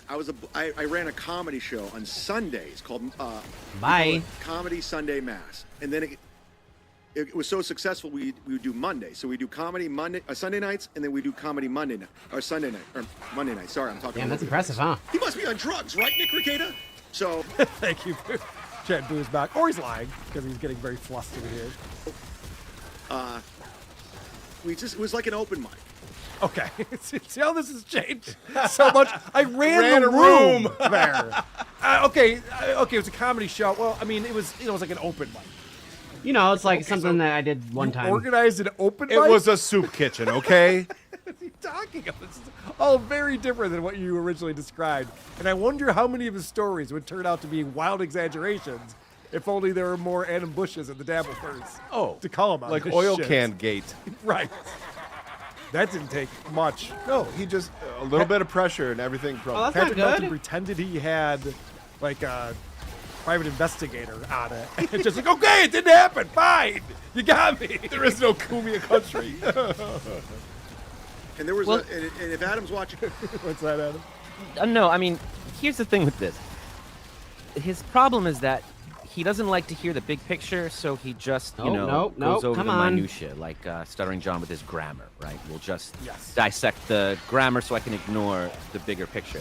When you obsess over these insignificant details, like which Copeland brother it was, you're doing that to miss the point. However, what you're saying, Chad, is true. And it's the same reason I was kind of vague about it, because it was all a vague kind of thing. You didn't run a room. They had comedy until 9 on Sunday and Monday. And as soon as he said it, I remembered it. He's absolutely right, because then after 9, we would show up and play. And there wasn't even a stage. It was the corner of the upstairs of this bar. And we had to share space, and the comics had a mic, and we came in with way more stuff. It's all fine. And it's all true. Yeah. But to attack Carl for saying, I suspect he might be lying, when Okay, are we good now? statistically, you are. I know you from the catalytic converter story. My first introduction to Chad Zumick was you getting up and saying, you're saying well, this I man lied would about lie. it, so now that's the end of the bit. Okay. I didn't Would even Chad care. lie? It's just a part of your character. We're going to question what you're talking about. And maybe don't jump on these tiny details that other people say I wouldn't when you think don't so. remember them as well either. We were Right. all there at the same time. That's all I'm saying. And this is just impossible for Chad or Kevin Brennan to process, that there's no attack here. They just immediately get on the defensive and start attacking when it was like, I just said I knew you. Fuck you, you liar. You lie. You lie. No, I just said and I all knew I you. said was, if you were playing there and he was the booker, then you guys would know each other from that. But obviously, when it turns into, okay, well, I ran an open mic that was Right. on Sundays. It's if he had said that to begin with, I wouldn't have made that connection. I wouldn't have said, well, maybe you've crossed my path. I don't know. This was a cool club that both Chad and I convinced someone there to let us play that probably didn't need or want us to, but we did what we did. And now here we are talking to Carl. It doesn't have to be grenades. We're just talking. That's all. It'll get dark soon enough. it was like an open mic. And there was and if Adam's watching, he knows what I'm talking about. I was a bartender at RJ's. It was a rib joint on Beverly Hills. Was it? Do you see when he has to start opening up about this shit? Like things like he's running a room to now he's a bartender at a barbecue restaurant. Yeah. I see this kind of shit all the time, but it's not when I'm catching up on the Dabbleverse or the Tattleverse or watching anything else. It's when I'm watching body cam footage. This is how everything goes at first. Unnecessary details, gaslighting, distraction. You get it. And everyone there was a comic. They were all Canadian comics. So, I mean, again, these details are so stupid. He was a bartender at a restaurant in Beverly Hills that was full of Canadian comics. Hey, buddy. Okay, sure. I was looking to do a place to do stand-up. I was my second year doing stand-up. I was like, I need a room. Everyone had a room. So I found that place. I forgot who ran it at the time, and we set it up, and we started calling in all our favors. We would call it. I remember Craig Robinson, who was on The Office, Hot Tub Time Machine. He was there every week, and we would get comics there, and it started building and growing. And I most certainly. A few moments later. The reason why I said Ian Copeland is because. Damn it! So I need to I think change it was in this? 2006. Ian Copeland died, and they had like his after-party funeral calling hours there, and it was the day we were doing comedy.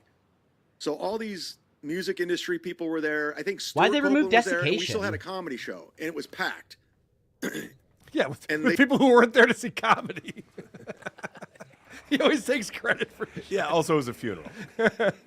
We were sold out that night. It was amazing. It was amazing. Yeah, right. Comedy show. We just had a funeral, so do the comedy show. So we were all like, holy shit. Luckily, I don't know if he was there. I would love to play after a funeral. What an opening act that is, huh? Beats and oxide. Tough crowd. Yeah, So if you're not anyway, doing like Irish fugues, I don't know what you're supposed to be playing. So I'm working at Kmart. This guy wants to get a ceiling fan and asked if he could put it on the wall. And I'm like, what? Yeah, Adam, but at the time, Dane Cook just happened to show up. This is when Dane Cook was MySpace Dane, blowing the fuck up all over Comedy Central, Vicious Circle. None of this has anything to do with anything. Whatever. No. Who cares? It's so stupid what he's talking about. It really is like he's on trial. Right. It's like, all right. We just ask if you booked the room or not. Understand, this is how he acts when he's not lying. He's not lying. All of this stuff happened. I saw But one he was time. caught. He was caught in an exaggeration where use. it turns out that him and his friends from a restaurant did some open mics there. Yes, which Okay. should be his lesson. He didn't Right. have to do that to begin with. I did a gig there. He did a good gig there. I did one time. I remembered. I saw Craig Robinson and Wanda Sykes sitting there together. I remember thinking, oh, that's cool. Never Do you occurred to me want to tell oxides? anyone about it Right. until right now. I said I used to do a gig there. That was it. I didn't say we did this sold-out celebrity night where Dane Cook was there and Todd Rundgren showed up and I wrote a song with Joe Walsh. Do you want to hear it? Like, it was just a night. That's all it is. And it was the same thing with Kevin. It's crazy. I hope we get to talk about that. Yeah, we will. I just want to point out, because you brought up Wanda Sykes. Rolling Stone magazine has the best lists. They really do a great job of ranking different things.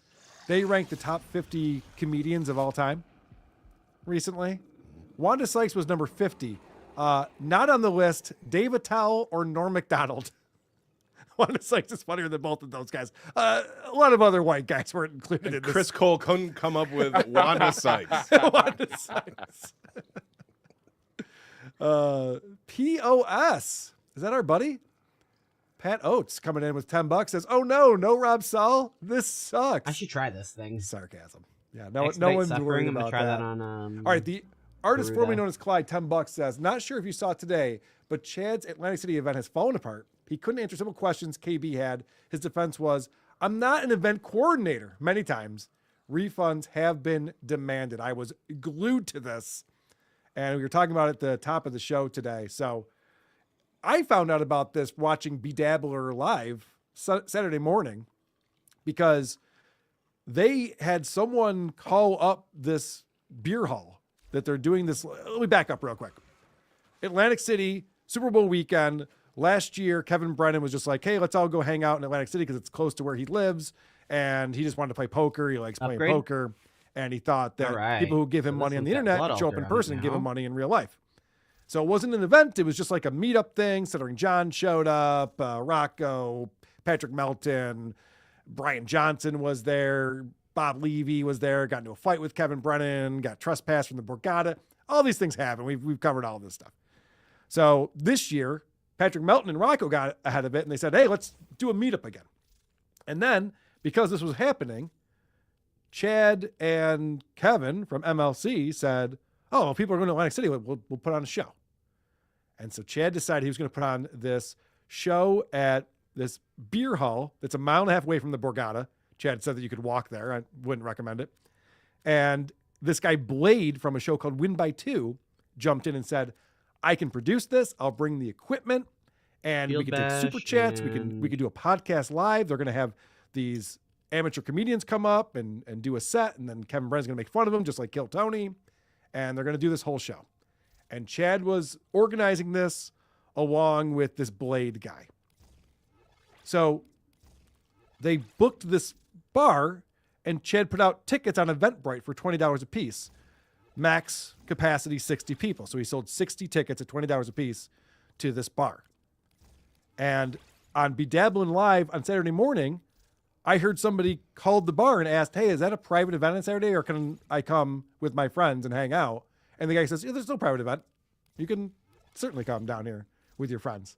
And Chad's been saying, if you don't have a ticket, you're not getting in. So on the show today, I didn't catch all of it. So I'll look at the chat and the guys, let me know if I'm missing anything on here. But basically, KB is hearing that, people could just like be hanging out there and stick around and watch the show. And then what's going to happen? We're going to be making noise, and there's a bunch of people who don't know anything about our show are there, and they're going to be complaining that we're making noise, and this is going to be a shit show. And Kevin's big thing, because I was in a text thread with Melton and Tukey, his big thing is like, it's going to be a shit show, and everyone's going to clown me for it, because he hitched his wagon to Chad Zumach for some reason, and Chad cannot cross his T's or dot his I's, refuses to be buttoned up and figure out how to get this stuff to work. He can't even. There we go. Every meeting they had about the show was live on their show, because Kevin blocked Chad years ago when Chad texted Kevin and said he was going to essay Kevin's children. From what I remember, if I'm wrong about that, somebody let me know. I've said this twice now. I'm pretty sure that's the story of why Kevin blocked Chad a couple of years ago, so he can't communicate with him on his phone. So this was destined to fail from the start. We were talking about it. Patrick Melton was talking about it. Tukey was talking about it. This was going to be a disaster and a shit show, and it really blew up today. We're only a couple days out from this show. It's supposed to be this Saturday night, and Kevin has backed out. Well, Mike Bichetti was supposed to be on it. Mike Bichetti backed out. What? I know, that was like their big get. Chad made fun of me for saying that Mike Bichetti wasn't a big get. It's like, what? We put a poll out on Twitter. Proved me wrong again. Good job. Proof I'm a liar. So yeah, this is falling apart. And also, I guess John is live right now. People are saying from his car. But you know what was interesting about the chat thing is that if you listen to the show from last week, we went through the list of all of the things that needed to be done for a show to happen successfully, including live streaming and all of those things, and they laughed at us. Chad was laughing at us, and now KB today was going through the same list as if he had watched this episode and said, what's happening with this? So then what do the paying people get? So then how can people just walk in without paying? Are there going to be seats? How are we going to handle the live stream? Suddenly this was all very, very important as the gig is about to happen. But a week ago, no interest in that. So artist formerly known as Clyde says, in short, Chad never secured the event, so charging people for tickets was pointless. He then said he will charge at the door, but didn't have permission from the owner. Yeah, because they were talking about bringing a door guy, and Kevin's like, who's going to run the door?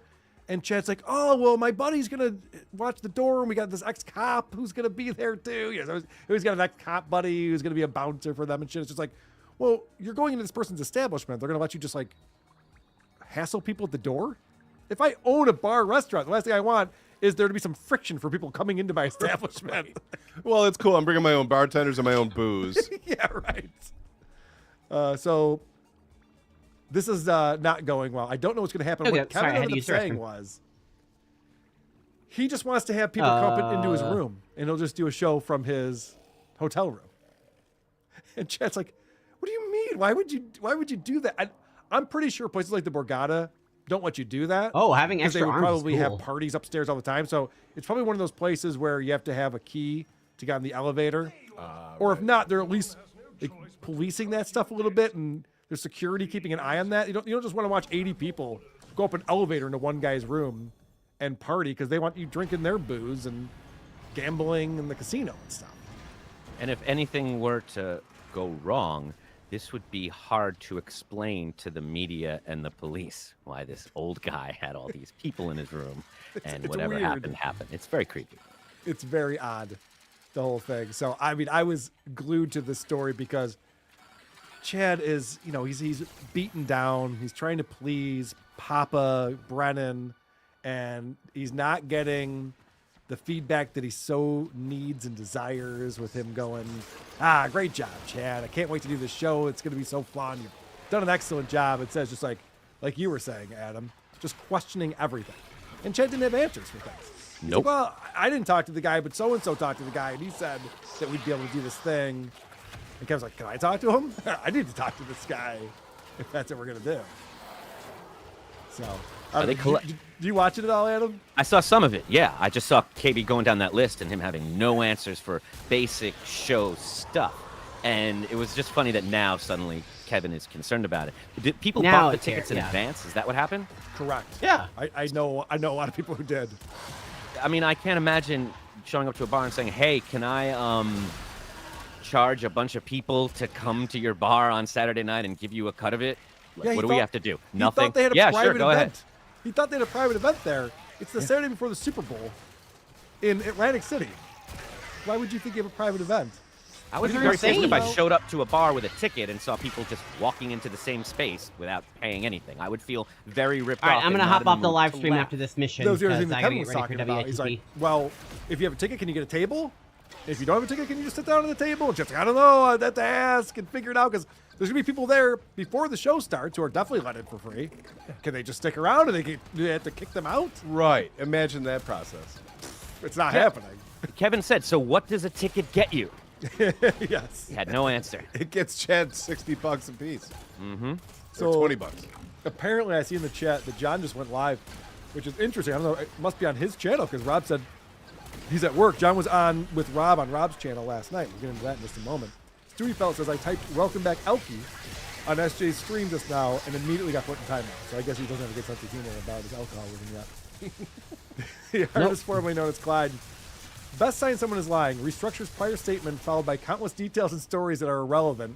Chad and Stuttering John do this a lot.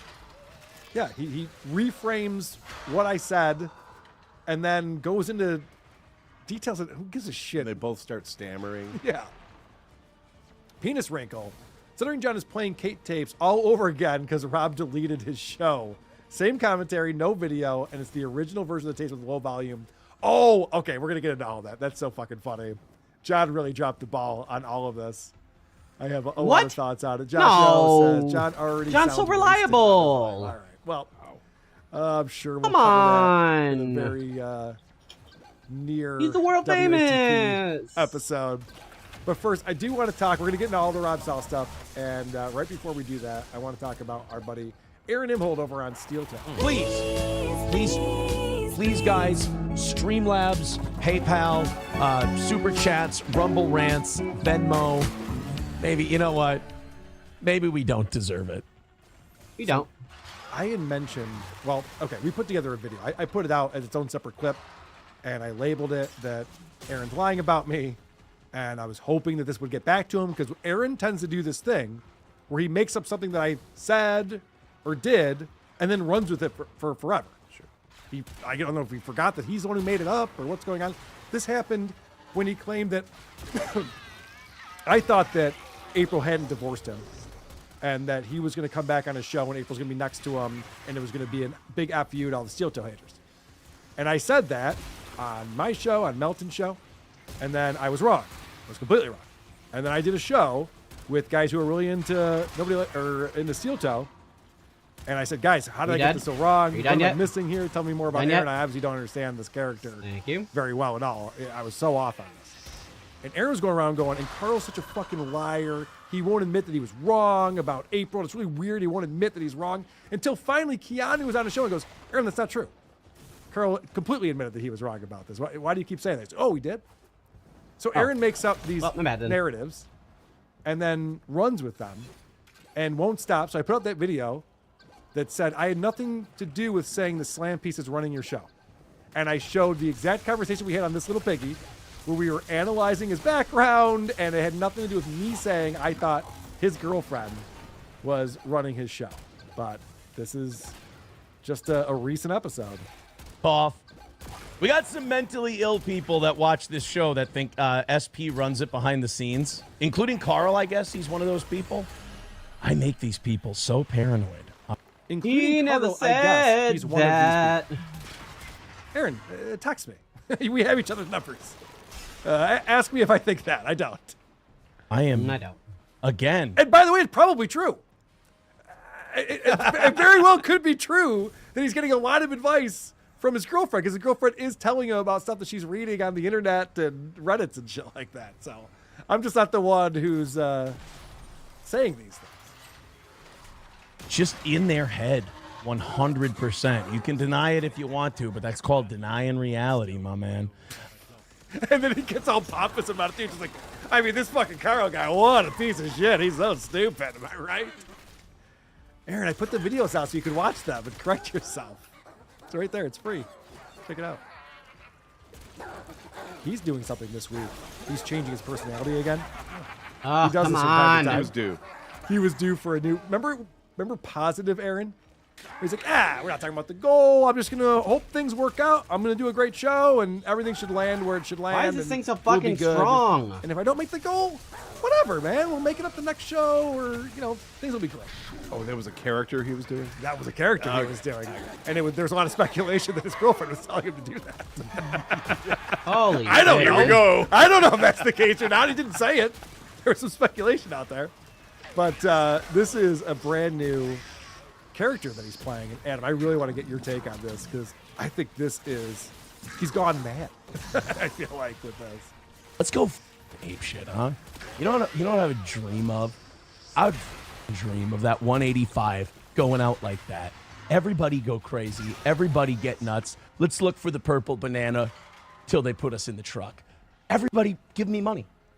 Everybody click PayPal. Everybody click Streamlabs. Just throw it. Don't even think about it. As they say in Billy Madison, don't even think about it. Just hand it over. This is like, I guess, the Beggy Monster? Is that the new character that he's playing? That's a very friendly version. But... I like the Beggy Monster better, personally, but... The body language is amazing. He looks like a baby in a high seat waiting to get fed and like having a tantrum that the food isn't there yet. He is so white, he's almost blending into the background. I think if there wasn't that orange steel toe behind his head, we would just see a floating pair of glasses in the You're shirt. right. That's why he centers that right there, because the paint on the wall is the same color. That makes sense. We knocked it out this Not the item morning. I was looking for, but I want to have a perfect day today. I can't go without. This isn't sarcasm, by the way.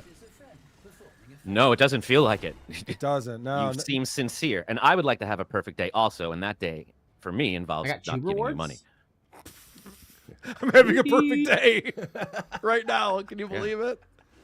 Look at this asshole. I was going to say something more rude. He looks like a South Park character, like an actual one. Yeah, right. He looks like he should be voiced by Rocco. Yes. Give me this fucking money. Spare some change. He looks like those Canadian comics that Chad used to work with over at RJ's. In too competitive a mood. I'm feeling myself too much. There were people on Twitter today finally acknowledging there's so many people. Like toe derangement syndrome has become a thing that the internet's now using. There's a lot of people with it. Okay. This is the most frustrating part of Aaron. He's so right. this new character I'd is like so to unlikable. thank you all for joining. He's already, I'm going to hop off and get ready for WITP. That Might you would be on not tonight, want but I'm to not give too money sure. to or be friends with Until or have then, a conversation we'll with see you at next any time. But the worst part is when he sees something on the internet that he likes, and then he goes, everyone's coming around on this too. I saw on Twitter, everyone's agreeing with me. show me.